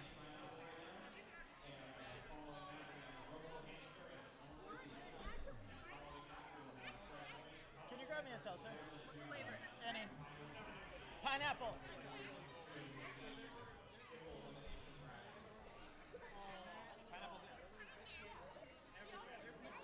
What? Yeah, I know. I know. Thank you. I got you peach. I like peach. Because you're a peach. Oh. Thanks, I guess. No, y'all are doing great. Thank you. And Jazz. I want to run a bit. I don't want to talk to fans. I want to run. Yeah. Sit and watch fights. All right, both of these robots getting ready. Very dominant performances today from both of them, but in very different ways.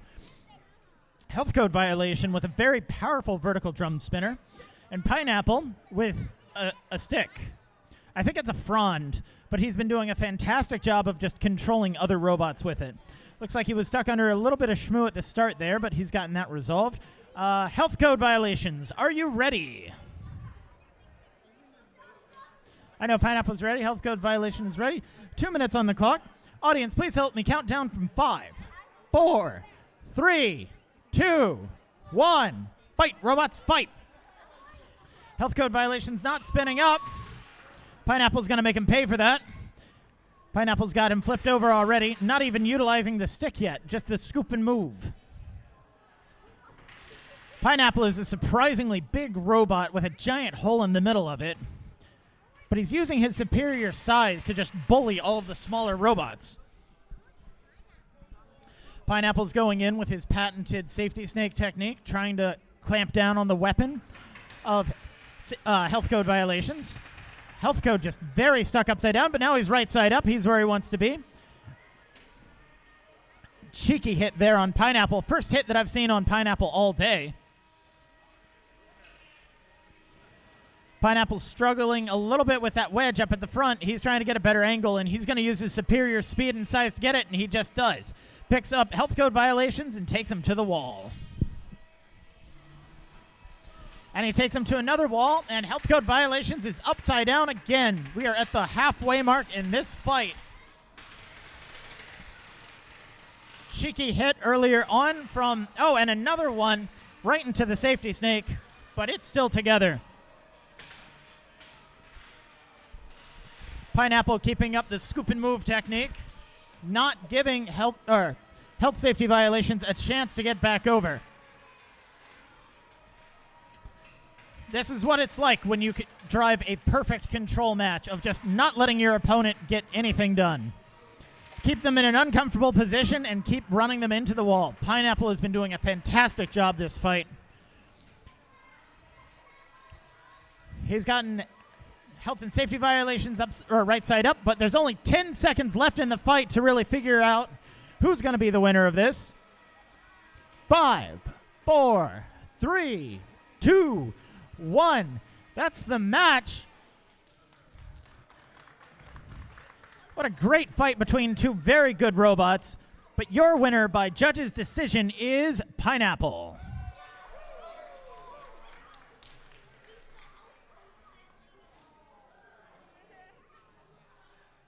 Robo, Hamster, and Snorkel's the elephant.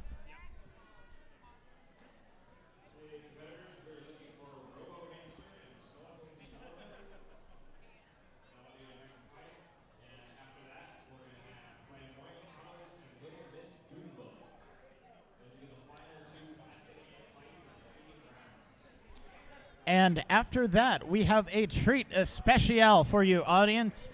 We've started doing math and then realizing that we're not very good at it. There is a tie for the 16th seed position in the Beetleweight competition. So we're going to resolve it the only way we know how to resolve problems here. Mortal Kombat. We're going to get the 2 lowest ranked seeds in Beetles to duke it out for the final position, after which they're going to have to run through an incredible 4 fights to win our entire tournament.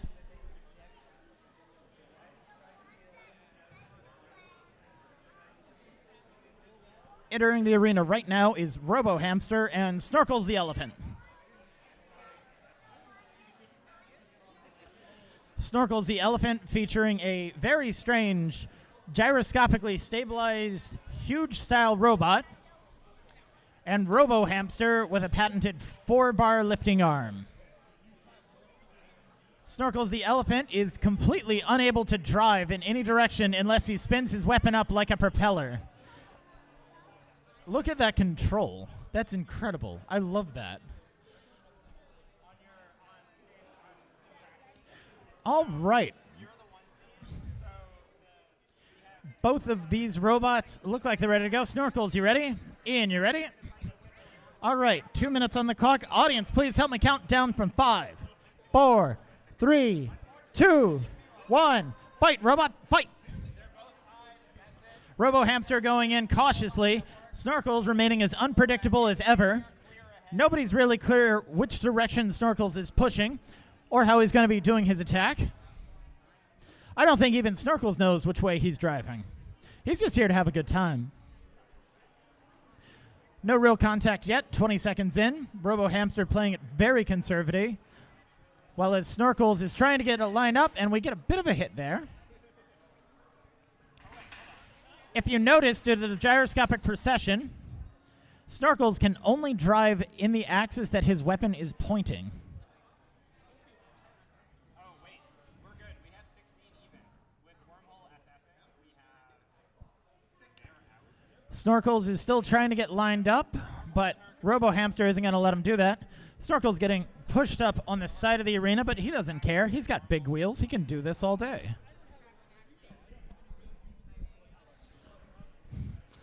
Robo Hamster playing one of the best driving games that I've seen so far, being very conservative. He's only gotten a couple of hits on the front of the robot. 50 seconds left in this fight. Let's see if he can keep all that cautious control, which is really upsetting a uncontrollable robot like Snorkels.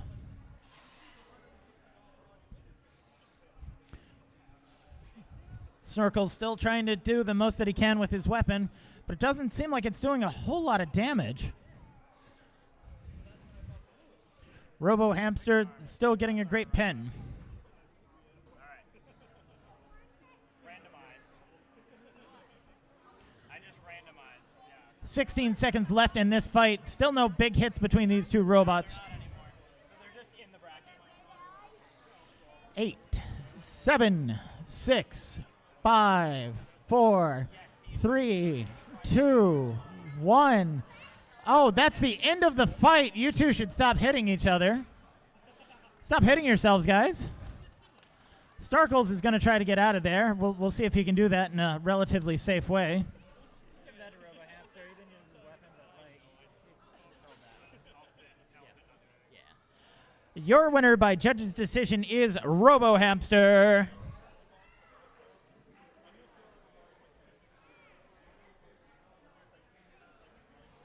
We've got one more 1 pound fight for you before we start getting into our 3 pound tournament.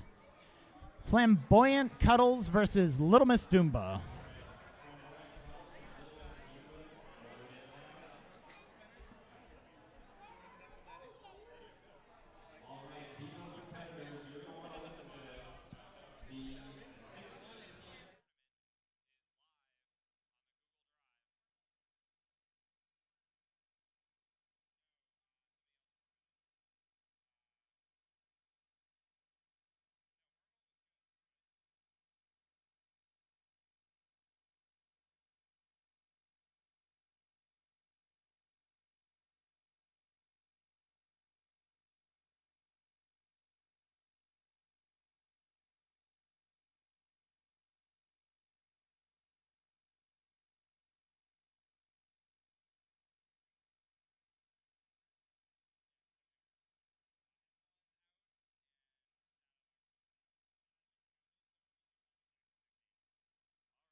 Now entering the arena, we've got our final seeding fight for our plastic ants of Flamboyant Cuddles over here in purple, closer to me.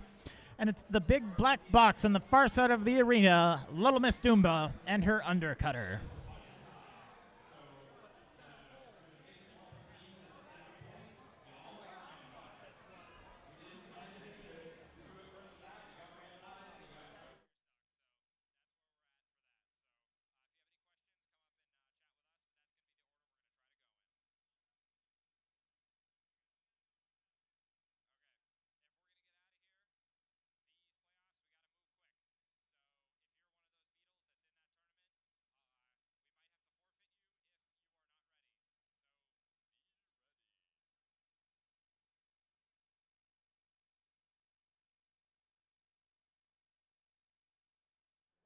Yeah, probably. All right, the doors are now closed on Flamboyant Cuddles and Little Miss Dumba.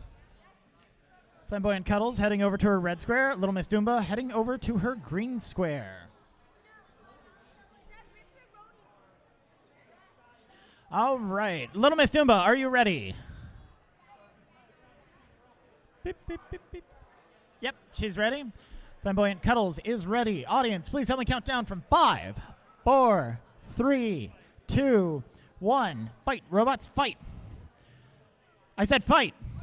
I said fight.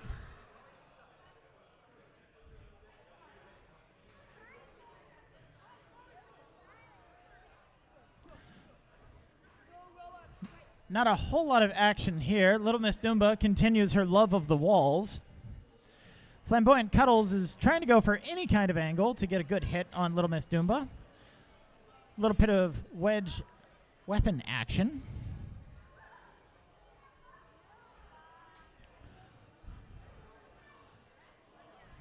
"30 seconds in. Little Miss Dumba continues her ambulation. Flamboyant Cuddles continues her patented lead with the back of the robot first technique, and a massive hit there. Really good. That's one of the best that I've seen from Flamboyant Cuddles all day. Really nice work. Little Miss Dumba completely upside down right now. Her controls are now inverted, so she has to figure out how to drive like that. Flamboyant Cuddles is going for a pin on the wall. And with that, a little bit of smoke and a lot of bit of cogging, that looks like the weapon motor might be out on Flamboyant Cuddles. And now it's putting out a lot of smoke. And she's still working, which doesn't make any sense to me. That was a lot of magic smoke. 30 seconds left in this fight. Little Miss Dumba now right way up, not on fire, which is a pretty good state to be in.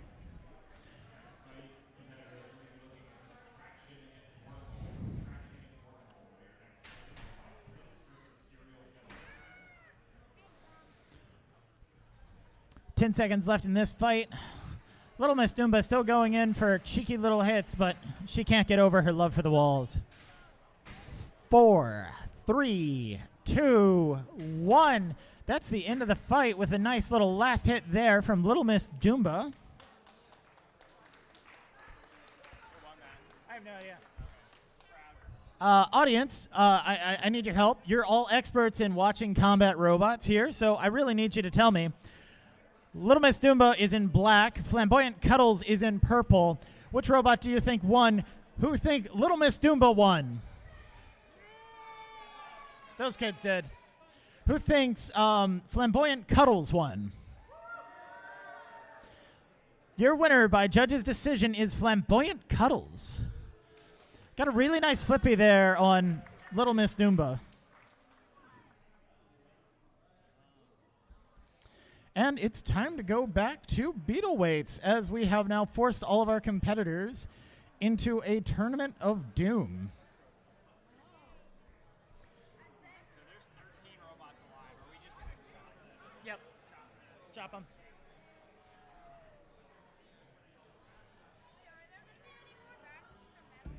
Yep, right now. Coming up, as soon as the competitors get here, we're going to have our number 1 seed Subtraction versus our number 16 beetle seed Wormhole.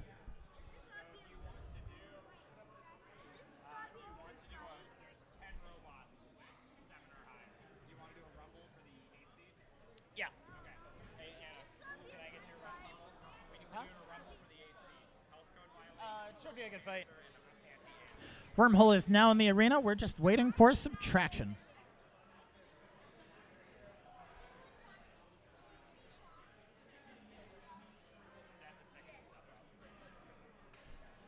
Do a reminder for Prince and Serial Killer, then Mako and Cutthroat.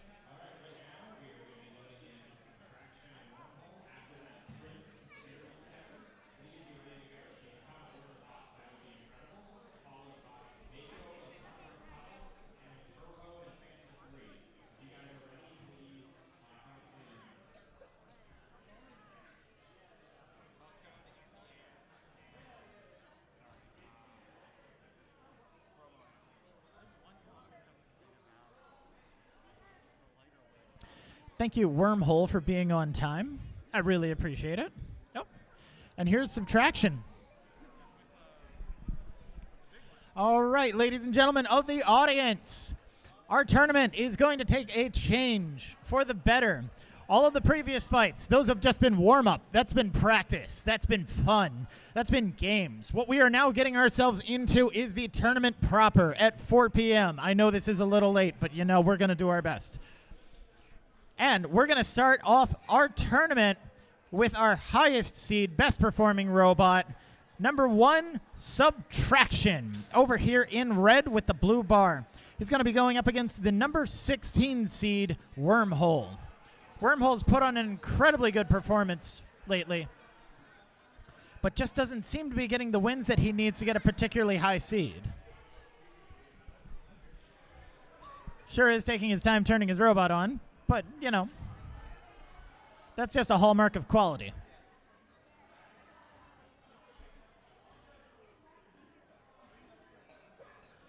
I hope that's a hallmark of quality and not a hallmark of I can't find the power switch.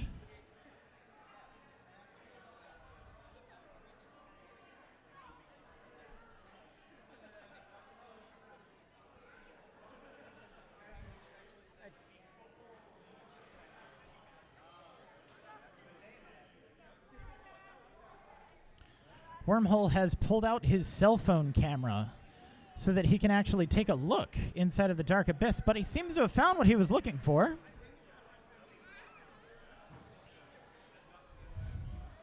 Weapon locks are coming off. That's always good. It looks like our competitors are ready to go.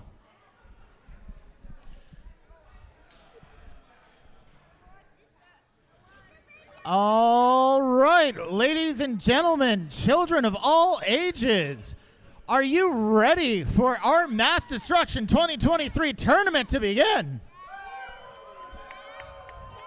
Well, thank you so much. All right, Wormhole, are you ready? He's ready. Subtraction, are you ready? He's ready. 3 minutes on the clock. Audience, please help me count down from 5, 4, 3, 2, 1. Fight, robots, fight. Both these horizontal spinners up to speed almost instantly, hunting around for each other, each going for a big hit on the back, and they both got it. Subtraction upside down. That's not where he wants to be. Wormhole is going to take advantage of that, go in and hit something nice and juicy. And he got it. It's a belt. It's his own belt. Wormhole has lost his own weapon, and Subtraction is stuck upside down.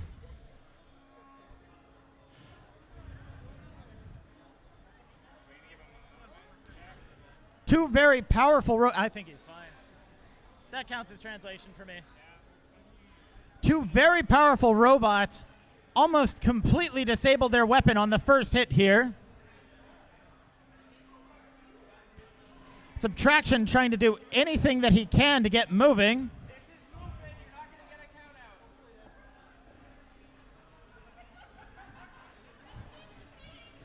We have just informed Wormhole that he has to keep touching the other robot in order to win the fight. So he's going to try to actually get into the action and do something about it. I know he'd prefer to just take his robot out fresh and get it ready for the next fight, which is also going to be rough.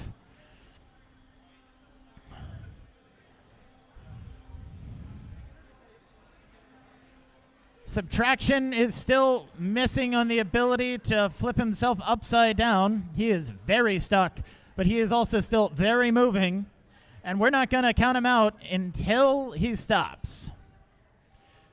So Wormhole, whatever you can do with your overpowered drive, keep pinning him against a wall, do anything.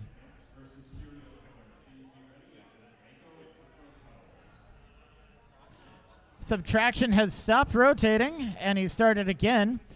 I know he's putting a lot more torque through that motor than he really wants to be, and that's going to cause things to heat up. 1 minute left on this fight.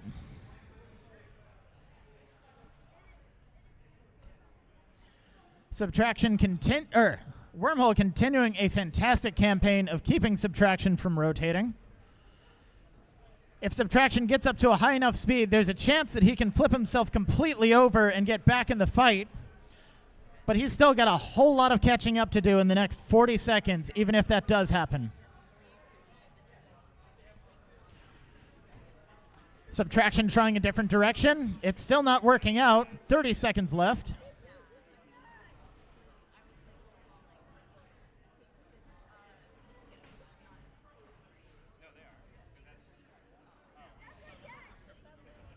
Subtraction is very stuck in the corner.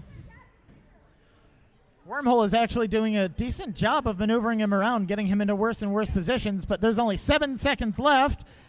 5, 4, 3, 2, 1. Your winner by judge's decision is Wormhole. Your number 16 seed has upset the number 1 and is moving on to the next round of the tournament, where he will fight the winner of the next fight, Prince versus Serial Killer. He'd be in the same spot that he is now otherwise.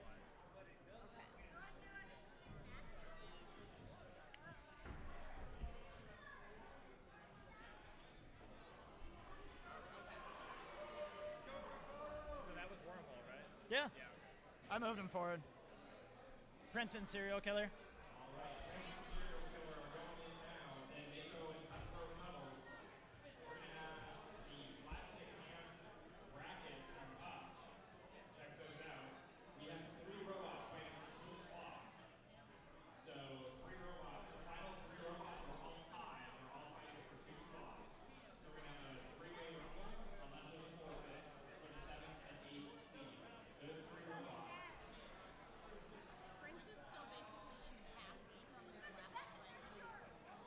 All right, I need Mako and Cutthroat Cuddles then. Those 3 robots are health code violations, Robo, Hamster, and Antweight. Those 3 robots will be fighting for 7 and 8 seed. I can give them until we're at the end of this round of 16, but when we get there, like... They're basically trying to put longer screws to get the... I know. We have to go home at some point, and we cannot be sitting around waiting. Yeah. If we make it to the end of the round, we're done. Yeah.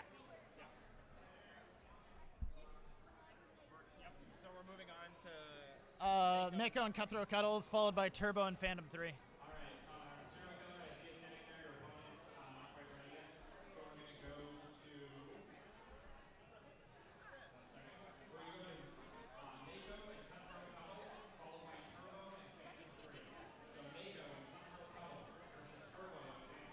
Also, Up and Crashfest, might as well call them.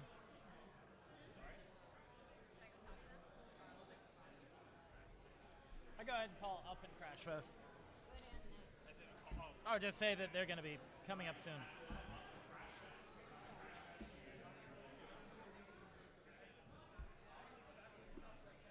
Not now, in like 2 matches. Mako and Cutthroat Cuddles, where are you? I see Mako. I do not see the builder of Mako. Oh, he's right there. Okay, we're good.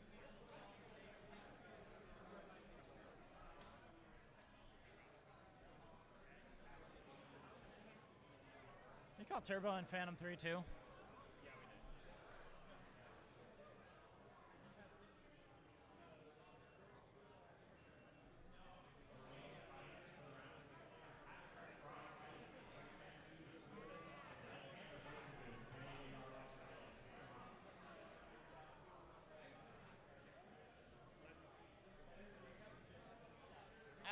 I need robots.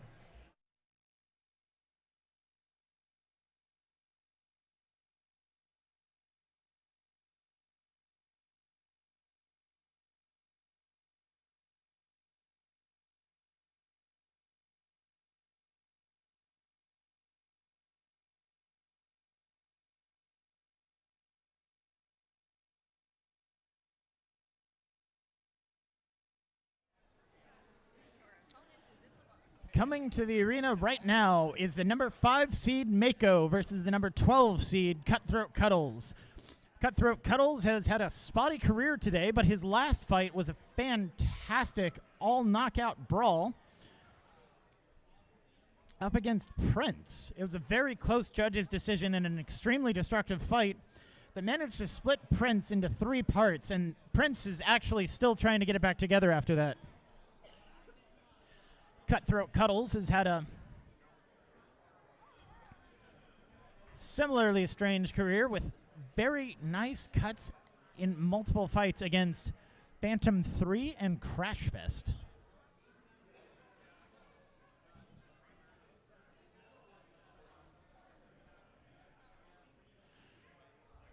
Cutthroat Cuddles is once again pulling out the patented duct tape armor technology.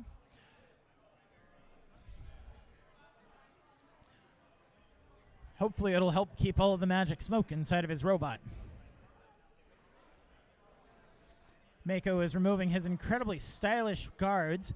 It looks like he's got a different weapon than usual on there, a much smaller saw blade. Maybe he's just running out of saw blades and he's going through an entire assortment pack. Either way, the doors are closed. We have 2 robots in the arena. In the green square, as soon as he gets over there, we have Cutthroat Cuddles. Cutthroat Cuddles, are you ready? He is ready. He looks like he's ready. Yeah, he's ready. All right, Mako, are you ready? Mako's ready. Mako is hyped. Mako's ready. Audience, are you ready? Help me count down from 5, 4, 3, 2, 1. Fight, robots, fight. Fantastic box rush there from Mako. It looks like Cutthroat Cuddles has added in some armor to try to protect his weapon. That's not going to stop the saw, which is coming in from the top.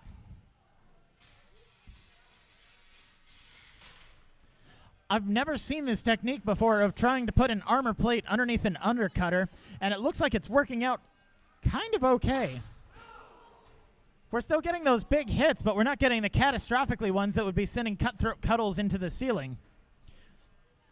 Epsilon Mako is up to speed, and he's going right in at the top. He left a nice gash in the soft, chewy aluminum top of the robot. Another good sparky hit. It looks like that armor, though, that he put underneath the weapon is starting to bend. I hope he doesn't bend it a whole lot more, because then it might get his weapon locked. Another chunky hit there, but Mako keeps taking them and then pushing him around. Mako's used his arm now as a grabber to try to push Cutthroat Cuddles into the wall. We're 1 minute into this fight.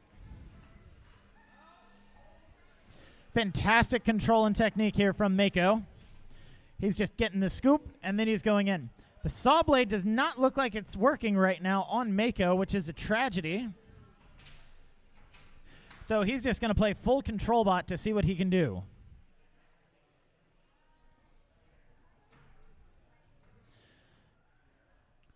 A little bit more pinning action there from Mako. He's just gone full control bot, so we won't expect to see a lot of huge damaging hits anymore unless he wants to try to break the weapon of Cutthroat Cuddles with his face. He's got Cutthroat Cuddles on his side, not a place he wants to be. And he's knocked him right back down. He wants to go back for more. 1 minute left in this fight.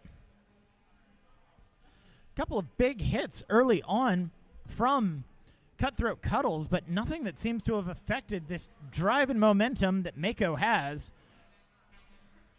Mako totally dominating these last minute.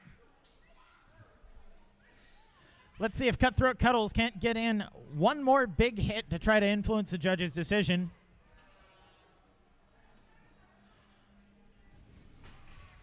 "30 seconds left in this fight, and magic smoke is coming out of Mako. That's not good. Mako doesn't seem disturbed by it. He's going to keep going. He didn't need that smoke. That smoke isn't doing anything.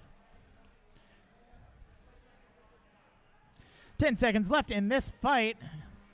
8, 7, 6, 5, 4, 3, 2, 1. That's the end of this fight.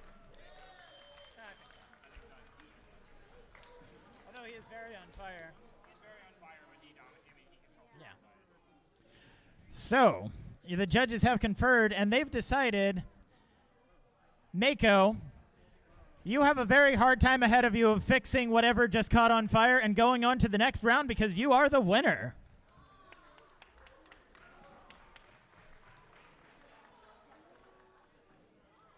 Turbo and Phantom 3?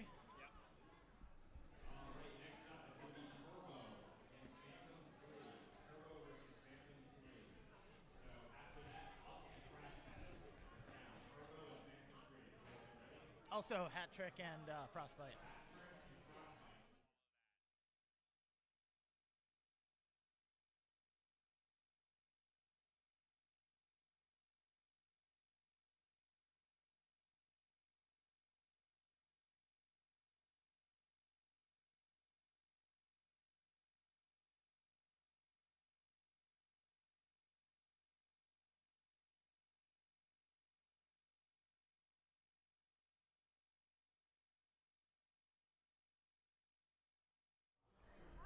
Now entering the arena, we've got ourselves another purple off here.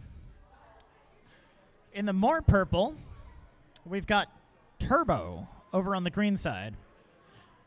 And in the less purple, we've got Phantom 3 over here on the red side.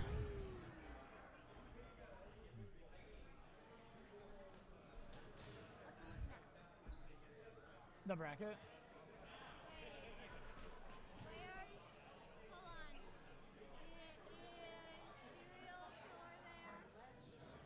Yeah, his opponent just isn't ready. Who's he going against? Prince. Who's Prince? There's that big vertical spinner with like the legs. The one that keeps trying to bonk his head. Yeah.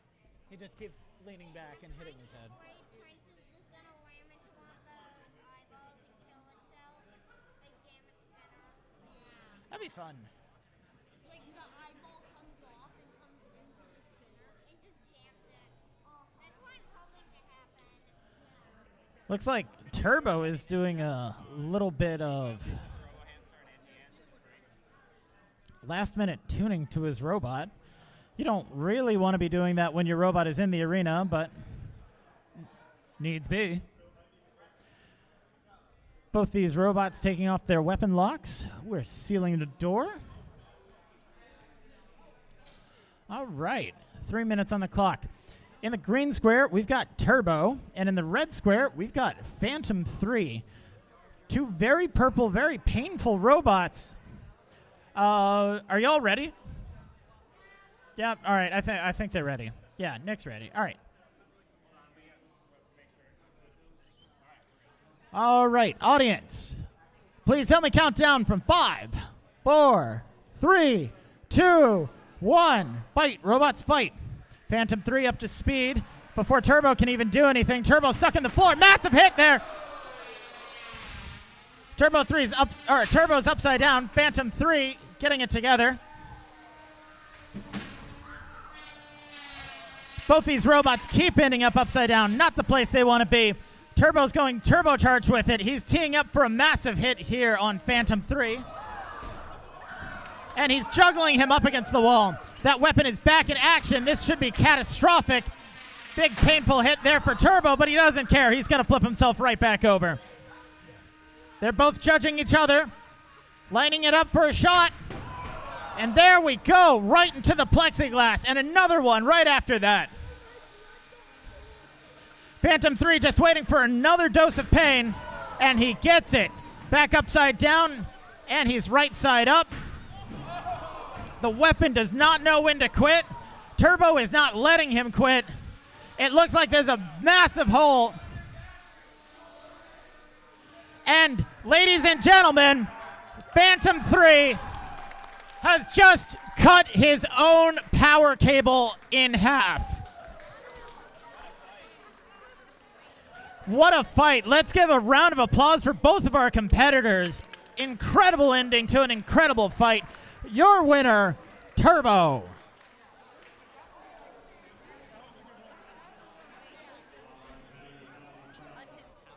Yeah, you see the white and red thing?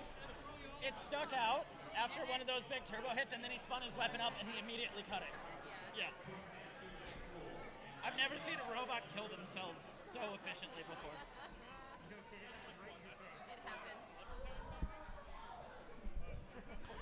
All right, audience, what a fight, but I do need to remind you, I need everybody to take a step away from the arena. These robots are really dangerous, like you just saw, and we want to keep your safety in mind at all times. Thank you very much.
And hey, look at that.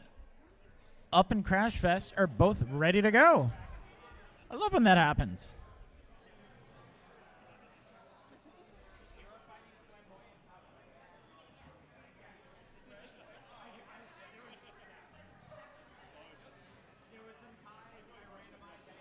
Both of these robots, very control focused. Very long fork action with really powerful drive systems at the back.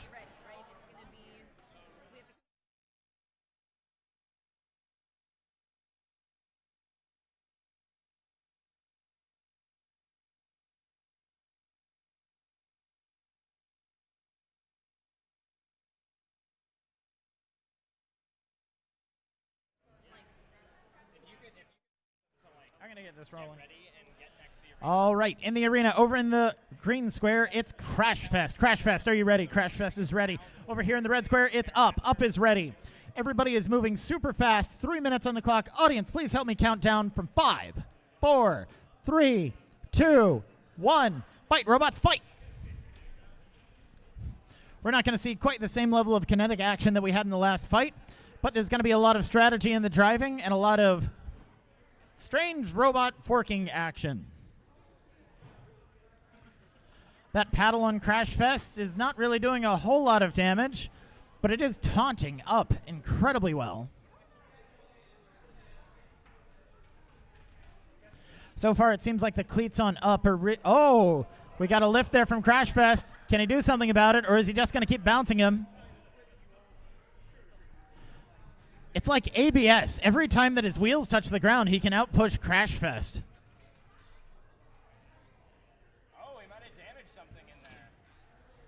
It looks like Crashfest might be down on a wheel. Up is still proving very powerful with his cleated drive system and high torque motors. But yeah, Crashfest is down a wheel 1 minute into the fight here. That's going to be a problem if he really wants to do any controlling.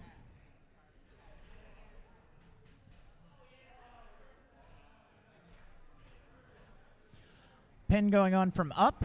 And now he's going to take Crashfest somewhere else. Hopefully he doesn't get stuck into the wall. Crashfest still trying to get an angle.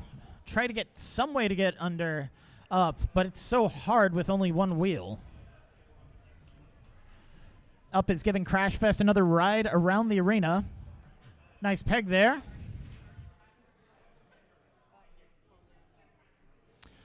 And he's released him just to be sporting.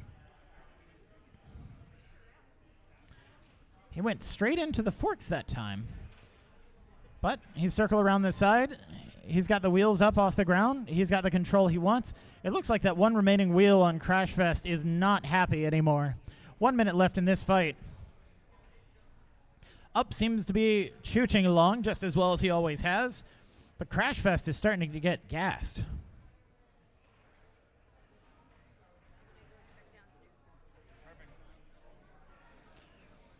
Both these robots deciding to get entangled again instead of scooping and then moving. Up is approaching from the broken side of Crashfest. Still getting a nice little lift. Still, not a whole lot of damage going on in this fight. Now doing a controversial strategy of pinning him with the not fork side of the robot. Interesting strategy. But it seems to have paid off. Crashfest is not moving anywhere near as well as he was in the fight. 10 seconds left in this fight. 5, 4, 3, 2, 1. That's the end of the fight. Your winner by judge's decision is Up. Up will be moving on to fight the winner of Hat Trick versus Frostbite, which should be our next fight.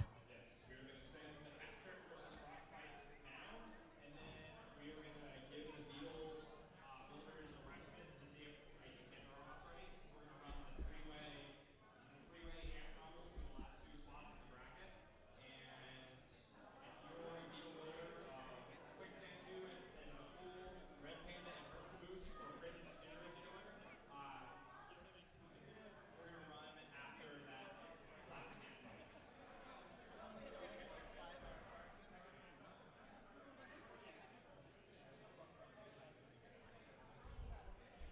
Coming into the arena now, it's Hat Trick versus Frostbite. Frostbite has very disappointingly removed his giant PVC tree. That was my favorite feature of his robot. Without that self-righting tree on top of the robot, he's likely to get stuck upside down. A fate that has really hurt robots like Subtraction and Phantom 3 earlier in this tournament.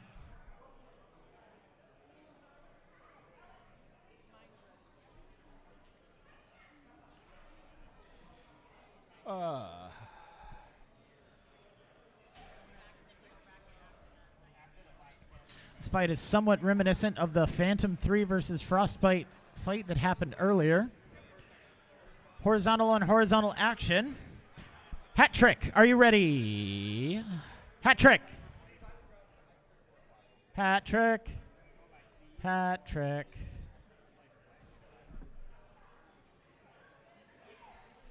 Looks like Frostbite is having some cogging issues with getting his weapon to spin up. That's never good going into the finals.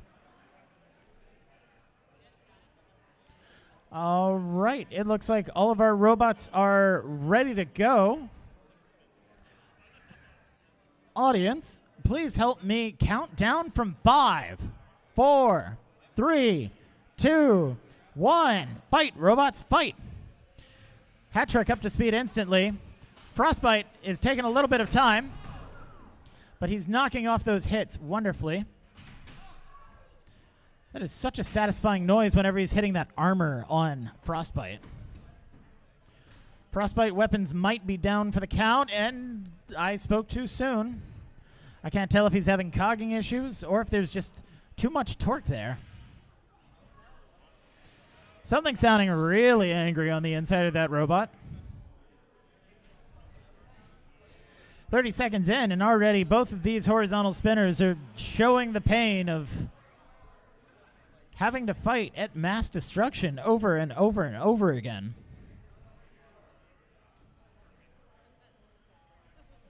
His pulley came loose. His pulley came loose. It sounds like the pulley has come loose on Hat Trick.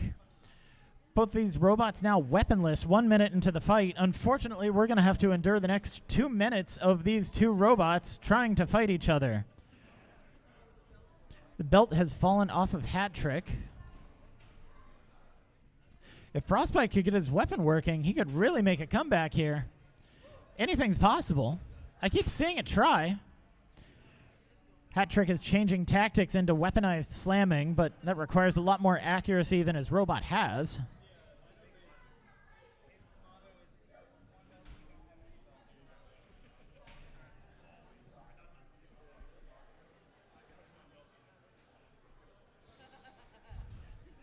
Interesting jockeying for control happening between these two robots. Hat Trick seems to have more torque than the four-wheel drive robot, which makes no sense to me.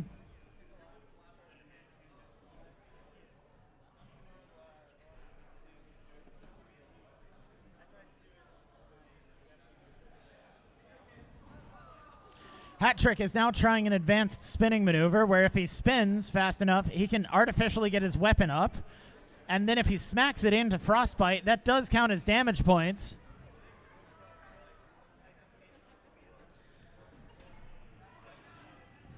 It almost is working.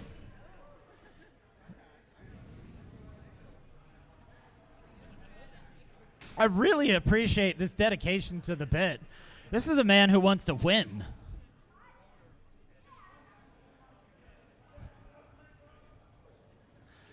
Frostbite is standing right off the side. If Hat Trick wants to hit him, he's going to have to learn how to pretend to be a Melty Brain just with his controller. 15 seconds left in this fight, and they're just going to go into a straight-up push fest. 8, 7, 6, 5, 4, 3, 2, 1. That's the match. Both these robots still driving, but neither of them with weapons. And your winner by judge's decision is Hat Trick. I do really applaud the innovation there at the end of just trying to spin in place to get your weapon up to speed. Yeah, I think it definitely looked like at the end Hat Trick was like had more drive authority. Frostbite definitely got some good kills. All right, 8.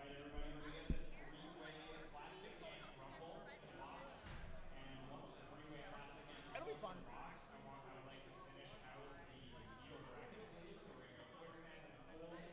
Red Panda, Hert, Caboose, and Prince and Serial.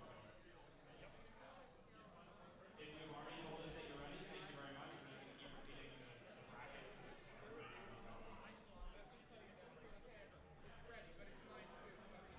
100%, yeah, I got you. Thank you. So that makes it not back-to-back.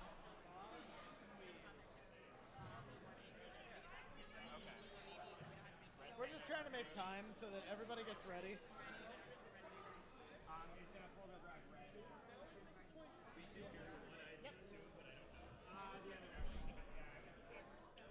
We're going to take a quick detour back to the ant category. We've actually got enough surviving ants that we can't quite populate the entire tournament bracket out. So there's a three-way tie here at the end, and we're going to decide which of these three are the best two. They'll then get... If any one robot's knocked out, we'll end it right there. If any one robot gets knocked out at any point, we're actually going to end the fight prematurely and call it there. So, rumbles are not completely unknown, but the goal here is to try to not be the first one knocked out in these three robots. Do we want 2 minutes on the clock or 3? And because we got 3 robots, we're actually going to bump this up to 3 minutes on the clock. And again, the first one to get knocked out is your loser. Is he pulling it?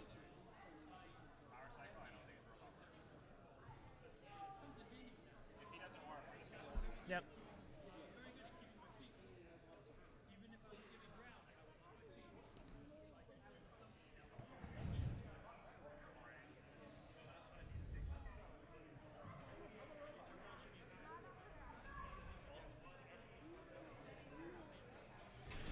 All right, we've got 3 robots here, trying to see which one is the worst, and the 2 will be proceeding onwards. So, over there in the green square, we have health code violations. Right next to the door, we've got Anti-Ant. And nearest to all of us, we've got Robo Hamster. Competitors, are you ready to fight? Oh, they're ready. 3 minutes on the clock. As soon as one of you gets knocked out, we're going to stop the fight right there. But in the meantime, audience, help me count down from 5, 4, 3, 2, 1. Fight. Robots, fight. Anti-Ant spinning up to speed. So is health and safety violations. Big strange hits going on in the middle. Once again, all the robots have gotten right next to me where I can't see them. Robo Hamster is trying to play it cool. See if he can't let the other more damaging robots duke it out with themselves. All he has to do is not be the worst. Fantastic lift there, and he's dangling Anti-Ant over health and safety violations. He's using Anti-Ant as armor against health code violations. This is an incredible strategy. And he's gotten one of the wheels off of Anti-Ant.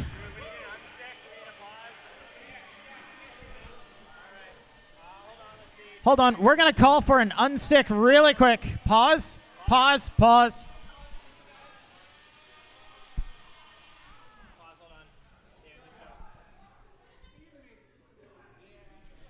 We're going to unstick these robots. As silly as it is to have one robot as armor for the other, they can't undo this situation, so we need to Deus Ex Machina. Machina Ex Deus? All right. Anti-Ant is back in the fight, but she's down a wheel and she's down a weapon. I'm going to be resuming this fight in 5, 4, 3, 2, 1. Resume. Anti-Ant is not looking too hot, but she's got one wheel left.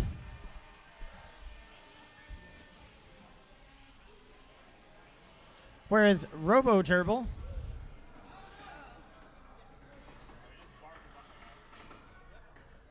I cannot believe this. It would appear as though health code violations has vomited his own wedge. Now all of these robots are down a weapon except for Robo Hamster. Anti-Ant, can you move? 10, 9, 8, 7, 6, 5, 4, 3, 2, 1. Your winners of this fight and going into the tournament are Robo Gerbil and health code violations. Robo Hamster.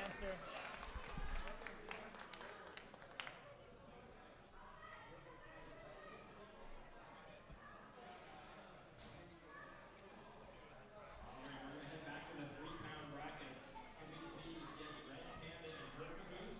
Red Panda and Hert Caboose.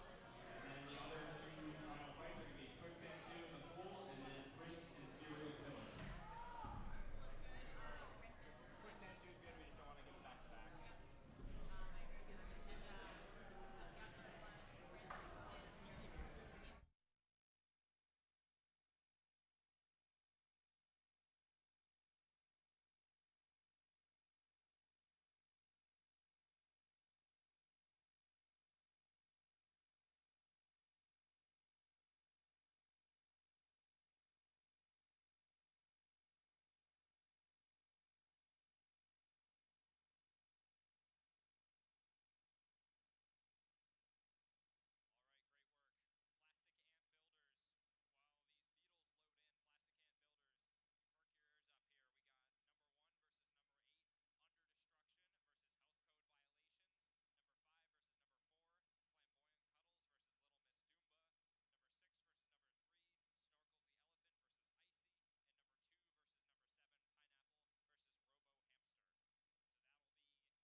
All right, we got Red Panda and Hert Caboose. Red Panda, are you ready? Hert Caboose, are you ready? All right, let's get this tournament fight started in 5, 4, 3, 2, 1. Fight, robots, fight. All right, huge vertical spinner hit from between these two robots. This does not look like a number 2 versus number 15 robot fight. These are two very destructive robots. Hert Caboose in blue, Red Panda in red. Two very different approaches to how to build a vertical spinner. Red Panda with a very small, narrow disc. Hert Caboose with a very wide drum. We'll see how these two robots stack up against each other. Fantastic energy in the first 30 seconds of the fight. Both these robots can't figure out which way is up and which way is down, but they don't care. They're going to take the fight to each other as fast and as hard as they can. Something very important just fell out of Red Panda, though. Or no, it was out of... Somehow, both of these robots got so excited that they've decided to both simultaneously throw away their weapon belts and decided they're just going to duke it out old-fashioned style with no weapons and just wheels. That's not working out great for Red Panda, who is very stuck on a wall, and Hert Caboose is very unable to get him off the wall. It seems like Red Panda is getting more stuck.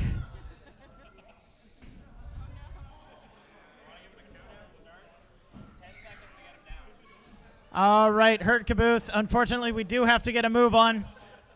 We're going to give you about 10 seconds to get him down if you want to keep trying. 9, 8, 7, 6, 5, 4, 3, 2, 1. Oh!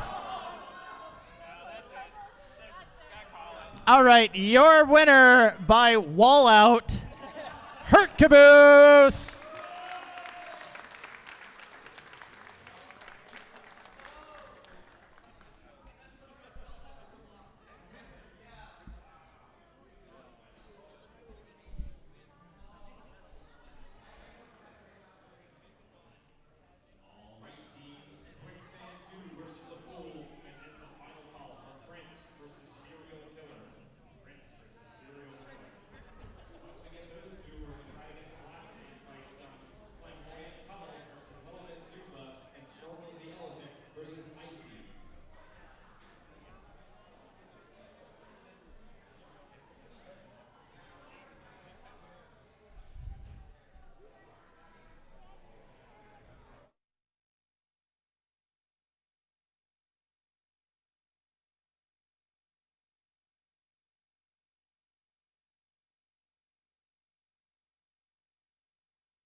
Coming into the box now, we've got Quicksand 2 and the Fool.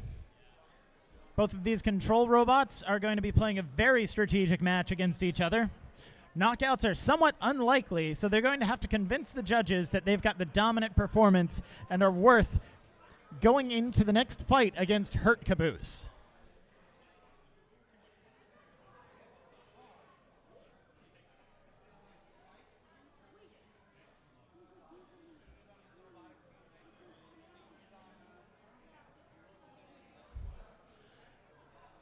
All right, now entering the arena with his patented safety sock is Quicksand 2. Over on the green side, we've got the Fool. Although the Fool's forks are starting to look a little bent.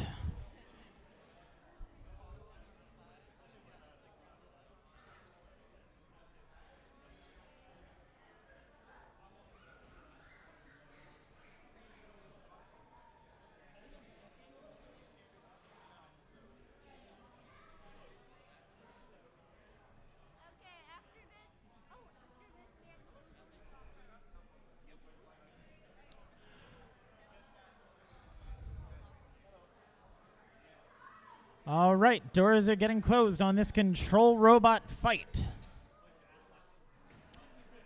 Fool, are you ready? No, he doesn't. He's going to the wrong box. Quicksand 2, are you doing okay? Uh-oh. All right. Competitors, are you ready? You ready, Ian? No, that's fine. All right, audience, please help me count down from 5, 4, 3, 2, 1. Fight, robots, fight. Looks like Quicksand 2 was just bluffing. He's actually got fine drive in a straight line, although the Fool has gotten stuck in the wall. The Fool's using his forks to try to get Quicksand 2 stuck. Quicksand 2 flipping around with his forklift arm, trying to get a lift or a suplex or some kind of control on the Fool, but that's going to be a tall order with those big, long forks. It seems like the Fool is starting to figure out a good strategy of lifting up his forks on Quicksand and then ripping out very quickly. He's using that to try to flip Quicksand over. If he does that, he might be able to get a knockout if he's lucky. Almost a half lift there from Quicksand. Both of these robots just the right size to infuriate each other. And they've both lifted each other over an incredible reverse suplex.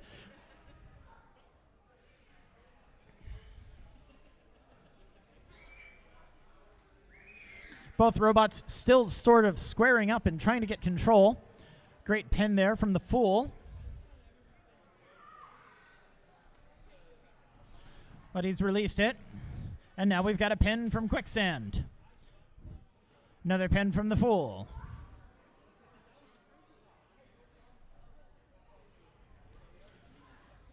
Quicksand got stuck up in an arena seam, and he went for the suplex, but he got it reversed, and he's got himself flipped over, but he's just going to flip himself right back. This is a very interesting technical fight here. Once again, another twisty fork in order to get Quicksand off the ground. And another lift from Quicksand. Neither of these robots showing any amount of slowing down, but it looks like Quicksand can't turn around as fast as he used to. He's now trying the aggressive tapping strategy. I don't know how these robots are working up here, but it looks like the Fool might be driving on the wall. The Fool might be very stuck unless he can do something dramatic.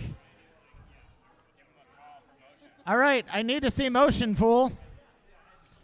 10, 9, 8, 7, 6, and he's back in the fight.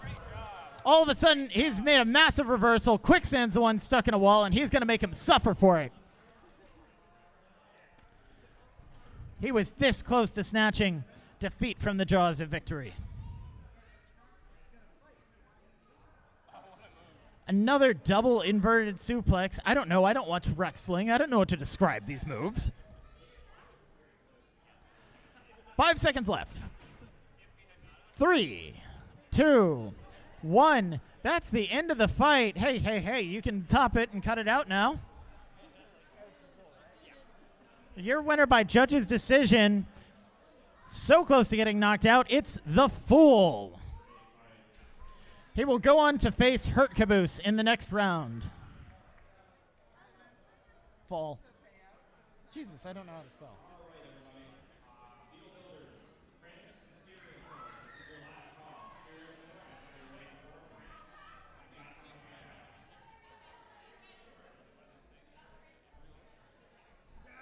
All right, Prince and Serial Killer are now finally coming into the arena. This is going to be the last of our round of 16. We're then going to move to a round of 8, round of 4, and then our finals to see who has won Mass Destruction.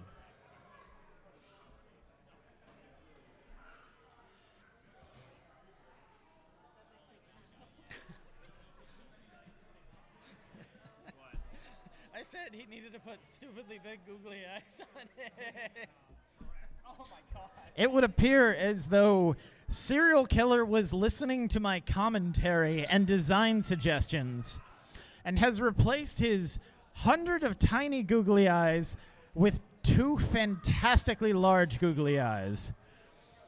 I'm disturbed. He'll be facing off against Prince.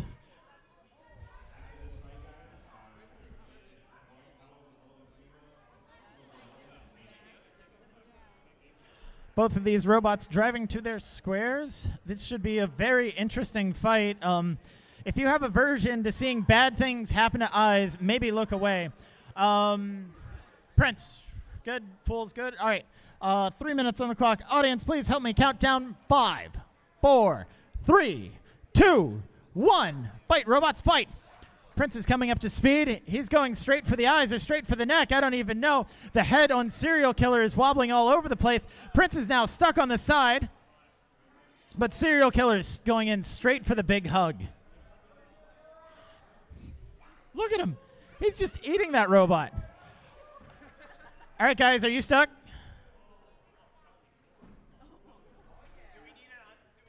Yeah, we do. They're very stuck. We need it unstuck. All right, bring it to the wall.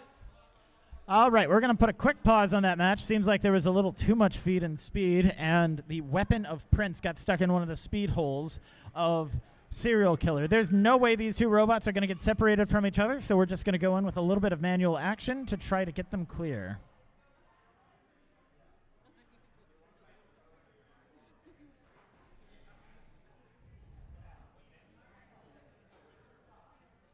We reserve the right to be as violent when dislodging robots from each other as we possibly can.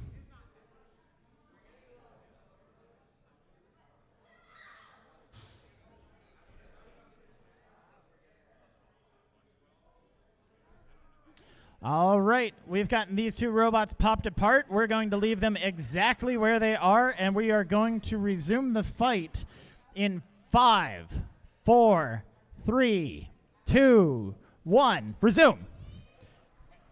I swear, if they get stuck again, I'm going to be furious.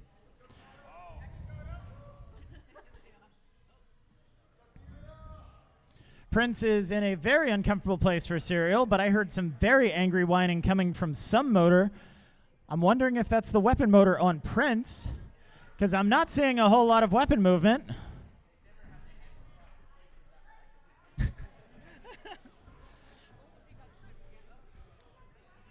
That weapon is coming back up on Prince. That's not what Serial Killer wants to see. But he's going to do his best to stop it.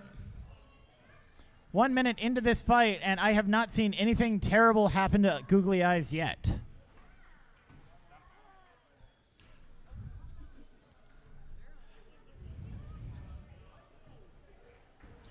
For all the power and unpredictability and lack of control of Prince, the Serial Killer is doing an incredible job of smothering him to death and keeping that weapon from getting up to speed, but he might not have gotten it this time. And finally, we have vivisected the googly eye.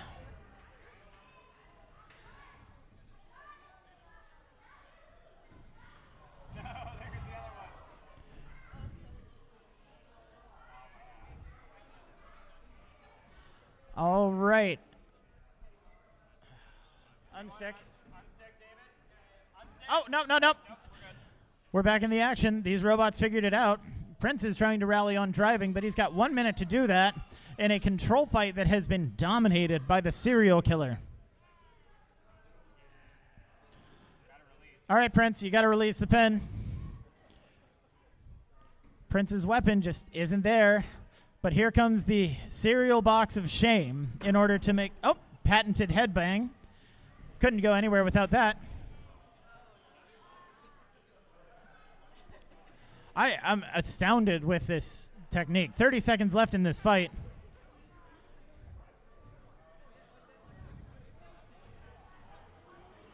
Vulnerable position there for Serial Killer, but he wasn't going to let it happen. That's somebody's belt fully doing a sad. And it would appear as though the belt has been sniped off of Prince in the last 10 seconds. 5 seconds left. 4, 3, 2, 1. This is going to the judges. And your winner is Serial Killer.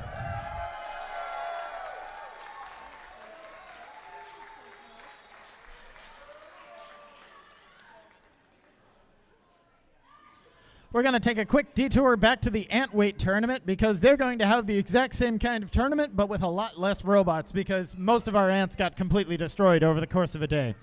Who knew that building 1 pound robots was hard?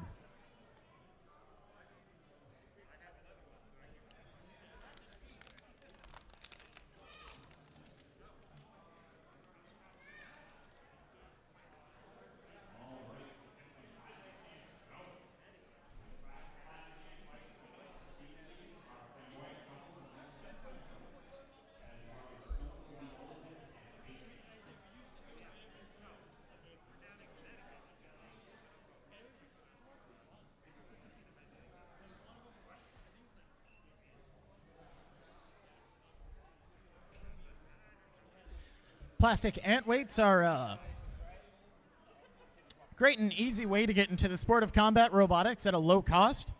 All you need is a 3D printer or a cutting board, and you too can assemble your own 1-pound fighting robot.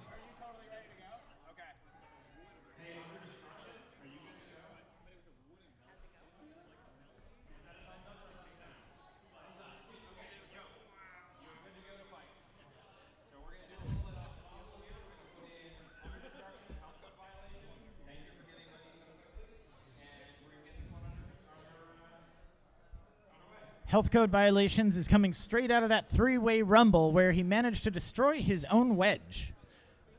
But still, Aunt Annie ended up losing most of her wheels and weapon, so he was able to secure a number 8 position in the tournament. Under Destruction is our number 1 ranked plastic ant, demonstrating an incredible ability to control other robots and flip them upside down, which is going to be critical in this first round match. Yeah, they both ejected their belts at the same time, and Panda got stuck. All right, 2 robots in the arena, 2 minutes on the clock. Drivers, are you ready? Drivers, ready? Cool. Audience, are you ready? All right, please help me count down from 5, 4, 3, 2, 1. Fight, robots, fight. The loud, angry drum of health code violations has been distinct this entire thing. But Under Destruction is just going to put him on a wall immediately. It looks like the shark fin on the back of health code violations is not doing what he wants it to, and all of his wheels are completely off the ground right now. This is one of the fastest fights that I have ever seen. Health code violations, we need to see some movement. All right, Under Destruction, that's your call. You can keep playing with your food, but it looks like health code violations is very stuck. We're going to have to go ahead and tap out health code violations in favor of your winner, your number 1 seed, Under Destruction.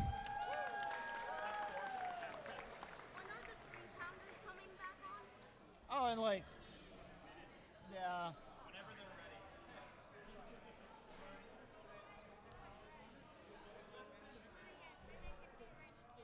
Has anyone talked to Liz recently? No, you want me to? Yeah.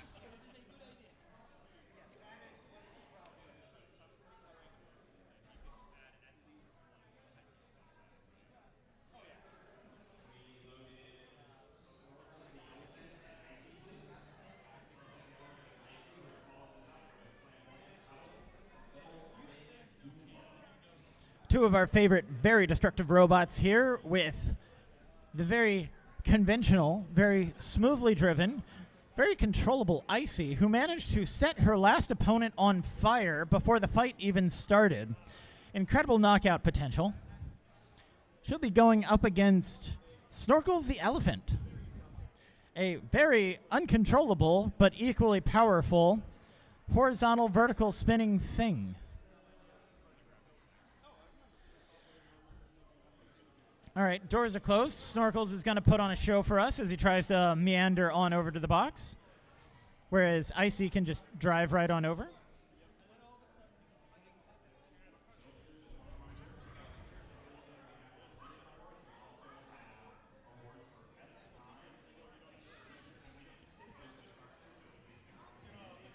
Two minutes are on the clock. Drivers, are you ready?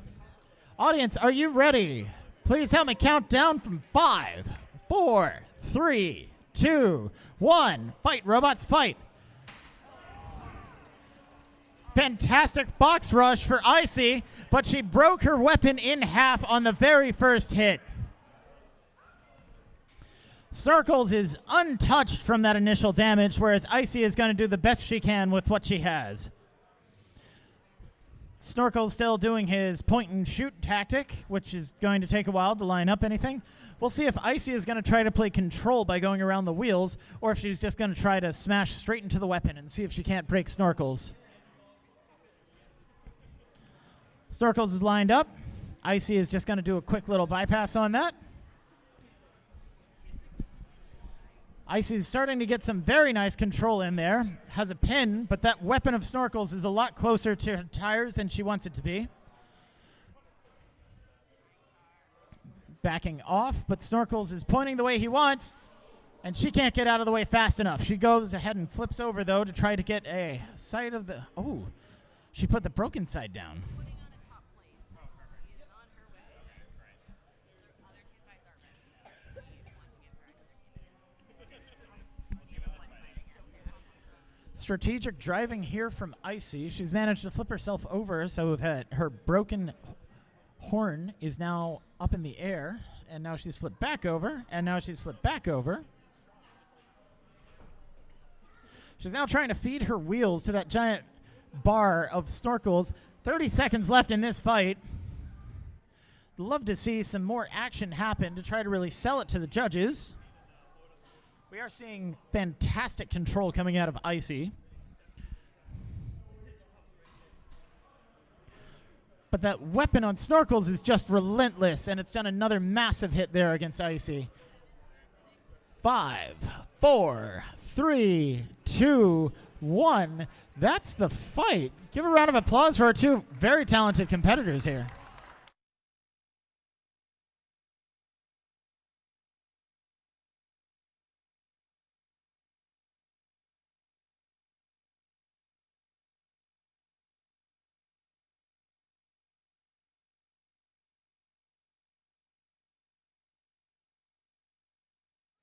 Your winner by judges.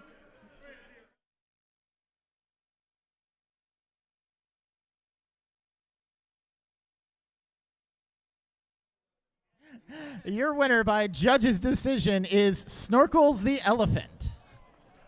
Let's give a round of applause for both of our competitors, though.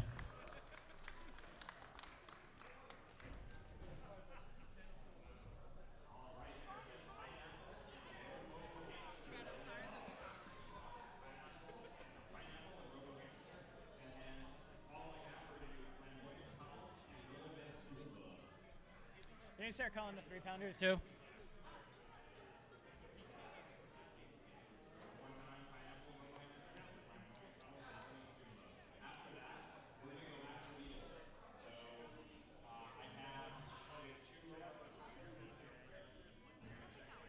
It's all right. I'm good. I like sitting down. I've never gotten to sit down before. Never? You've spent your whole life standing. Yeah. Well, every event that I've ever run before, I've had to stand the entire time. I wonder if you could live. I wonder how long you could live if you had to spend your entire life standing. Well, you'd have to start off as a baby, and I don't think babies really stand. Not with that attitude. Some of us are born standing.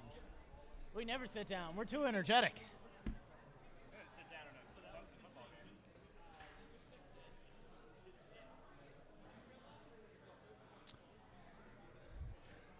Looks like next up we have the two control kings of Pineapple versus Robo Hamster. Pineapple's had a very domineering lead over most of the competition except for Under Destruction. Only featuring a simple little waggle stick, he's been able to use that in combination with a good wedge to get under just about everybody. Robo Hamster with his two different configurations. One of them is a wedge against spinning robots, and the other is this fork configuration. He's going to try to out-fork Pineapple. Plastic forks are not particularly sharp, though, so this is going to be an interesting experience.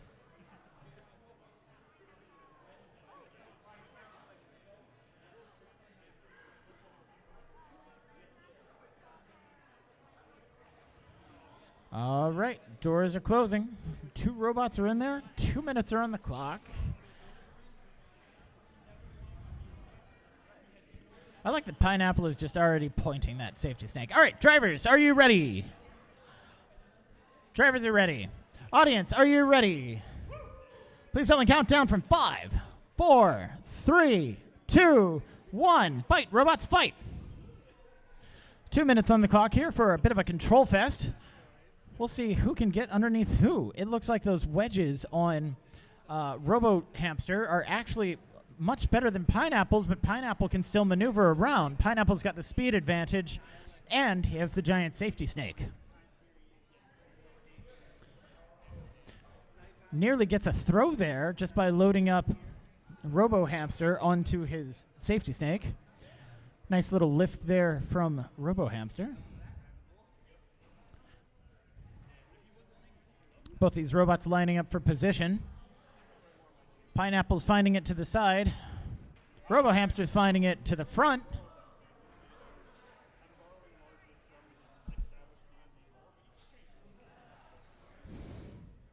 Another great little flip there from Robo Hamster. He's really got that wedge action for plastic wedges dialed in. 1 minute through this fight. 1 minute to go. Hopefully we can get a little more convincing action from either of these robots. So far we're definitely seeing a lot more slams and pins from Pineapple, but some nice, good lifts from Robo Hamster. Another pin there from Pineapple. And another lift there from Robo Hamster, but these robots are now stuck together.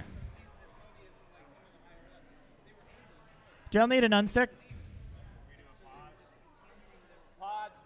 We're going to pause this fight real quick for the last 20 seconds. It appears as though that hole in the dead center of Pineapple has become a bit of an issue.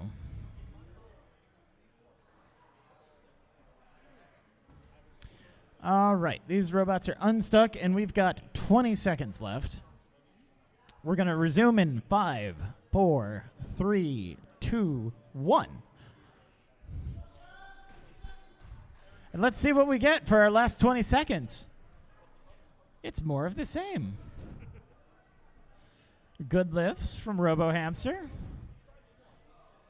And good wedge from Pineapple. 5, 4, 3, 2, 1.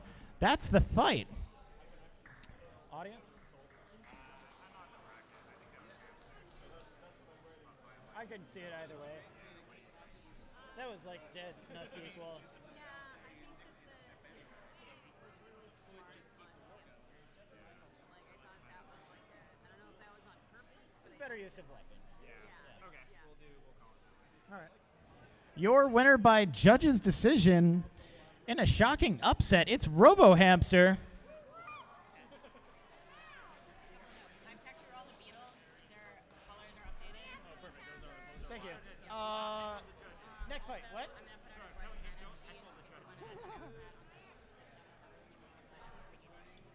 They can't edit this, so I'm gonna put it on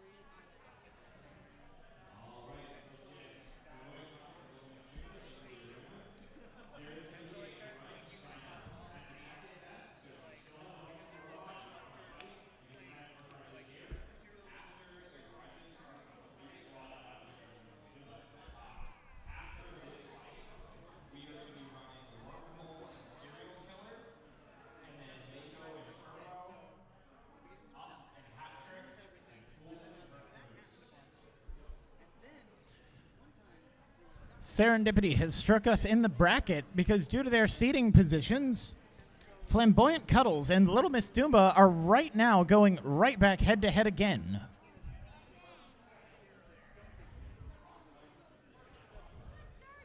Second time. Isn't it? What? I'm bad at counting.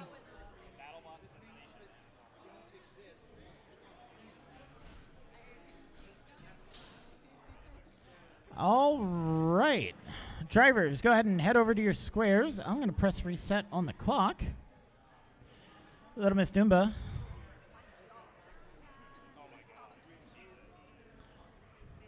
Little Miss Dumba, do you need a little bit of help? We can push you over there with a broom. I guess the thing is different here about the other events that we go to. The other events are like people go to sometimes if you go to this to see if you go to the second story at midnight, the second story disappears with your eating. It becomes nothing. Because that's why they have the once people make it. Oh no, the TP we also have cameras suck. Oh wait, those aren't the TP ones. Little Miss Dumba is having a little bit of drive issues, so we're going to probably have a little bit of negotiation here. She has to start in her square, but she doesn't necessarily have to drive to her square.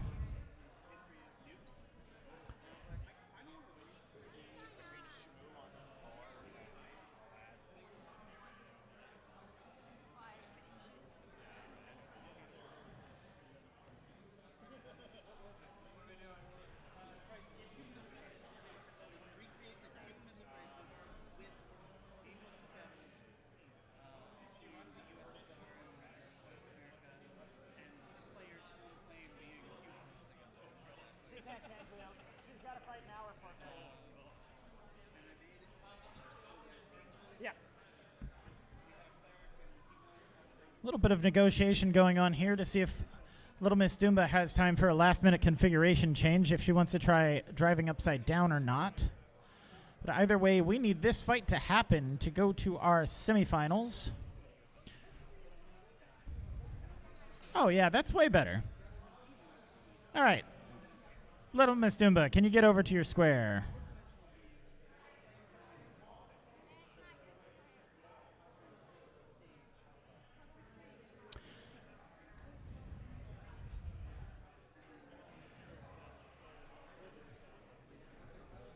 Tempo, tempo, tempo.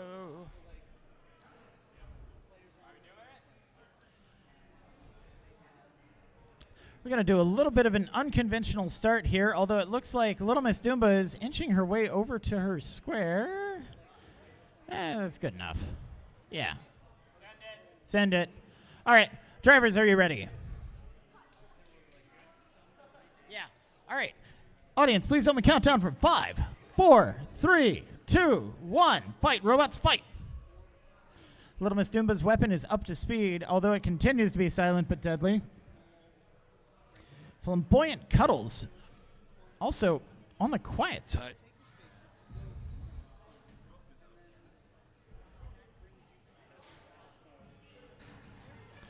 Nice hits here from Flamboyant Cuddles. Not a whole lot of damage happening, but we are seeing a lot of control from Flamboyant Cuddles. No flippy yet. I want to see that fight again.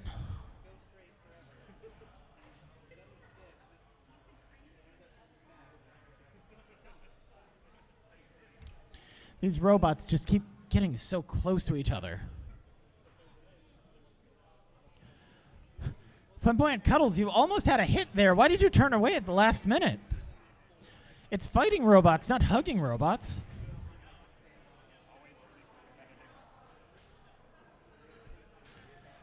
Nice hit there from the disc of Little Miss Dumba.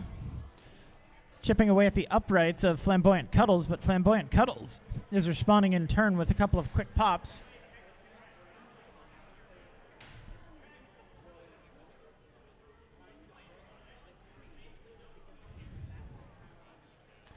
"40 seconds left in this fight.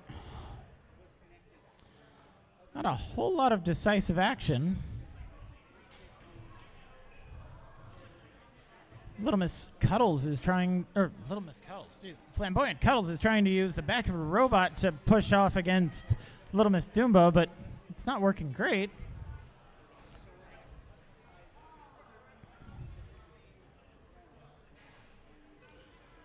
"10 seconds left in this fight. Let's see if anybody can do something awesome in the last 10 seconds before we go back to Beatles. 4, 3, 2, 1. That's the end of the match.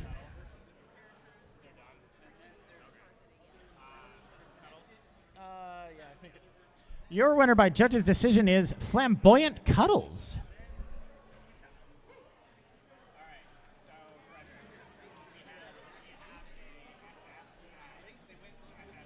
If Red Panda wants to go for it, they can. If Red Panda can get it together. Yeah. Who are the judges? Me. Me? Me. Is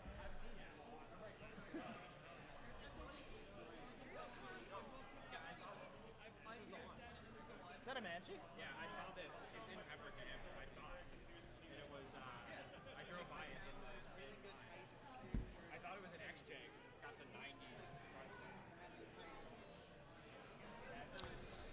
Coming up next, we're going to go back to 3-pounders for our round of 8. This is going to be our quarterfinal fight, starting with Serial Killer jumping right back into the arena to fight Wormhole.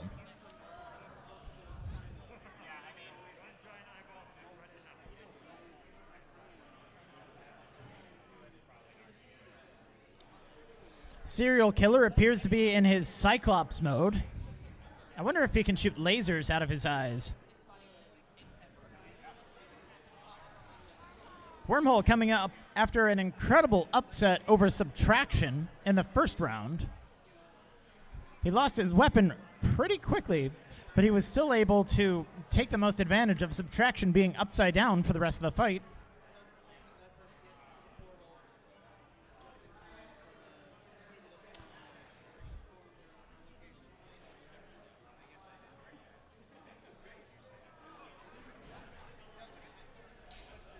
All right, box is locked. Both the competitors are having a lot easier time driving over to their spots than Little Miss Dumba. Oh, huh? She's running around. She's over there talking about. All right, drivers. His batteries are still charging. Do some changes. Drivers, are you ready?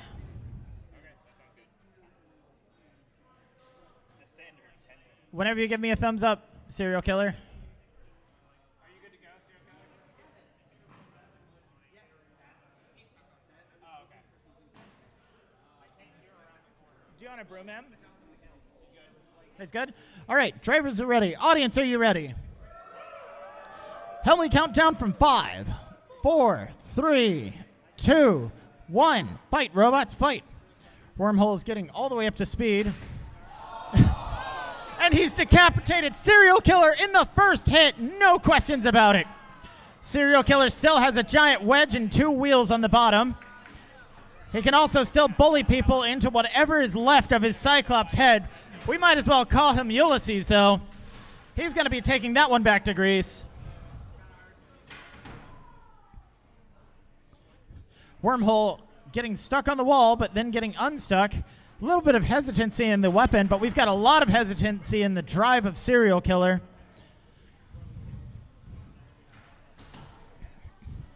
Wormhole going very aggressive for this late in the tournament. Serial Killer trying to get a good position in the middle that's defensible so that he can keep knocking Wormhole around and hopefully disable that weapon, which he might have just done.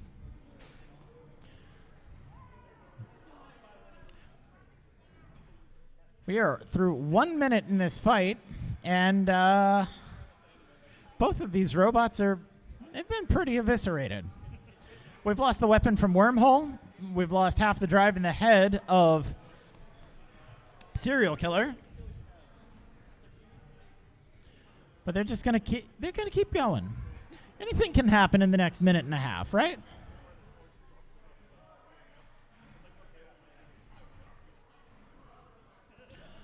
Wormhole still has his very powerful drive. He is now pretending to be a wedge, which is weird. He doesn't have a single wedgie feature on his robot. I don't even know how you got there. He's trying to reassemble Serial Killer, but he's doing it all wrong.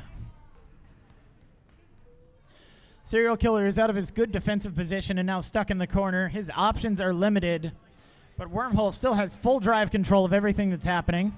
He just wishes that he had control of his weapon, too. Serial Killer breaks away in just a split second right there. 1 minute left in this fight.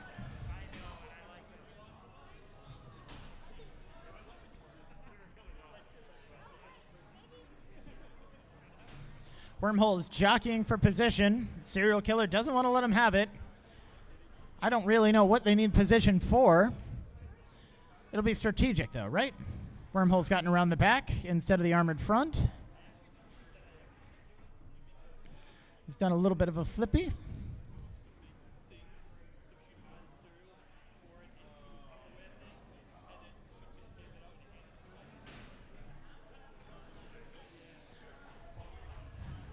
Nice pin there from Serial Killer, first one in the match. But in the last 10 seconds, is that really going to help him with the judges? He's going to have to release that. if he can. And that is the match.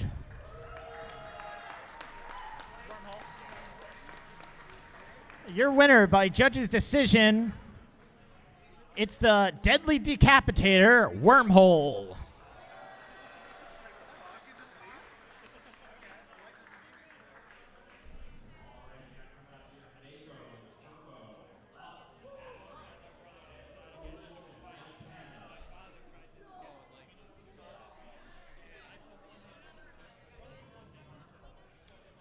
All right, audience.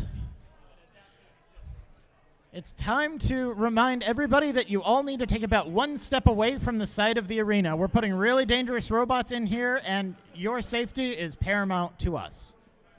You've been real good all day. We've actually had a little bit of a change up here. While Hert Caboose won his fight against Red Panda, he became so damaged in the process that he is unable to continue. So we are actually putting Red Panda forward despite losing the fight against Hert Caboose.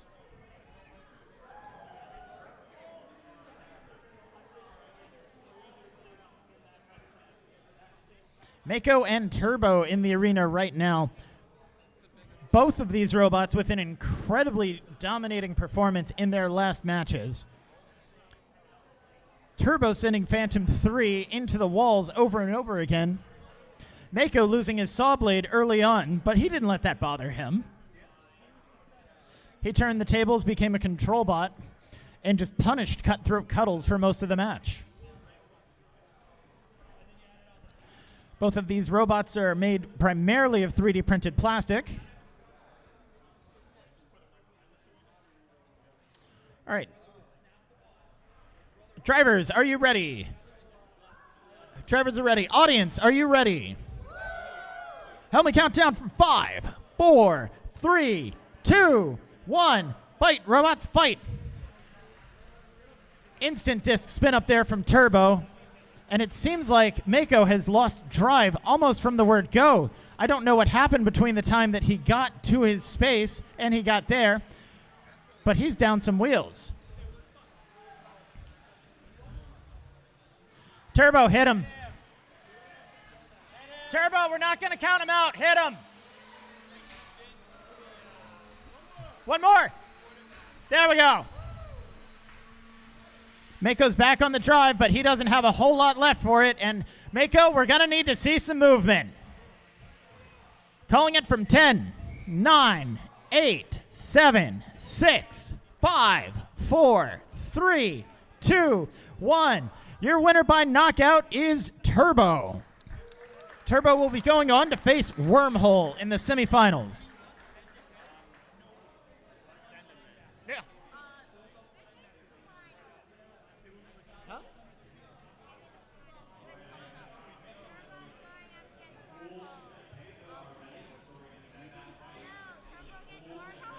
Yeah.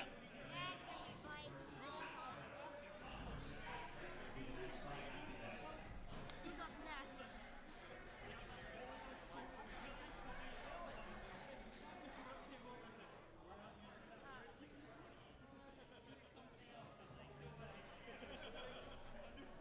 Oh, Red Panda. Red Panda. Which one has Red Panda? Fool. Oh.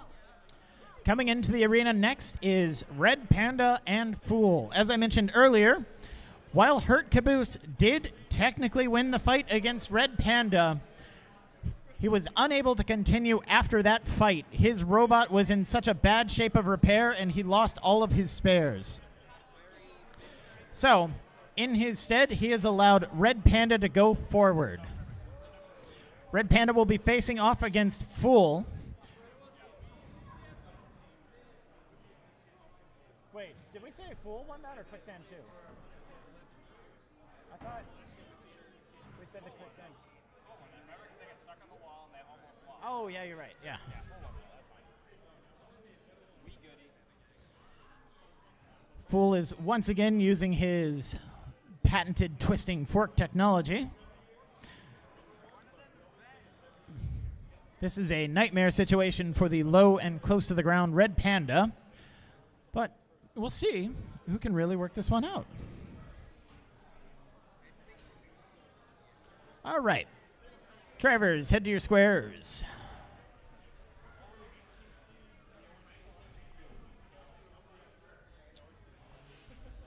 Drivers, are you ready? Drivers. Drivers, drivos, get attention to full. All right, cool. Drivers are ready. Audience, are you ready? Helmet countdown from 5, 4, 3, 2, 1. Fight, robots, fight. Fantastic box rush there from Full, but that got him stuck right in the wall, and Red Panda is going to make him pay for that. A little bit of payment. A little bit more of payment. Fool's gotten himself free, and Red Panda's really cranking up the beans on that weapon.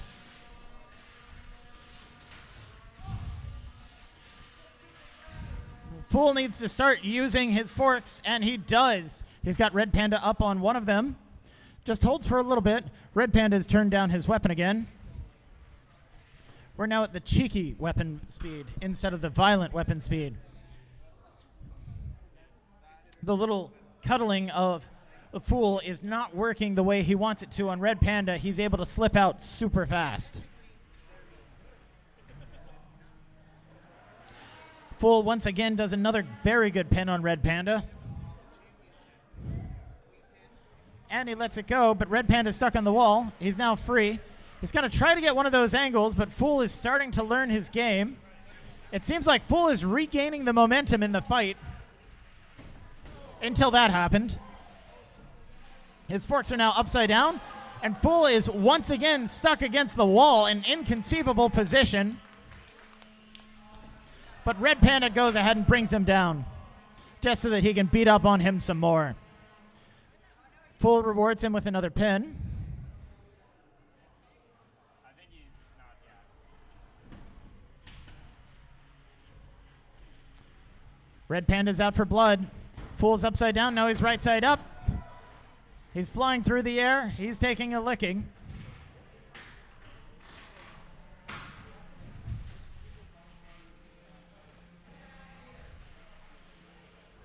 Really impressive driving from both of these drivers. They're very well matched in this fight.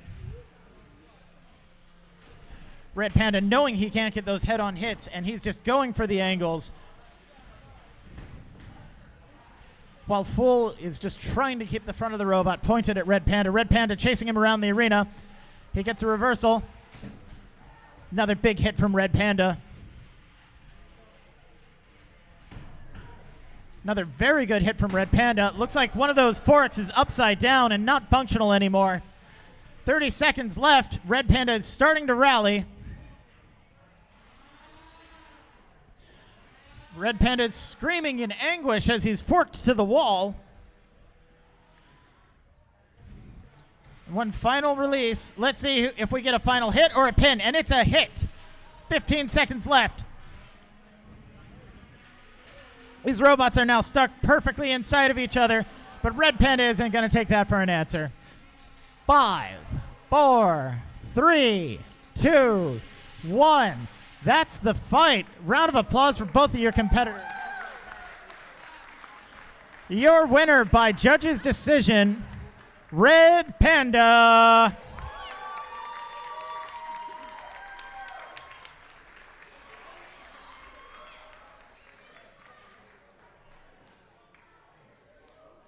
He'll be going on to the semifinals to fight the winner of Up versus Hat Trick, which should be our next fight.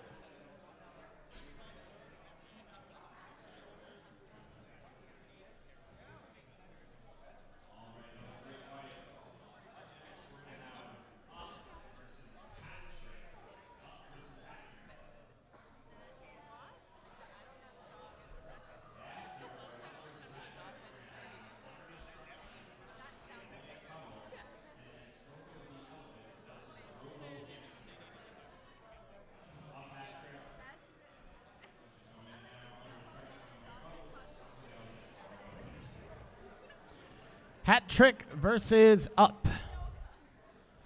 I don't think Up has fought a horizontal spinner all day, so this is really going to be a test of his wedgelets. He'd prefer to be using a big wide wedge instead of those narrow little skinny AR500 wedgelets, but they're great for getting under his opponent. This is going to come down to a lot of driving ability for both of them, and also the sustained ability for Hat Trick to do damage.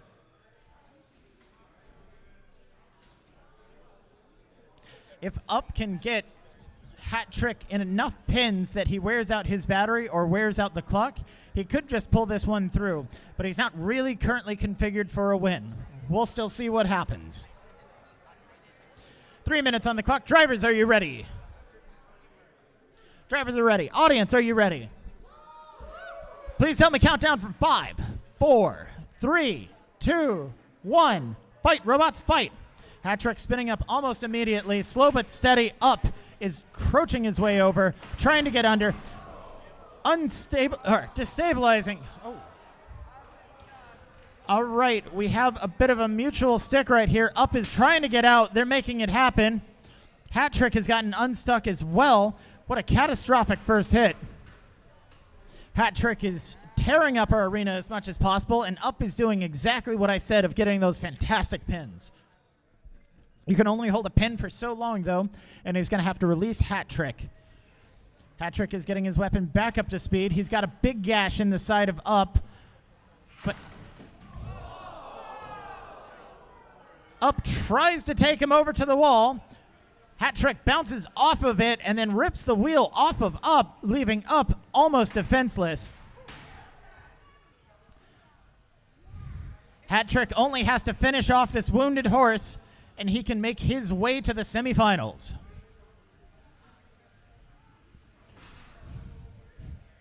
Up knows that that wheel is the most important thing on his robot, and he's waiting for a miracle to happen. So he's trying to hide it from Hat Trick as much as possible. Hat Trick decides that he's just going to destroy the wheel that he already got.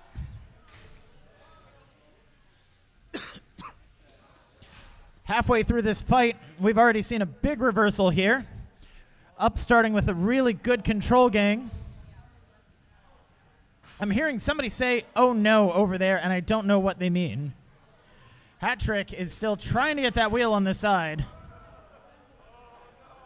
And it looks like the front plate of Up is about to come off if it gets hit one more time. Yeah, that's it. That is a tap out right there. We have an exposed lithium polymer battery on Up, and we do not want to start a fire for that. Your winner by knockout is Hat Trick.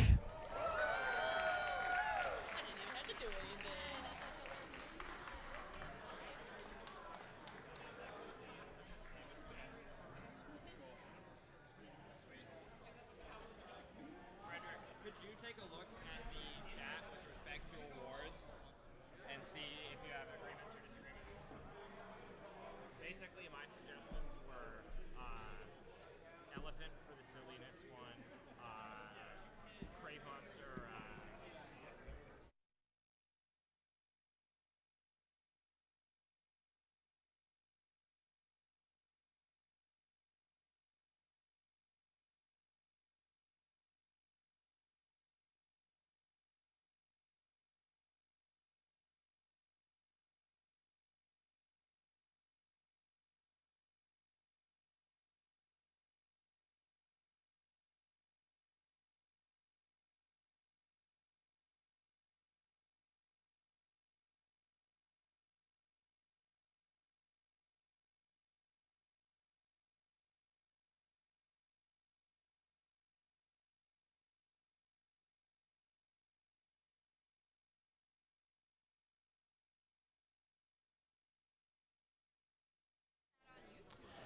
Coming back into the arena, we're going to shift gears once again to head back to our plastic Antweight competitors. Two of them are ready. Can you call them up? Under Destruction and Flamboyant Cuddles.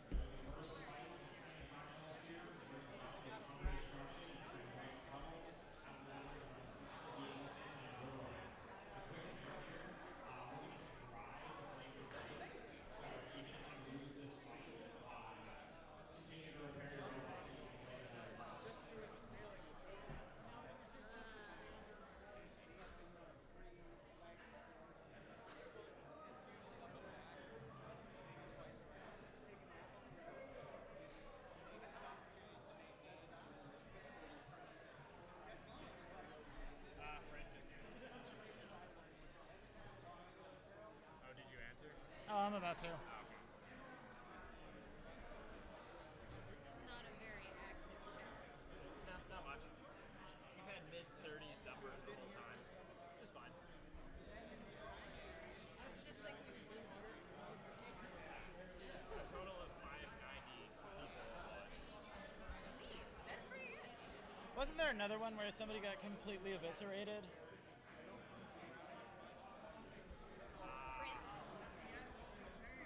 Cutthroat Cuddles, that was my suggestion.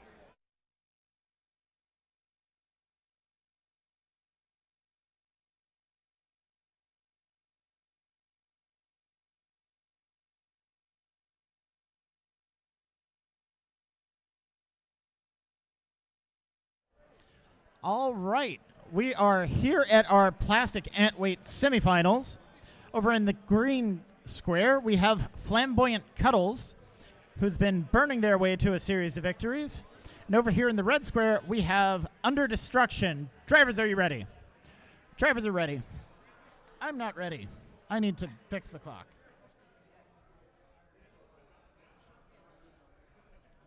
All right, 2 minutes on the clock. Audience, please help me count down from 5, 4, 3, 2, 1. Fight, robots, fight. We're going to see if the extreme control of Under Destruction is going to be a match for the power of Flamboyant Cuddles. And so far, they've been doing a lot of outdriving. There are a lot of chips and gouges in our floor, so wedge game is maybe not the best game to be playing, but that has not stopped them from trying. Thought we were going to see some pinning action there from Under Destruction. Flamboyant Cuddles is doing a very good job of keeping the weapon pointed, but the weapon doesn't seem to be doing a whole lot. Under Destruction goes in for a very good flip there.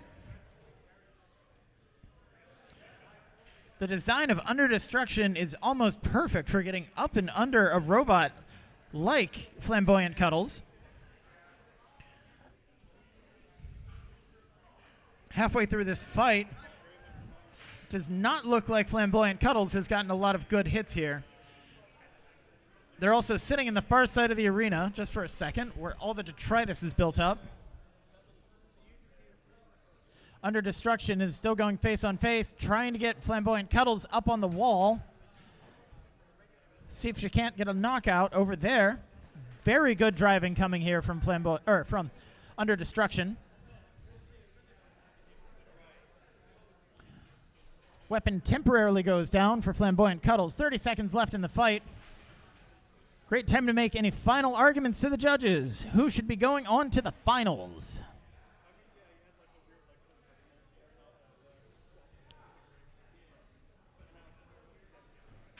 Another fantastic flip there from Under Destruction. Trying to get Flamboyant Cuddles once again up on the wall. Flamboyant Cuddles gets themselves righted. 5 seconds left. 4, 3, 2, 1. That's the end of this match. Your winner and going on to the finals is Under Destruction. Next, we need to see Snorkels the Elephant versus Robo Hamster.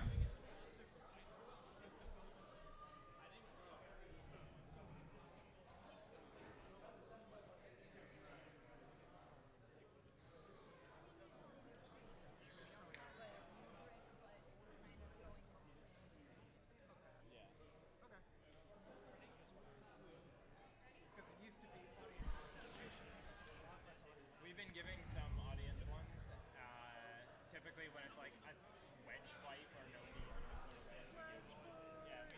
we give it an audience. Now entering the arena is Snorkels the Elephant and Robo Hamster.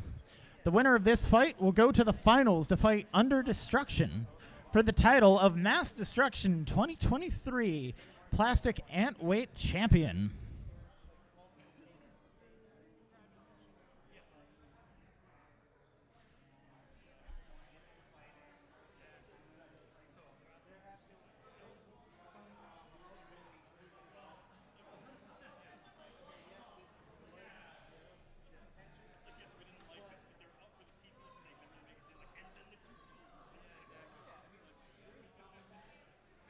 5 fights left. This is a good semi. I mean, I'm more than 5 fights.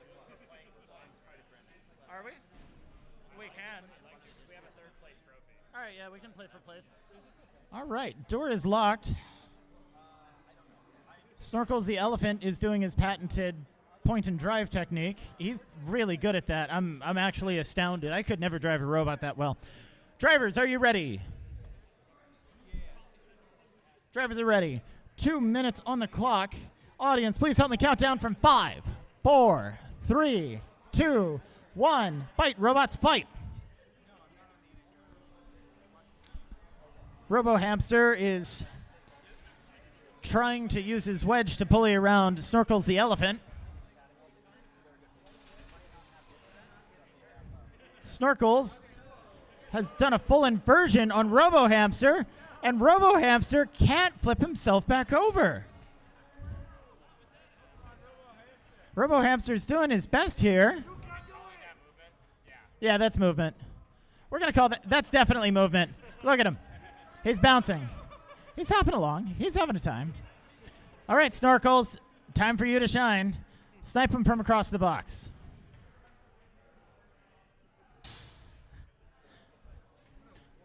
Yeah, get him. No, so close. I believe in you, Snorkels. Halfway through this fight.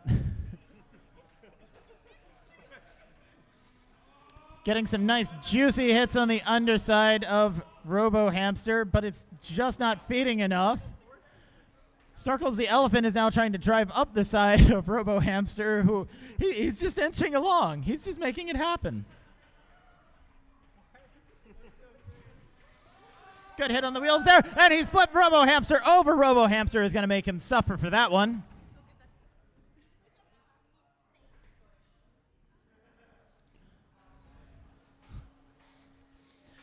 Snorkels the elephant is getting in some nice hits on that front wedge, but that's going to be a hard nut to crack.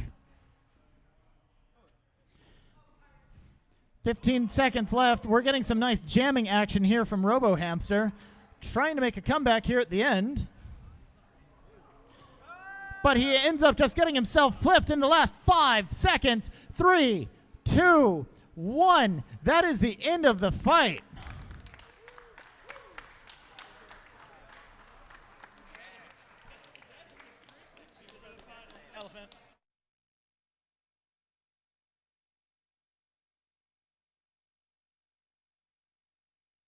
Your winner by judge's decision and going on to face Under Destruction in the finals is Snorkels the elephant.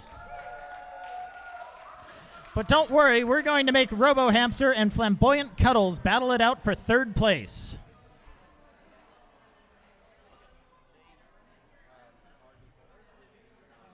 Time to go back to Beetles. We should have Wormhole and Turbo ready. And after that, it will be Hat Trick and Red Panda.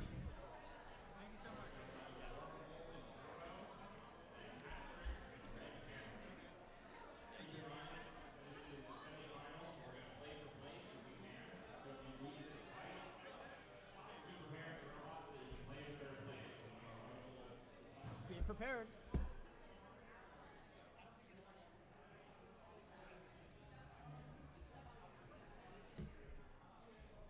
I think the door to the museum is probably closed at this point, and everybody's just up here.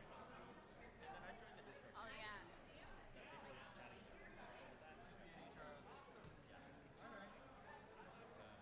Go ahead.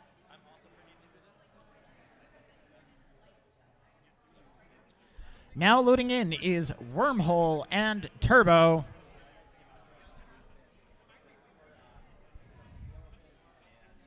Wormhole coming fresh off of his beheading of serial killer. And Turbo after a dominating performance against Mako.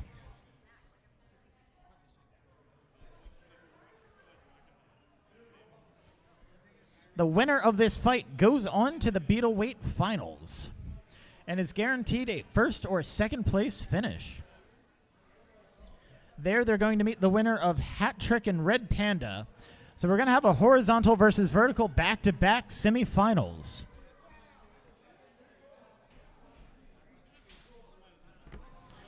All right. Drivers, are you ready? Drivers, ready? 3 minutes on the clock. Audience, are you ready? This fight starts in 5, 4, 3, 2, 1. Fight, robots, fight. Wormhole on a bit of a slow spin up. He runs into the wall almost off the hop. Thank you. Turbo's going for an angle. He's trying to avoid a weapon-to-weapon hit. Smacks into the wall himself. Not a whole lot of robot-on-robot contact, and they are so close to each other. But they both know that final match is going to be hard. We get a flip there from Turbo, but the horizontal spinner of Wormhole doesn't really care. Finally, nice big hit there. Both robots reeling, and another catastrophic hit. Turbo seems to be coming out on top of most of these interactions. The weapon has gone down on Wormhole. Turbo's going to drop the speed. It looks like there's a massive bend in the frame of Wormhole. That's really going to hurt him if either of these robots go on. Another good pop here. We are 1 minute into this fight. Anything can happen. Turbo keeps getting stuck on holes, but all of a sudden Wormhole is stuck against the side of the wall. I guess we'll call it right here. Wormhole, I need to see movement. 10, 9, 8, 7, 6, 5, 4, 3, 2, 1. Your winner is Turbo.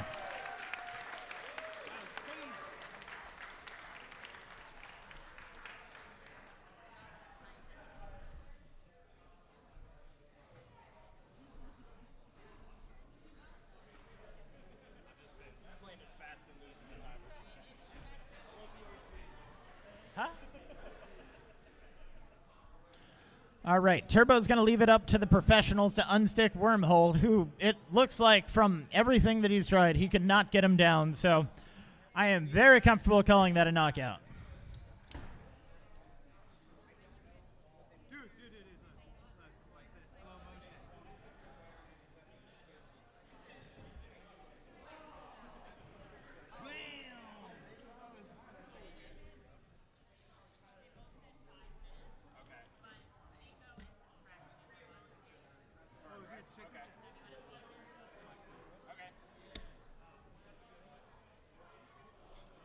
I'm taking your ibuprofen unless this is actually meth. I don't know if that's going to work. I'll do anything once.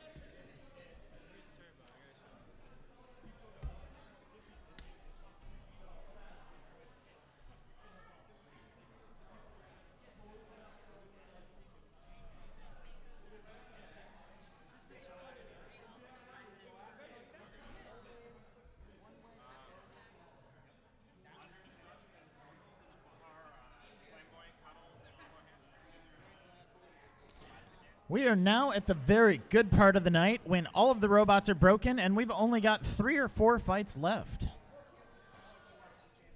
Be a good time for a rumble.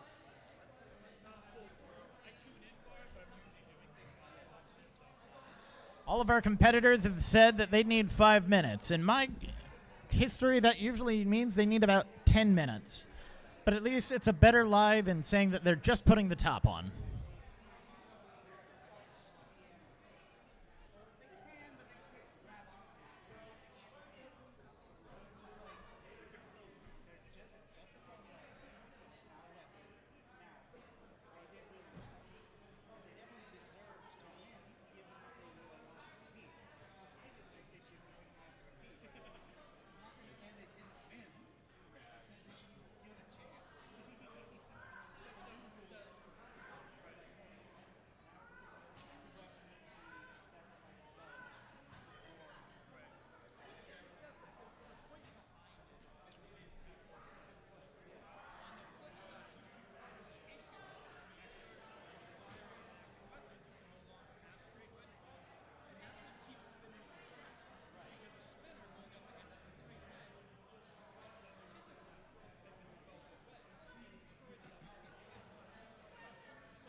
All right, coming back to the arena just because they are prepared and they're ready, and we're very happy to have them.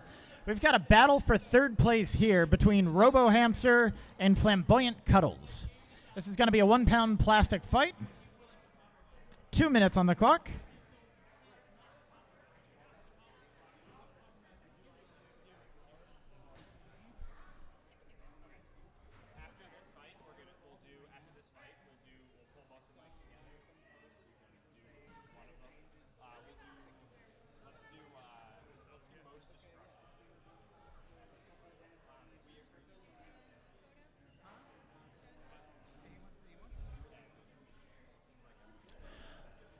All right, this is a plastic Antweight fight for third place. Both of these competitors have fought relentlessly over the course of today, and it's all coming down to this.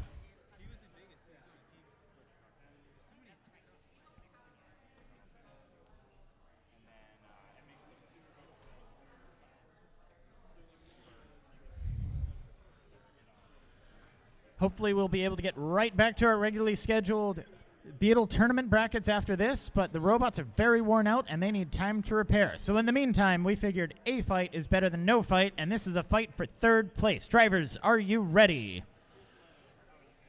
Drivers are ready. Audience, are you ready? 2 minutes on the clock. Please help me count down from 5, 4, 3, 2, 1. Fight, robots, fight.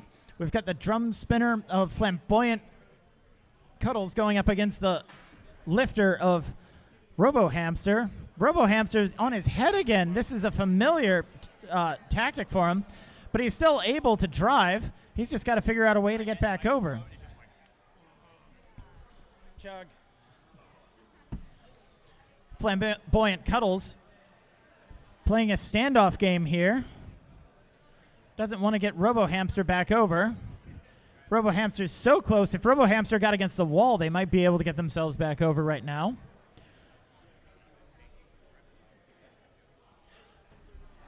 But Flamboyant Cuddles does it for him anyways.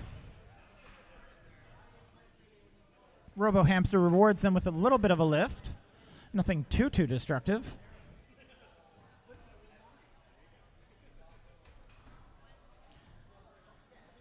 A little bit of ramping action over the back. Fantastic hit there from Flamboyant Cuddles. Perfect pop-up in the air halfway through this 2-minute fight.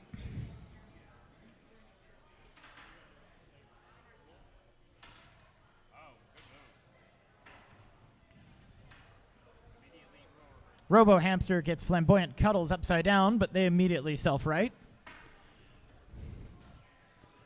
They're both going in for a front hit here. Nobody's really bothering with the angles.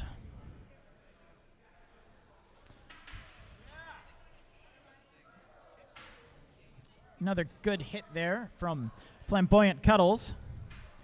Robo Hamster is once again on his head. Let's see if he can get himself back. But the drum of Flamboyant Cuddles has gone down.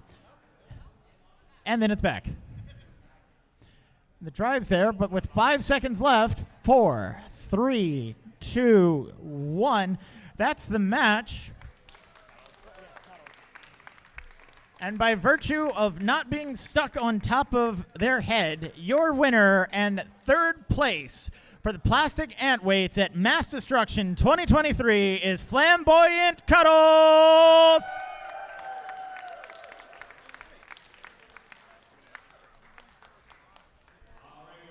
This was third place.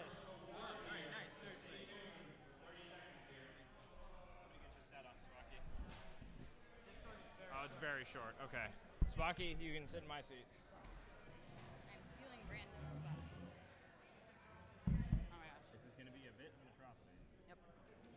That's there. That's there. All right. Wow. All right. Well, we've still got some people here. We wanted to give away our first of 3 sportsman and general awards for the night. So the first one we're going to do is most destructive. For the most destructive robot tonight, we have picked Cutthroat Cuddles for their amazing destruction against Prince. So Cutthroat Cuddles, if you want to come get your most destructive award, congratulations.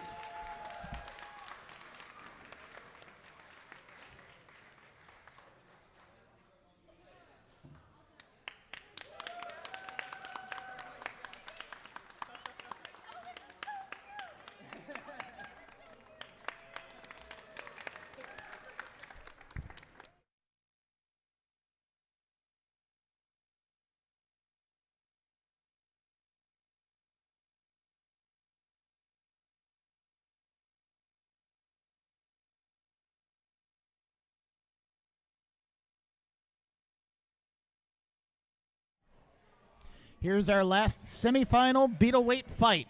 Hat Trick versus Red Panda.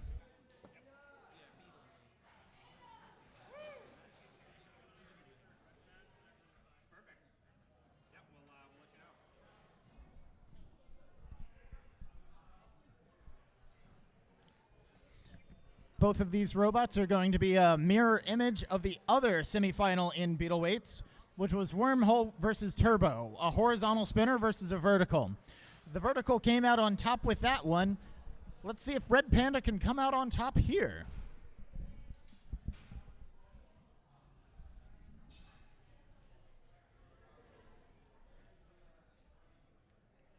Three minutes on the clock. Drivers, are you ready?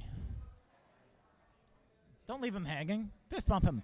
Audience, are you ready? Help me count down from 5, 4, 3, 2, 1. Fight, robots, fight. Both these robots up to speed immediately. Big hit. Red Panda's on his head. That's where he's used to being, but now he knows how to flip himself out. Another big hit. Hat Trick performing a hat trick and bouncing over and over again. His weapon looks like it might be down. Red Panda is still upside down, trying to figure out how to get his way back over. And he's back. And Hat Trick is going to pay for it now. We are not 30 seconds into this fight, but the belt has been ejected from the weapon of Hat Trick.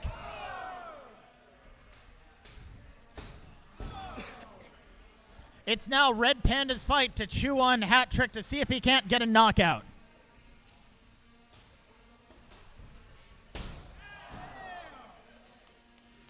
Hat Trick is now stuck in the corner. But Red Panda wants more.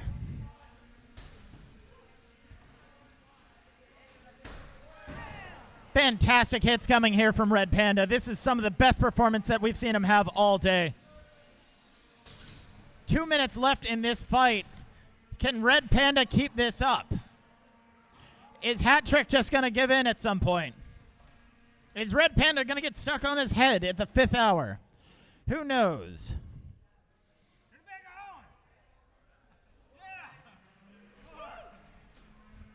Sorry, Red Panda. I don't make the rules. The audience makes the rules.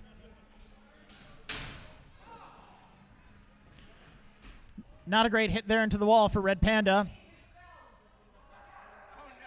And it would appear as though the impossible has happened. Red Panda has eaten the belt that he dislodged from Hat Trick, stopping the weapon.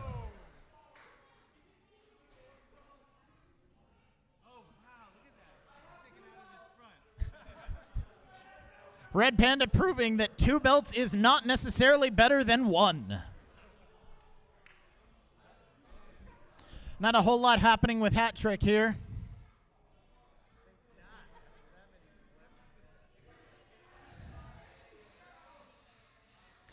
Hat Trick is trying to turn on his weapon, but he doesn't realize his belt is on Red Panda. Red Panda releasing the pin. Hat Trick, we need to see some movement. 10, 9, 8, 7, 6, 5, 4, 3, 2, 1. Your winner, Red Panda. Red Panda, can you please give the belt back to Hat Trick so he can fight Wormhole for 3rd place?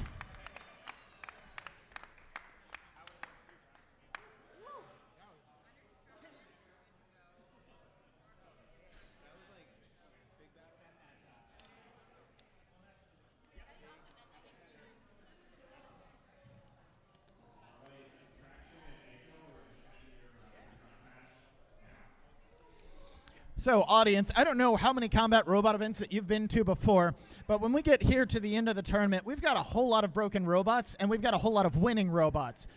But we've got robots that lost due to judges' decisions, robots that are just a little bit damaged, robots that can be repaired, robots that are here and people still want to fight. And while they don't really have a chance at the tournament anymore, they still have a chance at some glory with grudge matches. So, we are actually going to have a grudge match right now between Subtraction and Mako, 2 of the more powerful robots that we've seen today. Both of these robots are based off of the same kit robot that you can buy from JustCauseRobotics.com, but they've taken wildly different approaches.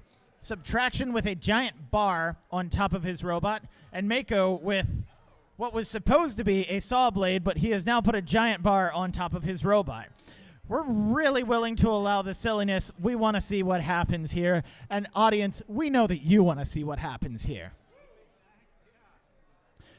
So, this should be very fun, especially considering Mako's ability to keep their weapon blade on. I've got 3 minutes on the clock. Y'all want 3 minutes or 5? 3 minutes or 5? 3. I don't think they're gonna. Drivers are ready. We're going to get this fight kicked off in 5, 4, 3, 2, 1. Fight, robots, fight. I'm scared. I'm so scared.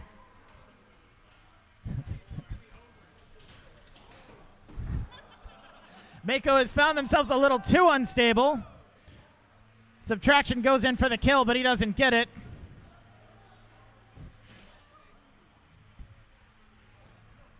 Subtraction pushing around Mako. They're a 45mm pancake.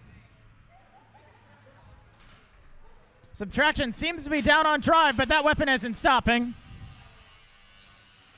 He has lost the ability to doink it into Subtraction, though. Very disappointing. I don't think we're going to see any weapon-on-weapon action.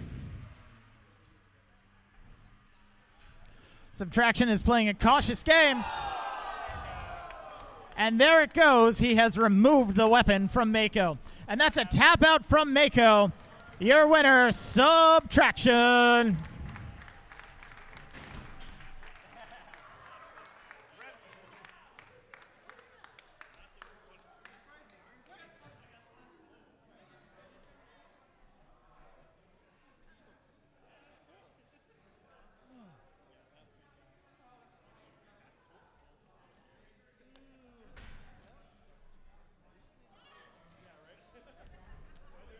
Was smoke coming out?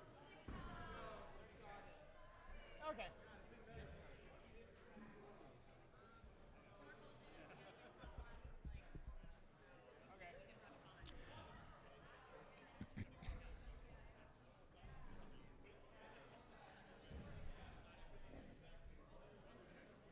Helps if I turn the right one on.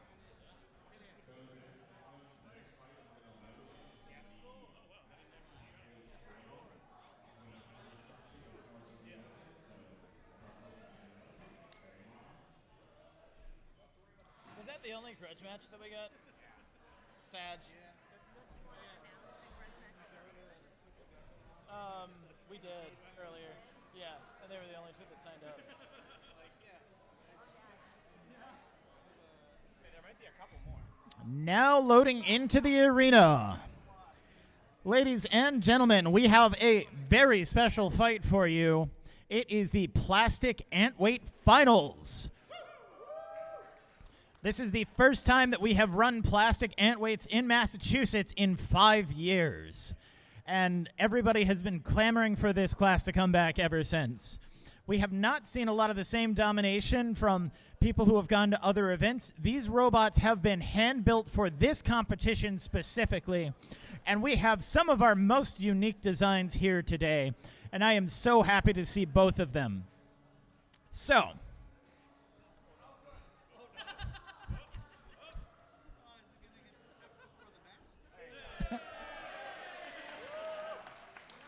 in the green square, with a demonstration of his driving prowess and whatever gyroscopic procession is and means, we have Snorkels, the elephant. Snorkels, are you ready? And over here in the red square, showing a perfect driving record, beating almost every robot in her way without taking a single hit otherwise. We've got the utter domination of MassDestruction. MassDestruction, are you ready? I have 2 minutes on the clock. Audience, would you please help me count down from 5, 4, 3, 2, 1. Fight, robots, fight.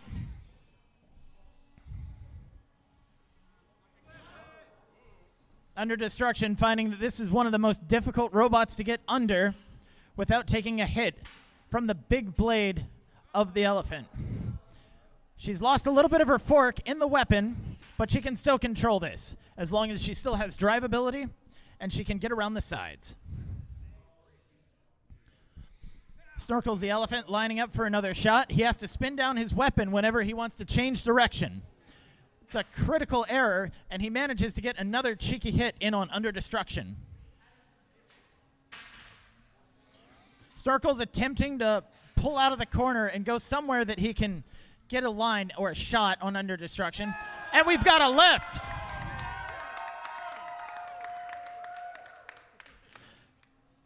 She do-si-doed him around, but he's spinning that weapon back up again.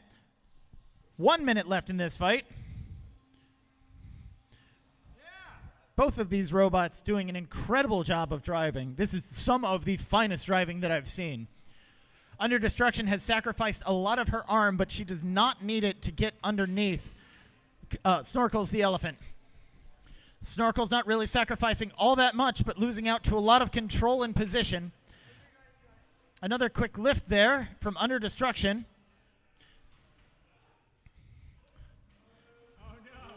That fork is getting chipped away slowly but surely. 30 seconds left in the fight. Let's see if Under Destruction can do anything in the last 20 seconds to try to really sell it to the judges. Big hit there from Snorkel's the elephant.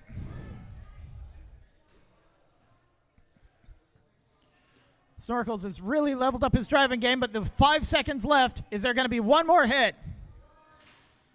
Nope, and that is the end of the fight. A round of applause for both of our competitors.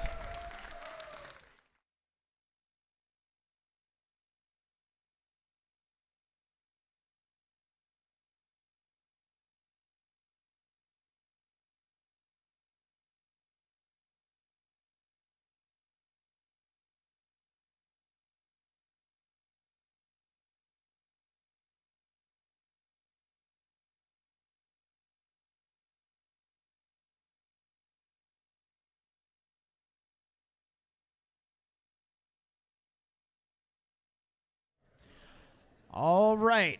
After a very tense commune with my co-judges, we have decided to name your MassDestruction 2023 Plastic Antweight Champion, Under Destruction!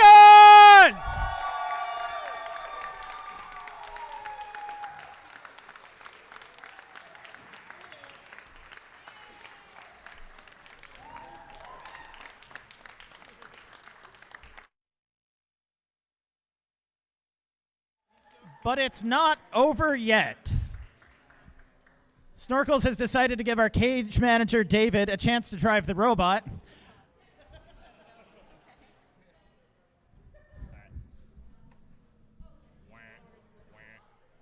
That's it. Yep. All right. You're good to go. Okay, we're going to do our other two Sportsman Awards. First off, we're going to do the Extreme Silliness Award, as indicated by the terrible Massachusetts roundabout on the award. For Extreme Silliness, we would like to award Snorkels the Elephant the Extreme Silliness 2023 Award, in addition to their second place.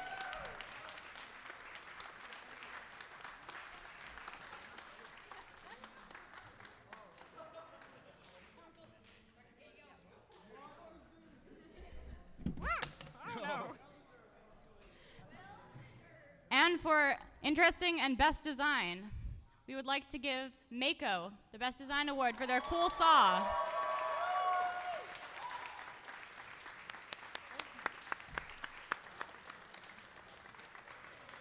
Great job.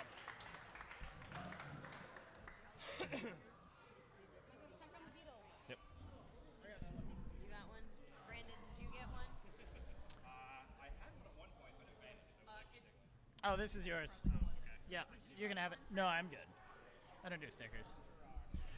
All right. We are waiting for our Beetleweight finalists and play for third robots to show up.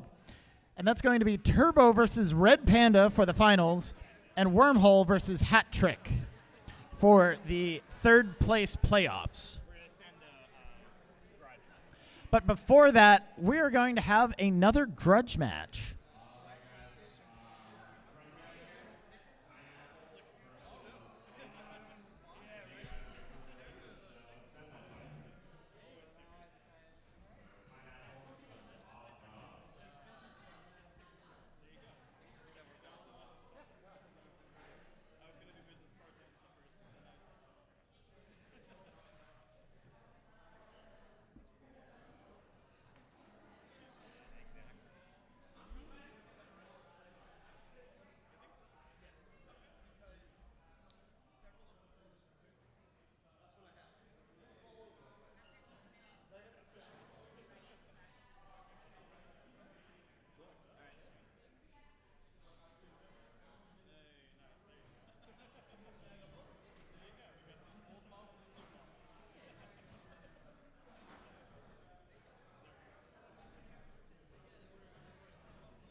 So this upcoming plastic ant fight we're going to run is going to have no effect on the final seeding. These teams just came here to fight robots, and they want to keep fighting robots. So we're going to see a nice plastic ant fight here, and then we're going to be running our Beetleweight third place and our Beetleweight final matches. So we got 3 more matches left today, and that's all. In good shape. It's a long bed, but got the 4-0. A lot of money.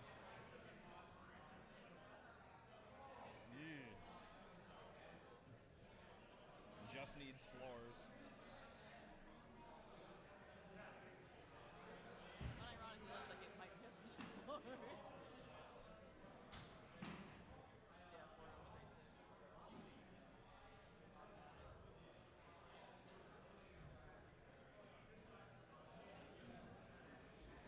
Driving it, dailying it 2 hours means it's probably got a boatload of miles on it.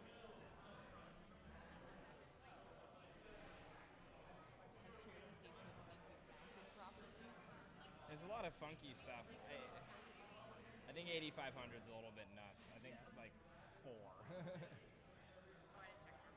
It's also a long bed, which is less desirable. I don't know how much money that's worth, but. What's up?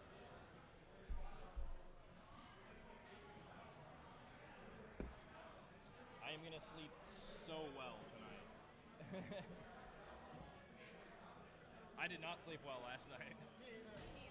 I never sleep well before an event, even if it's literally not one that I'm. When there's you have to be up at 6 a.m. Yeah. And Also, like Freud, every 30 minutes he's just knocking something off of the counter, and when he ran out of things to knock off the counter in the kitchen, he went into the office and started knocking everything off of the counter.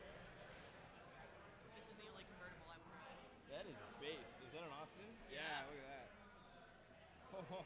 Oh, that ragtop is so cursed. It's so cursed, but look at it. It's beautiful. It's like a mini, Austin Mini. Yeah, it is an Austin Mini. It's a convertible one. That's cute. I know. All right, we've got a grudge fight going on here between Odd Jobs and Pineapple. Odd Jobs has been struggling to get her shell spinner working all day, but we got to see a lot of it in the last fight. The only problem was she wasn't spinning the shell. She was spinning the robot. The shell was staying pretty static. Pineapple has been a fantastic control robot this entire time. The inertia's wrong. This is a grudge match between 2 of our plastic ants. I'm going to put 3 minutes on the clock. 3 minutes sounds good. Drivers look ready.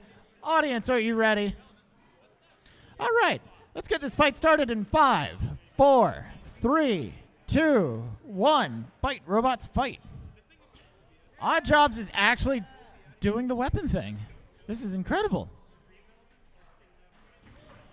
She's using her tactical flashlight in order to figure out which direction the robot is facing.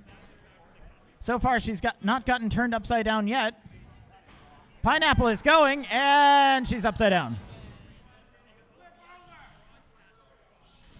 You can't park there. Odd Jobs is once again finding the challenge of her robot is spinning, but the shell is not. That's what I love the most about Plastic Hand. Not doing a whole lot of weapon action. Pineapple's still trying to play a strong control game here. Not really sure what to do with this bowl, whether he should just chase it around the arena or not. Unless I'm mistaken, Pineapple is trying to use his safety stick to flip over Odd Jobs.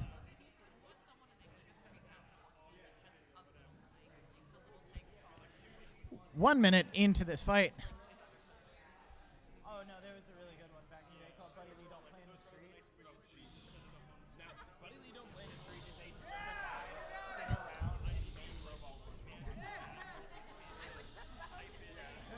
No, but Buddy Lee Don't Play in the Street is the greatest robot ever. But also Luke Quinn did the little tykes with a Chucky doll and a flamethrower coming out of its mouth.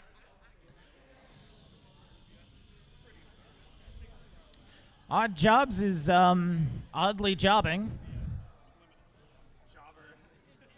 Total job. Quab.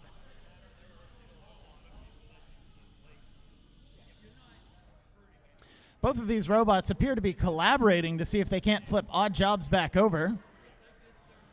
Not sure how well it's going to work.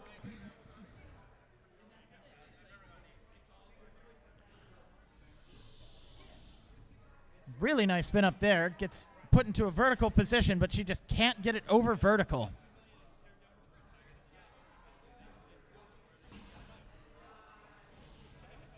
I'm wondering if Pineapple could come from the back and push her the rest of the way over. It's a Beyblade. We were watching an episode of Beyblade. It happened right before our eyes.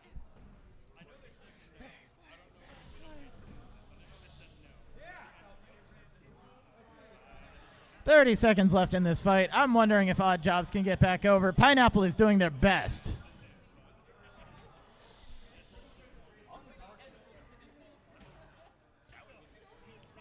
Odd Jobs is still in this fight. Hasn't lost any of her wheels yet. But Pineapple definitely controlling it. 10 seconds left.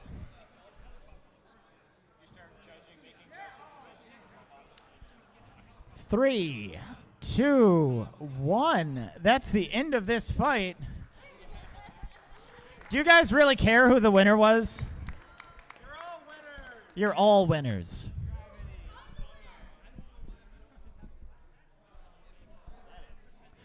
We're still waiting here for Turbo and Red Panda and Wormhole and Hat Trick. Look what they've done to my boy. The last 2 fights that we need in order to resolve this mass destruction. We're also going to be tearing apart the arena right after that, going home, having a shower, and sleeping for the first time in a week.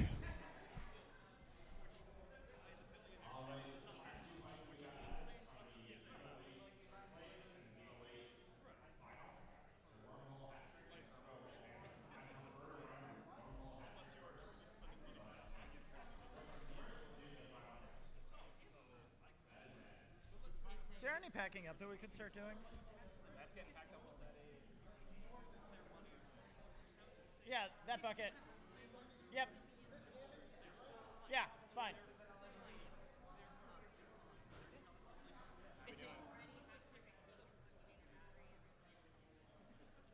Okay, so we'll send the third place fight.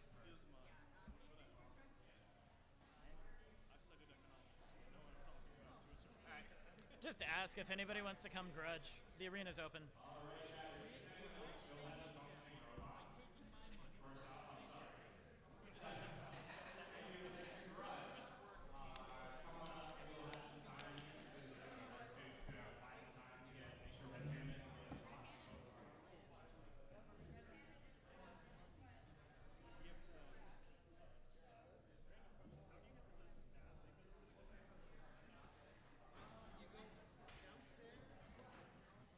Should we get a Oh god. That would require moving all the trucks, though. So it's probably going to be tear down the arena first because that's going to take the most amount of hands. And then once we have everything down, then it's just a matter of getting stuff into cars.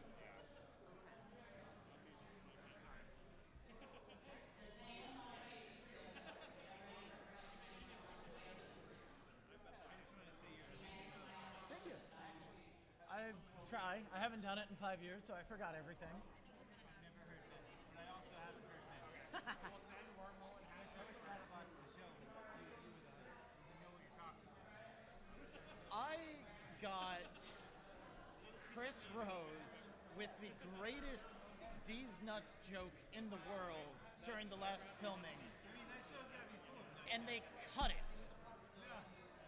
Yeah, It is the ultimate tragedy. And we had to wait a year to figure out that they cut it too, because they didn't air the episode until like more than a year after it filmed.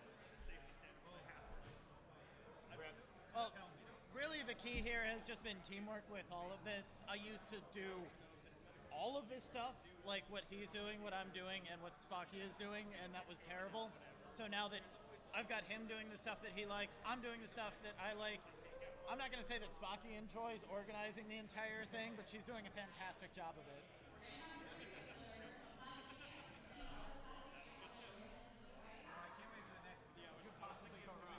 I can. It's a lot of work, but yeah, hopefully.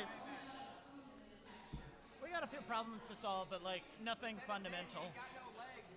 And we'll probably try to find somewhere else, but the museum is always a great place to have us. And they love having us, and we love being here.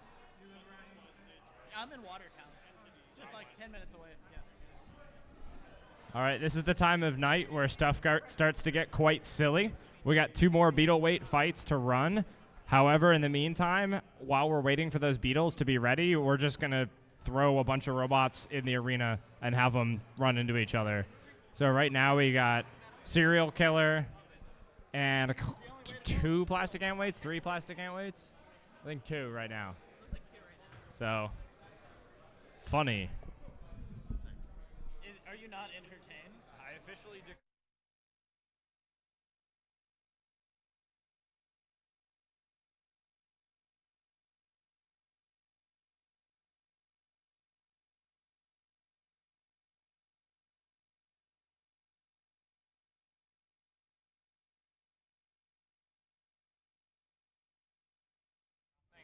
Technically speaking, we are about to actually have a valid fight. By teaming up their powers and summing their masses, 3 1-pound robots can become 1 3-pound robot. They're deeply disadvantaged from all being made entirely out of plastic, but honestly, so is Serial Killer.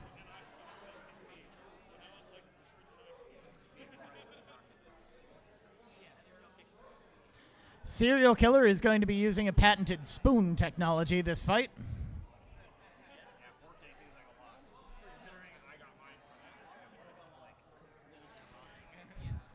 Serial Killer is going to be taking the top 3 plastic ants all at the same time.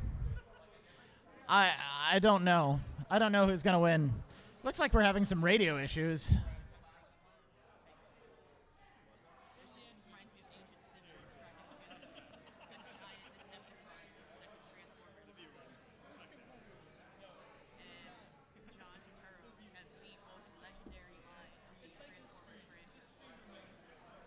All right.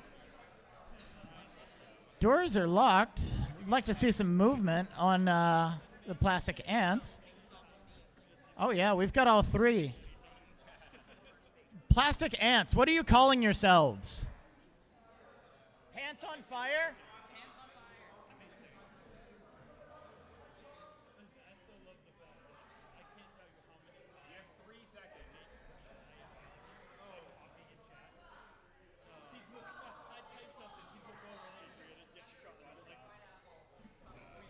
So we're getting some kind of pun here of they're going to be SpongeBot. They're under the pineapple, under the sea.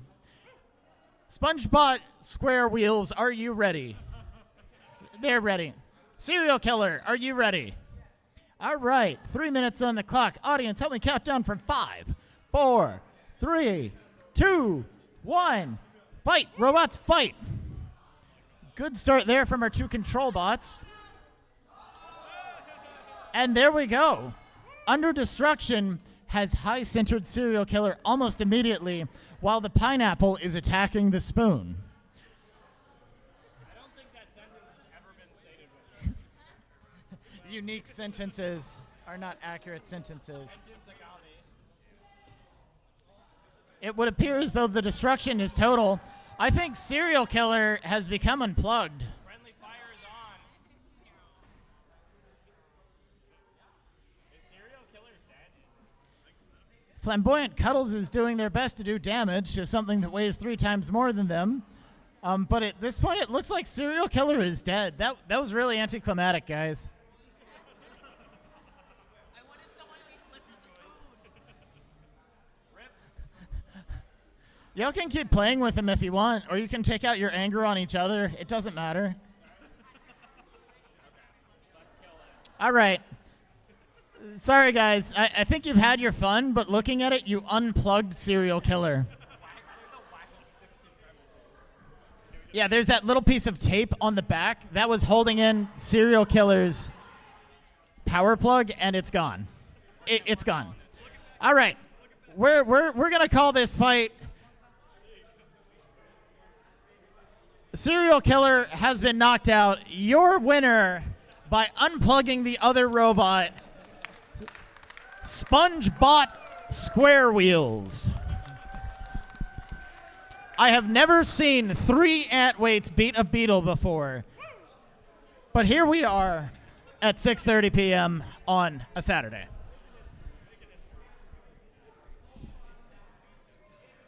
They just unplugged him. Hey, a win's a win. Correct. It's fucking.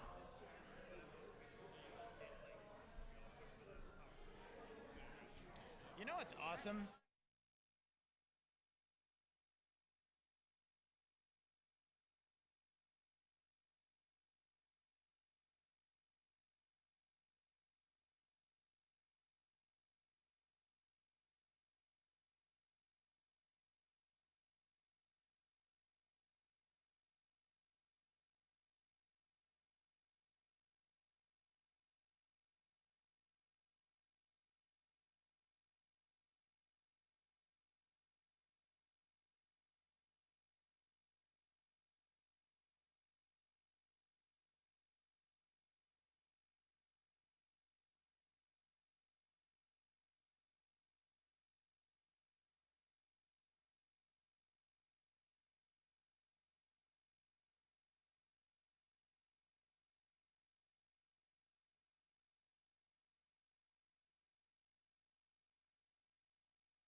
All right, ladies and gentlemen, we have a treat especial for you. We are going back to the bracket and back to the Beatles. B2B services, some might call it, as we are seeing the horizontal spinning quarterfinalists, semifinalists duke it out against each other for the honor of 3rd place. You won't be going home with first, but you might be going home with a trophy, and that's going to be determined by this fight.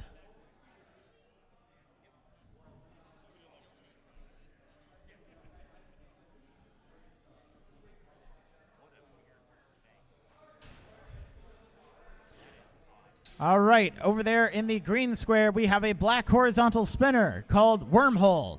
Over here in the red square, we have a red and black horizontal spinner called Hat Trick. Drivers, are you ready? Nope.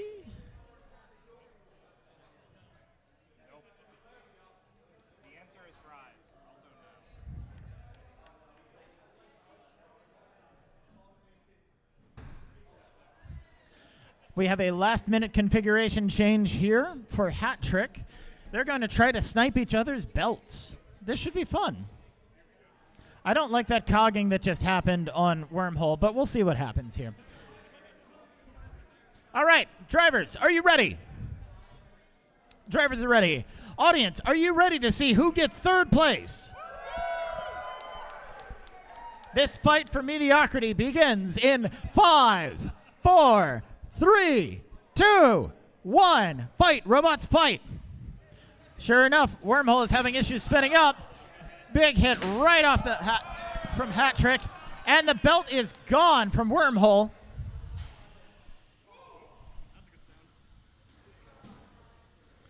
Something sounds bad on Hat Trick. Wormhole is still using his good drive. Sounds like a needle bear.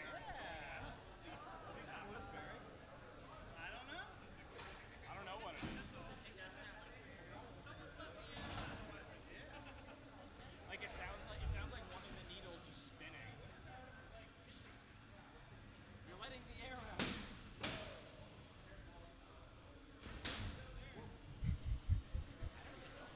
That hissing sound is getting really disturbing, guys. I've never heard that come out of a combat robot before. Is your robot full of snakes? Like, I'm really scared of snakes. I really don't want to deal with a snake right now.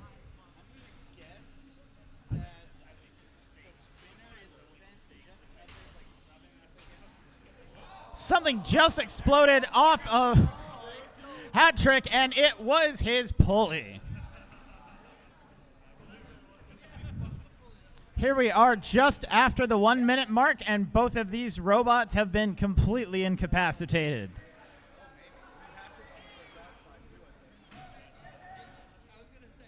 For some reason, one of them still has his weapon motor on. I don't know why.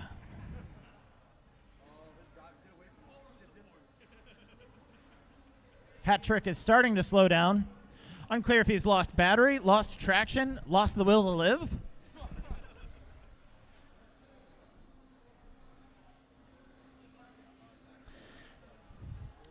And that powerful drive on Wormhole keeps pushing him around, but he's not able to push other people around.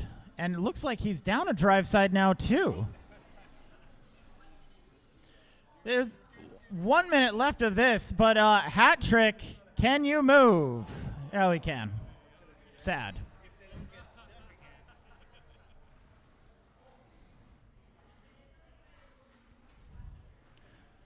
Both of these robots doing their absolute best. But it's just not that good at this point.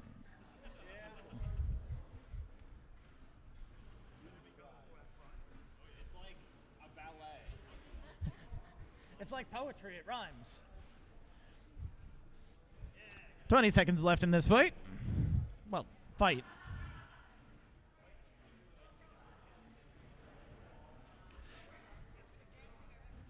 If one of the two of you could hit the other, that would be really nice. 5, 4, 3, 2, 1. That's the fight.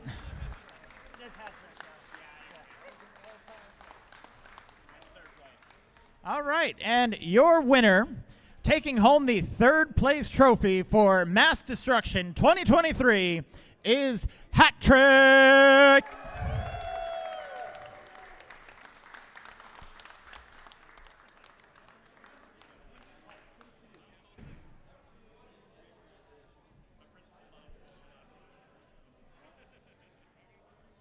All right, ladies and gentlemen, that leaves us with one remaining fight.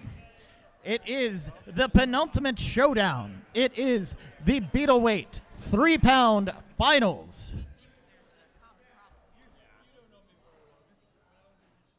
mean, among other things. I would have to be a late.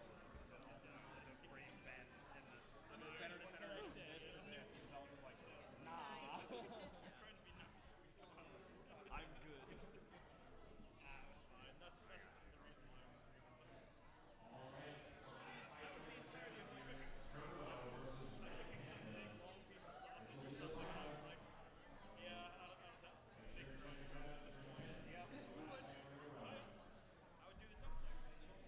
Oh, just tell them if anybody wants to stand around to help us tear down the arena, we would really appreciate the help.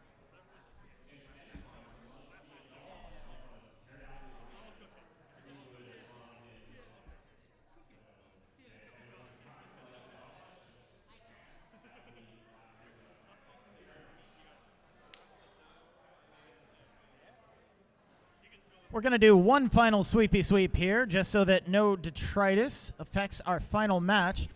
Audience, can we please give our wonderful David Chin one more round of applause?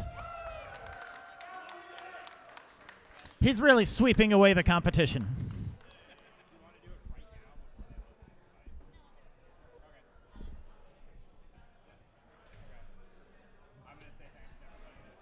And here they are. Now loading in is the purple turbo, but now he's pulling it out so he can take a picture, of course.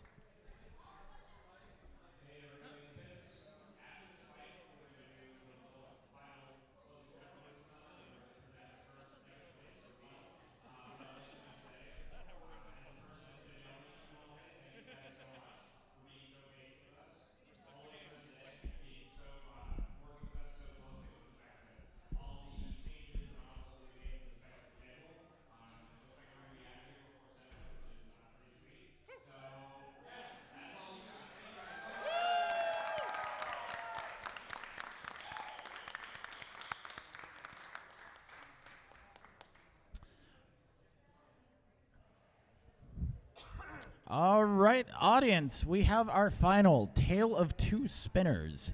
Not too dissimilar in construction, each of them featuring 4 wheels, one of them with a single weapon disc and the other with 2.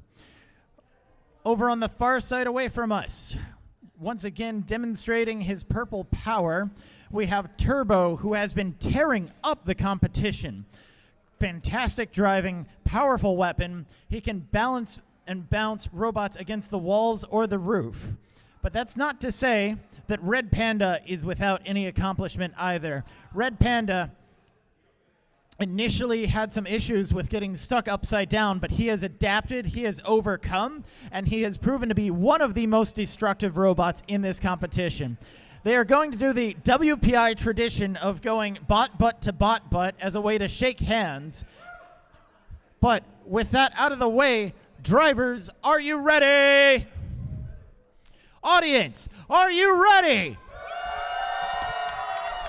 This is our final fight of Mass Destruction 2023. We'll hope to see you again some other time, but for one last time, please help me count down from 5, 4, 3, 2, 1.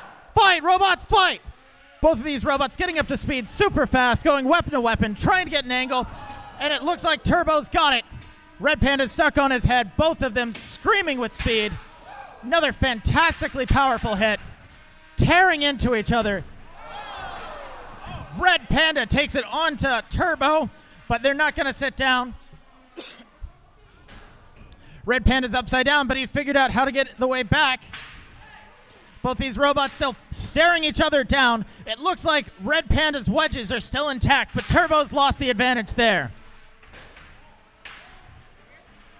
Turbo's going to have to find a new strategy, or maybe not. Maybe hitting him face on still works. Turbo's getting stuck on the walls while Red Panda is really working the center, trying to keep that aggression in control. But what does it get him? A nice trip to the roof. We are just 1 minute into this fight. Both robots are still struggling to take the initiative here. Red Panda almost gets stuck on the wall, but he's right off. Turbo trying to get an angle. That one didn't work. Turbo turning it back around, but he's got Red Panda right on his back as they're duking it out in the corners. Turbo going for some dynamic flipping there. It's dramatic, but it's not going to get him points. Both of these robots have put out so much damage, and we are only halfway through this final fight. Red Panda getting Turbo up on the walls. Turbo getting Red Panda upside down. Red Panda getting right side up. They're both jockeying for position. Similar speeds. Red Panda wins. Red Panda follows up. He's going. He's keeping it close to Turbo. There are large chunks of the front of Turbo missing. And there they go. Both these robots starting to sound tired as we come into the last minute here. Still trying for face-on-face contacts. Turbo wins that one. Red Panda wins that one.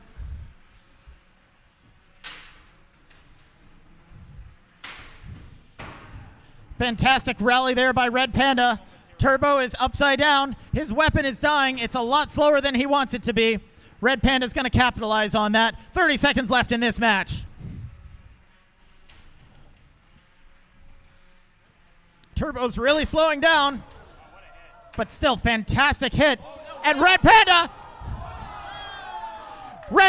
is no longer responding to controls. Here we are in the last 10 seconds. What a turnaround.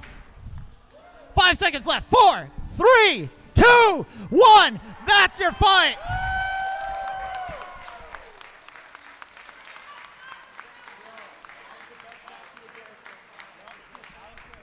Ladies and gentlemen, let's give another round of applause. They really saved the best for last today. And I hope they made it all very worth it.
You want to explain what just happened? So, like, in the JD, we would have given it to him. He would have kept beating on him for the last 10 seconds. Would that have weighed him away from Red Panda? Or were we, like, Do you want to explain to the fans what happened? All right, audience, that was really convoluted, but what it comes down to is we're all about fun here, and most importantly, the drivers of Turbo and Red Panda are actually roommates. So this rivalry has been going on pretty hard between them, and I think that they were just both happy to be there in the finals. Unfortunately, after Red Panda went down, the driver decided to tap to preserve his robot, but he did not look at the clock or realize that he had no other fights after this. So we really wanted to give him the chance there of he can pull back his tap of tapping out and forfeiting that fight, because otherwise it would have gone to a judge's decision. But in this case, we have sent it to the judge's decision.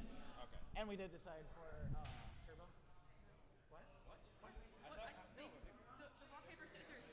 Oh, never mind. We decided that instead of doing any other judging or deliberation, we would decide everything with a game of rock, paper, scissors, which gives us your winner of Mass Destruction 2023, Turbo!